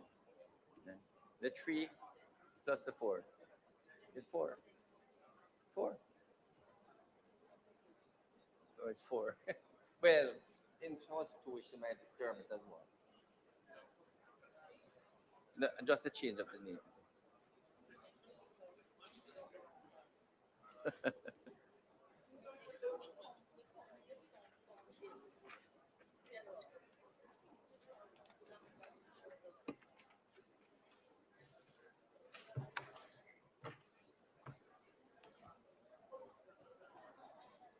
I do report the bill as having passed committee stage with 2 amendments. Minister?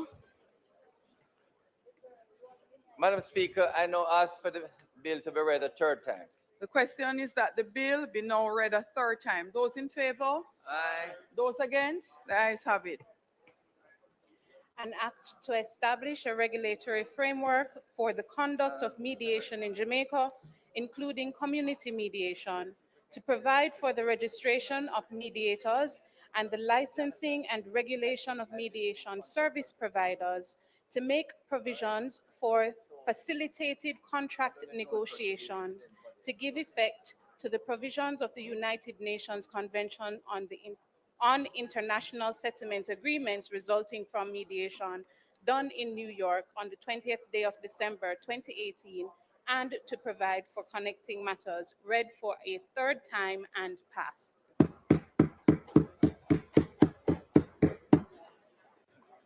House Leader? Madam Speaker, I now ask for the recommittal of the agenda, all the items on the agenda.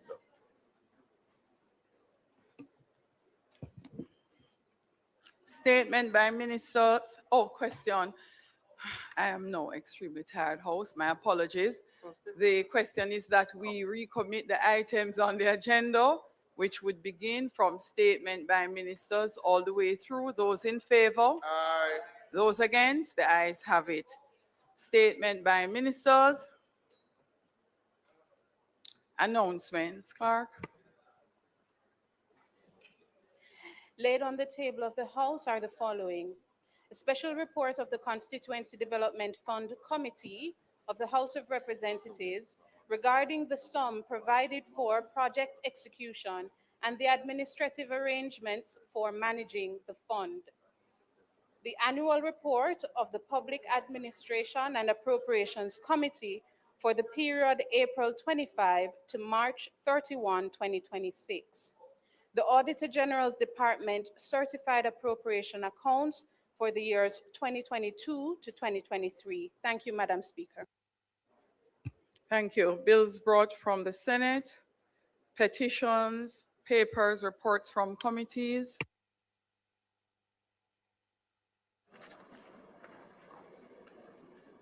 Madam Speaker, on behalf of the chairman of the committee, Madam Speaker, I beg to lay on the table of the House a copy of the annual report of the Public Administration and Appropriations Committee for the period April 2025 to March 31st, 2026.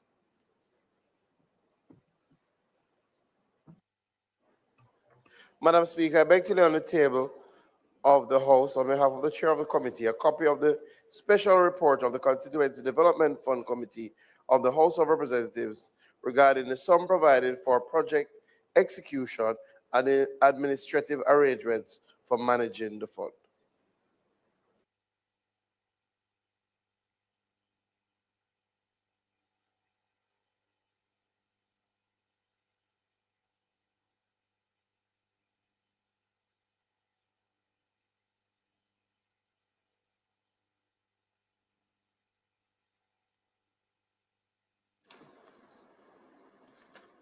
Notices of motions given orally.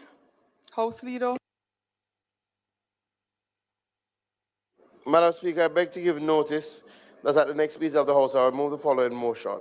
Be resolved that with reference to the resolution approved by this Honorable House on October 21, 2025, appointing a Regulations Committee, that the name Zuleika Jess be removed from the membership of the committee, and that the name G. Anthony Hilton be substituted thereof.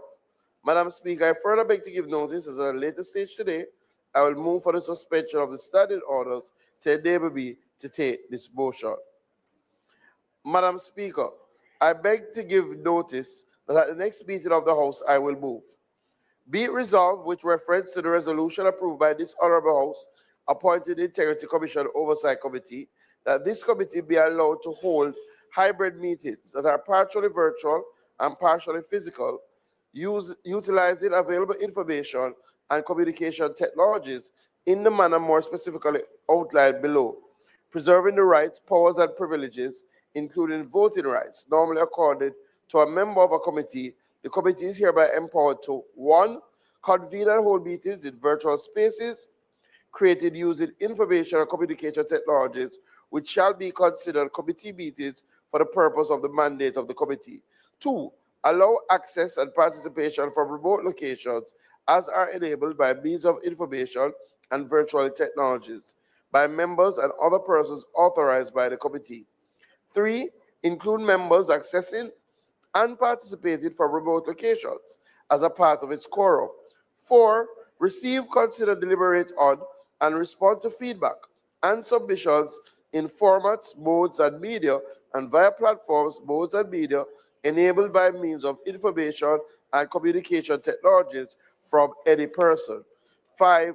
Consider any and all information generated, communicated, and received via formats, platforms, modes, or media as enabled by means of information and communication technologies, as forming part of the record of the committee meetings. Madam Speaker, I further beg to give notice that at a later stage today, I will move for the suspension of the standing orders to enable me to take the motion. Thanks, House Leader. Madam Speaker, I beg to give notice that at the next meeting of the House, I will move the following motion. Be it resolved that the special report of the Constituency Development Fund Committee of the House of Representatives regarding the sum provided for the project execution and the administrative arrangements for the managing the fund, which was laid on the table of the House on the 14th day of July 2026, be adopted. Madam Speaker, I further beg to give notice that at a later stage today, I will move for the suspension of the standing orders to enable me to take the motion. Member Phillips. Madam Speaker, I beg to give notice that at the next meeting of the House, I will move the following motion. Be it resolved that the annual report of the Public Administration and Appropriations Committee for the period April 2025 to March 31st, 2026, which was laid on the table of the House on the 14th day of July 2026, be adopted. Thank you, Member. Motions that may be made at the commencement of public business requiring notice. Motions relating to the sitting of the House. Motions for leave to introduce bills. Presentation of bills without leave of the House first obtained. Public business. The time now being after, I decided to complete, and then you, instead of going through another. So you may now proceed, House Leader. Time now being.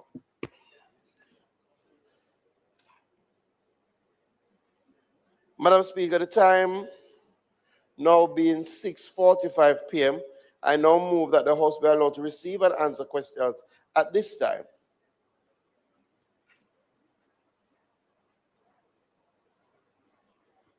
Those in favor? Aye.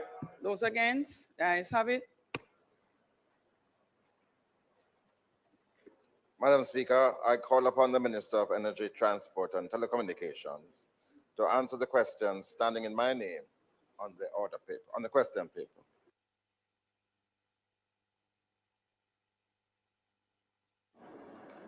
Thank you. Madam Speaker. Copies, yeah?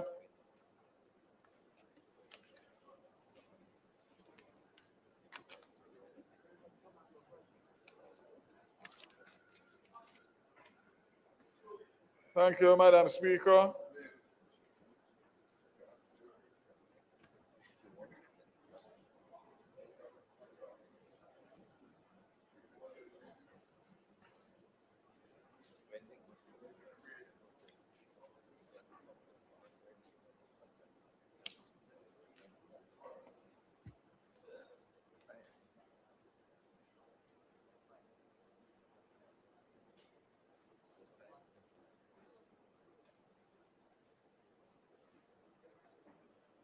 Thank you, Madam Speaker. I'll answer the questions as follows. Will the Minister state whether negotiations have commenced with the Jamaica Public Service Limited for the renewal, modification, or termination of the All Island Electricity License 2016? Response, yes. Question 2, who are the persons comprising the government of Jamaica's negotiating team? Response, the Cabinet approved the composition of the negotiating team as follows. The chairperson is the former permanent secretary, Mrs. Carol Palmer. Internal representatives, ministry representatives, the Chief Technical Director, Energy, Chief Technical Director, Strategic Planning and Policy Services, Principal Director of Energy, and Senior Legal Officer in the Ministry of Energy. External representatives, Attorney General's Chambers, Ministry of Finance and Public Service, Energy Sector Specialists, and Consumer Advisor Committee on Utilities, Electricity, Energy representatives, and also international consultants to the government of Jamaica. 3, can the minister provide the details of the 15 million US that he indicated in his sectoral presentation will be spent on capital projects at Petrojam? Response, the list of CapEx projects is attached. Question 4, how will the government recoup all the losses that Petrojam has incurred during the current financial year? Response, subsidies were incurred due to significant absorption by Petrojam of sharp increases in global oil prices caused by the conflict in the Middle East. It is expected that the accumulated subsidies for the current financial year will be recovered over time through the pricing mechanism as global market prices normalize. Lastly, is the government contemplating divesting any of the assets of Petrojam at this time? Response, the government of Jamaica has no plans to divest the company's assets at this time.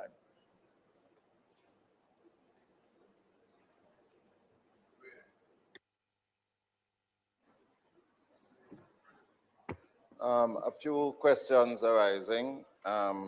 Firstly, in relation to the negotiations, is the minister aware that the JPSCO has not yet signed off on the power purchase agreement with the new licensees, and whether or not this is as a result of the negotiations that are ongoing for the license?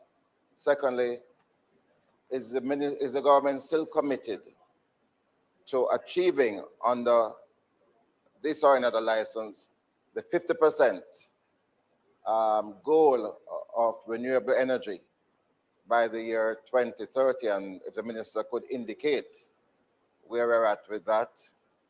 And third, in relation to this part of the question, because I have some other questions on Petrojam, can the minister indicate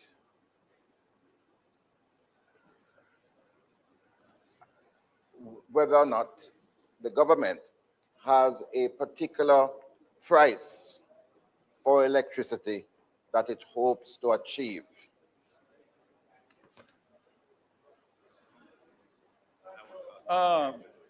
Member, In relation to the first question, which was in relation to the current PPAs, we are aware of that, and the ministry is working with the OUR and the JPS as we speak to have that matter resolved. I expect that matter to be resolved in short order.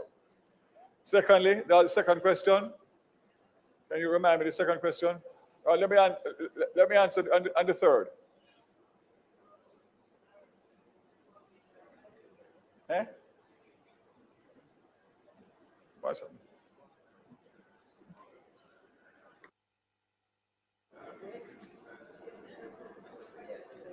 Minister, do you want your mic off?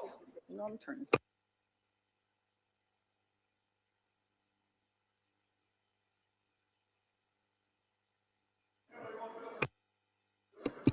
Minister, would you also be so kind as to take note of the questions being asked by the member from East Port Royal, document them and answer at the end? Do we have any other questions, members, opposition leader? And you would do the same, you would take the questions from the opposition leader and then you answer at the end. So first, from East Port Royal. Go ahead, please.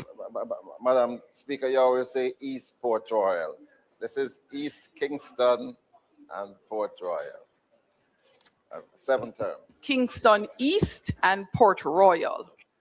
Minister, I had asked you, second question, what is the government's objective now in relation to renewable energy for 2030? Is it still 50%? And where are we in that trajectory? Thirdly, are other players approaching the government in relation to the JPS license? And if I could just ask the questions on Petrojam, because you mentioned that a recovery is being done in relation to the recent price increases. But you'll recall that Petrojam lost over $4 billion over 2 years. Is there any means of recovering that? And whether or not there will be an adjustment to the pricing formula to achieve that? And finally, you now have a new managing director, and the issue of conflict of interest has arisen. Are you satisfied that those potential conflicts have been resolved in relation to your new managing director?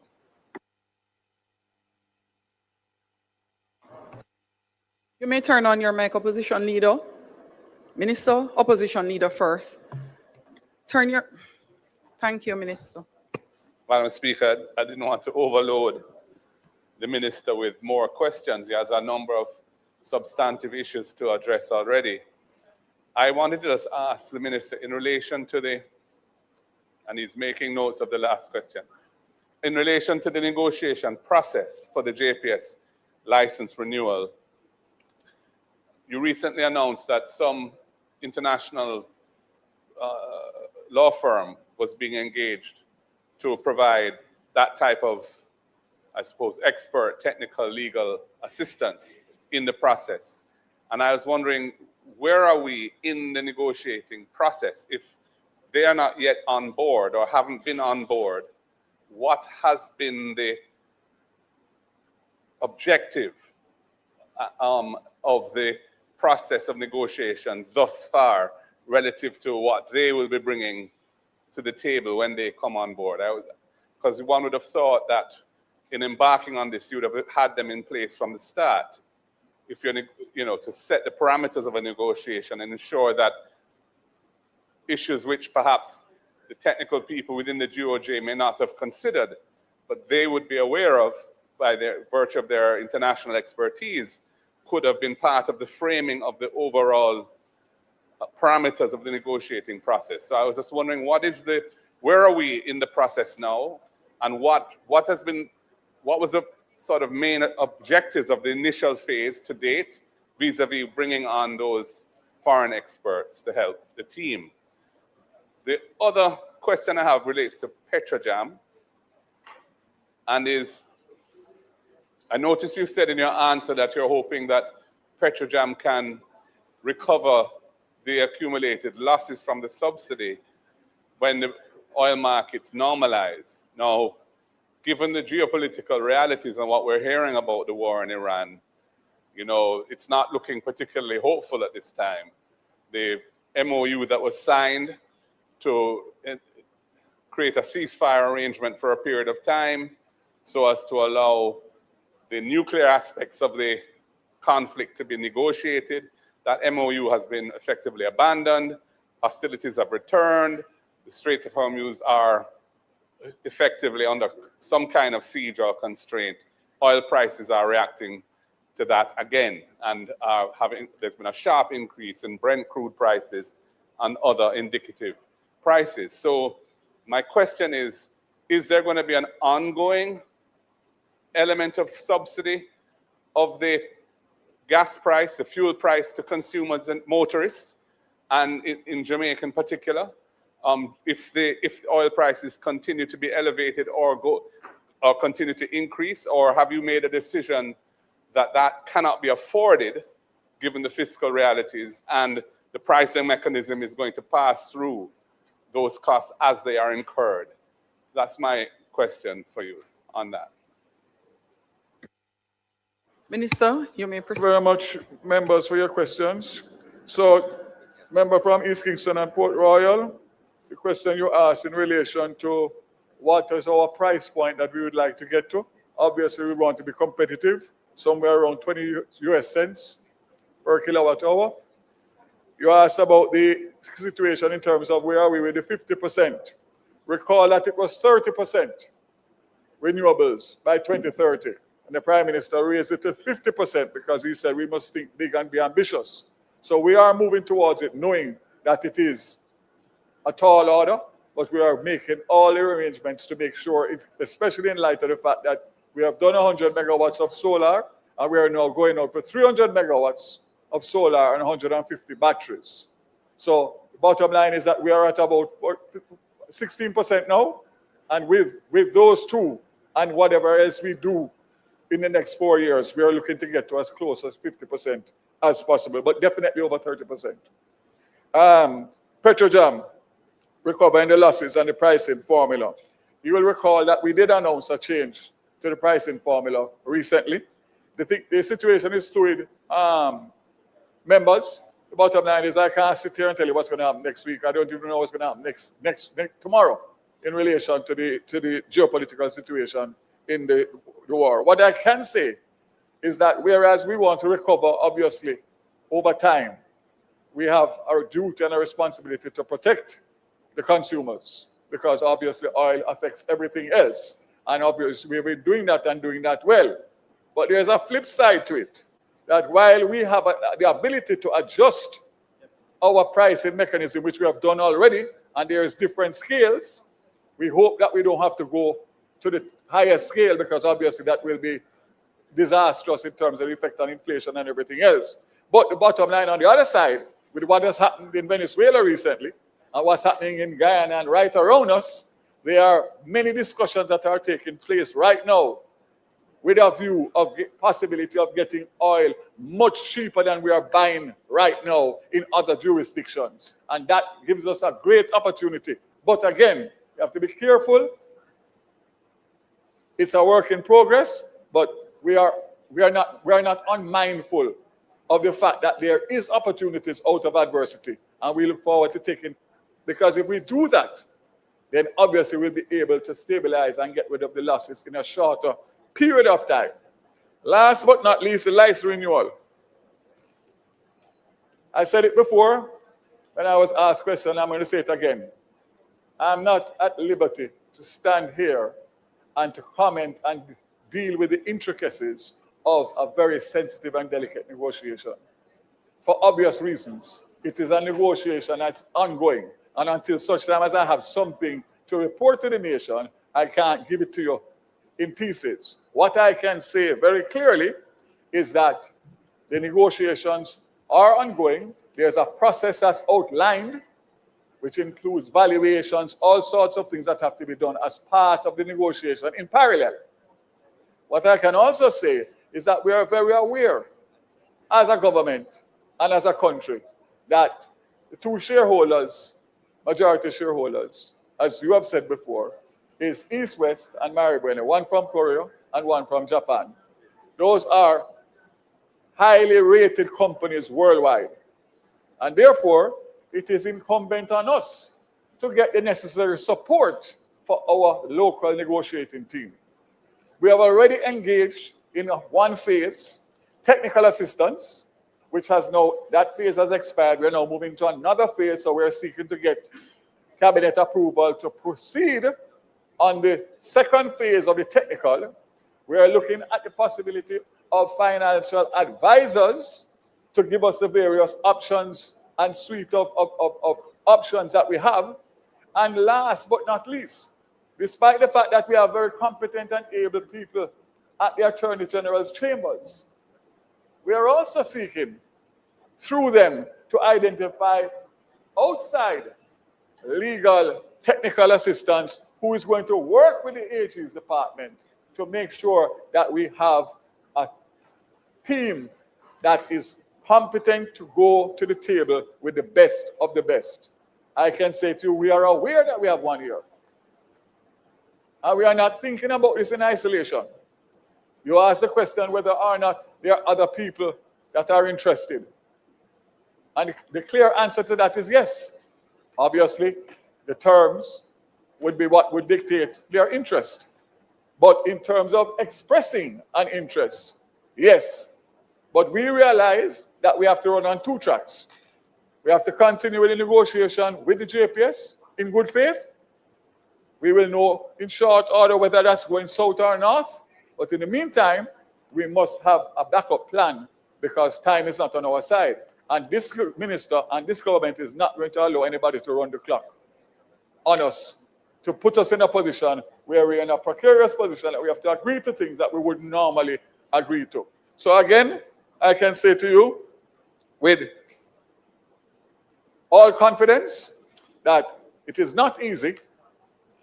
Time is not on our side, but as I gave the commitment prior, I'll give it again in Parliament today.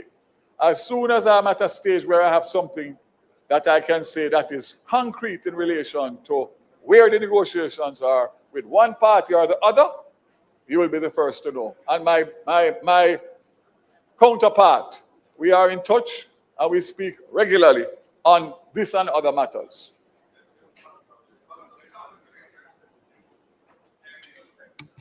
Would you like to make a follow-up question? The MD of Petrojam, that's an administrative procedure. That has nothing to do with the minister or the ministry. And in my usual style, everything that is done according to the letter of the process. And I make sure that I impress that because I know that at some point, questions like what you just asked already come up. And you have somebody who is competent, who has gone through a process, who has a proven track record, including an Order of Jamaica, yes, who is patriotic, and who is up to the challenge of what we just spoke about in terms of getting better oil prices for Jamaica so that we can bring the price of oil down right across the board. Thank you. Thank you, Minister. House Leader, we're going back to public business. Madam Speaker, I now move for the suspension of the standing orders to enable me to take the motion, notice of which I gave earlier regarding the Integrity Commission being allowed to hold hybrid meetings that I now move for the suspension of the standing orders. What was he getting up? The question is that we suspend the standing orders to allow for taking of the motion, notice of which was given earlier. Those in favor? Aye. Those against? The ayes have it. Madam Speaker, I now move that the motion, notice of which I gave earlier in relation to the Integrity Commission being allowed to hold hybrid meetings, that motion be approved. The question is that the motion be approved. Those in favor? Aye. Those against? The ayes have it. Madam Members, Speaker, I now move for the suspension of the standing orders till they will be to take the motion for the special report of the Constituency Development Fund, notice of which I gave earlier. Standing orders. those in favor? Aye. Those against? The ayes have it. Madam Speaker, the question is that the motion, notice of which I gave earlier, in relation to the special report of the Constituency Development Fund be approved. Those in favor? Aye. Those against? The ayes have it. Final one, Madam Speaker. I now move for the suspension of the standing orders till they will be to take the motion regarding the removal of Zuleika Jess from the Regulations Committee and the replacement by G. Anthony Hilton, notice of which I gave earlier. Those in favor? Those against? The ayes have it. Madam Speaker, I ask that the motion, notice of which I gave earlier, be approved. Question is that the motion, notice of which was given earlier, be approved. Those in favor? Aye. Those against? The ayes have it. Madam Speaker, it is not intended to do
All right, back to House Leader. Madam Speaker, it's not intended to do any further business today. I ask that the House be adjourned for a date to be set. Those in favor? I would advise members that we do have constituency debates to come, so you can start preparing yourself for your constituency debates. And the leader of opposition business and myself will be in touch in relation to the summer period and the approach that we will take for the rest of the summer period. Thank you, House Leader. On the matter of adjournment, just a very quick speaker's ruling, procedures for the submission of questions, written answers, and motions. This is to ensure that procedurally we are operating a little bit more efficiently. I wish to clarify and formalize the procedure governing the submission of questions, written answers, and motions requiring notice. Despite repeated verbal rulings that these matters should be submitted sufficiently in advance to permit examination for compliance with the standing orders, they continue in some instances to be transmitted shortly before the sitting with the expectation of immediate processing and publication. This does not allow adequate time for examination, consultation, or correction. This ruling therefore gives formal effect to the directions previously issued and streamlines the process in accordance with the standing orders. the procedure already implemented for questions under which they are formally handed to the clerk during question time pursuant to Standing Order 15.2 has operated very effectively. It has allowed sufficient time for examination from the Speaker to determine admissibility under Standing Order 16. The same principle of timely submission and proper scrutiny must apply to written answers and motions requiring notice. Standing Order 15.3 provides for written answers to be circulated with the minutes of the proceedings when received, but it does not prescribe the time for their submission. In the exercise of the Speaker's authority under Standing Order 15.3, I direct that written answers intended for circulations be handed to the clerk during question time. Standing Orders 22.2 requires a notice for motion to be in writing, signed, and addressed to the clerk. It may be handed in at the table during the period allotted for notices of motions given orally or delivered to the office of the clerk within the hours prescribed for that purpose. Under Standing Orders 22.3 and 22.4, the motions must be examined by the Speaker and, subject to that examination, printed on the order paper for the following sitting.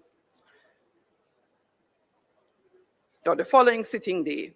This procedure is consistent with Commonwealth parliamentary practice as reflected in Erskine May, under which questions and motions are examined by the clerk, acting on the authority of the Speaker before being accepted for publication. I therefore rule that 1. Questions shall continue to be formally handed to the clerk during question time and processed in accordance with Standing Orders 15 and 16. 2. Written answers intended for circulation with the minutes of proceedings shall be handed to the clerk during question time and circulated after the necessary examination. An answer submitted after question time will ordinarily be processed for circulation at the next sitting unless the Speaker otherwise directs. 3. Motions requiring notice shall be formally lodged in accordance with Standing Order 22.2, whether at the table during the allotted period or at the office of the clerk within the prescribed hours, and shall be processed in accordance with Standing Orders 22.3 and 22.4.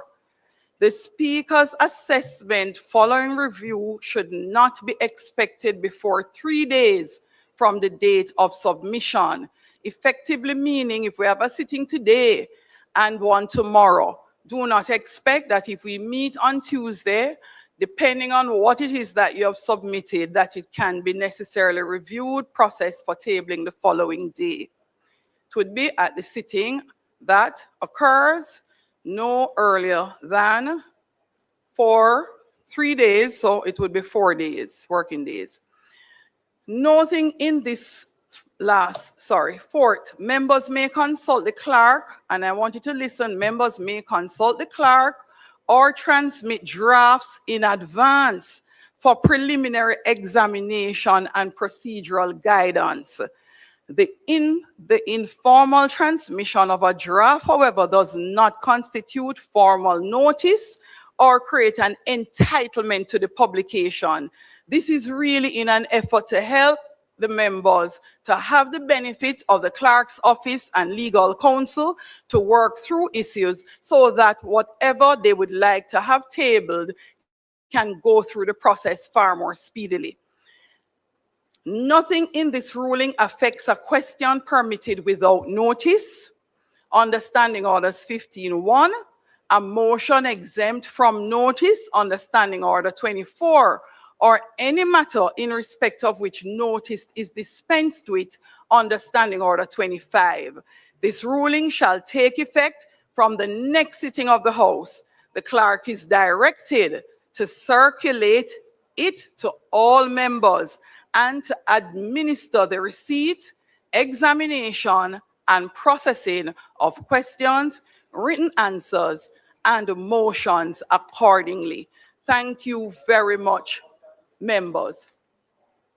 Madam Speaker, I would love to inquire if you will also be making a policy statement in relation to the time for answers to questions, because ministers are invariably not answering within a specific time, and it is the questioner who really ought to be asked to give an extension of time.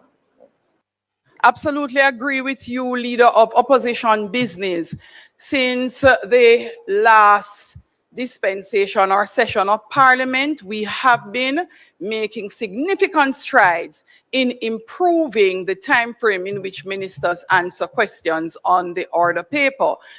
Albeit that significant improvement, it is sometimes outside of the time prescribed, and the process in the standing order is for the minister who is being asked the questions to speak to the member who has those questions standing in their name. I do have one challenge, and it means we may also have to implement a process of verification for the speaker, because I would not be aware of whether or not a minister and member has had a discussion based on my directive and have come to an understanding. And so we will institute some sort of note that the minister can submit to say there is an agreement between member and minister, so the speaker would know that we are not going to take the answer at X sitting. Today, we had an unfortunate situation where that discussion had not taken place. In the case of Minister Mackenzie, the same approach was done by the speaker, and a discussion was had and confirmation had. So going forward, members, for questions and answers to questions, ministers, once your date has come, you will be given a reminder from the House. And if you are not in a position to answer as yet, it is a requirement that you come to an arrangement with the member who has asked the questions. And after that, we continue with the standing orders accordingly.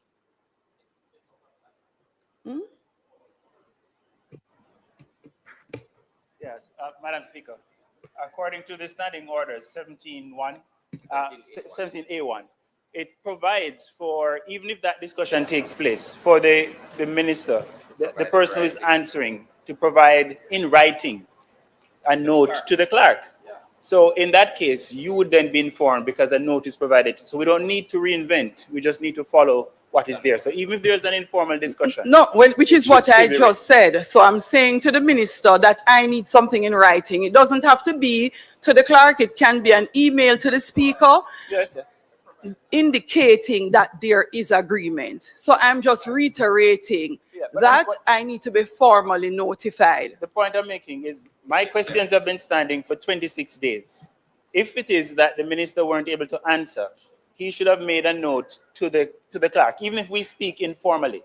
So that's already provided for by the standing order. And I didn't say anything differently. I'm actually saying that it must be done. And it must be communicated to me. House Leader. Madam Speaker, I won't belabor the point. I think you sufficiently dealt with it. Suffice to say, we have come a far way. We have come a very far way.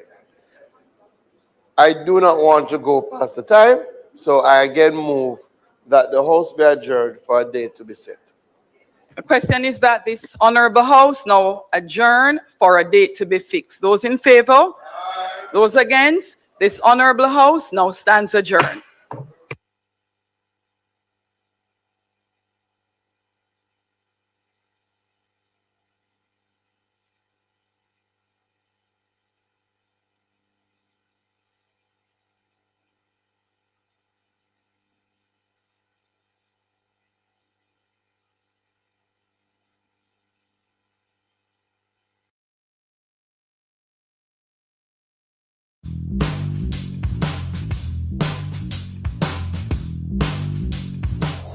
DJ again behind bars, and the fish market copyright infringement lawsuit set for jury trial. Time for news and numbers. Remember, it's just a name. So breakfast, lunch, now, dinner, door. JR Chronic Law is 10 years, you say. 10 long years and look how Jamaica stay. No light, no road, no food pan we plate. People are suffer while Andrew live great. Hey, hey. You stand up on the platform, smile wide and proud. I tell we about prosperity, but we can't see it all now. Hurricane come through and left the people bare. 6 months later, them still out there, asleep under the air. Their GLP friends them build high rise, road still full of wood. A whose pocket do I fill while the nation lose its soul?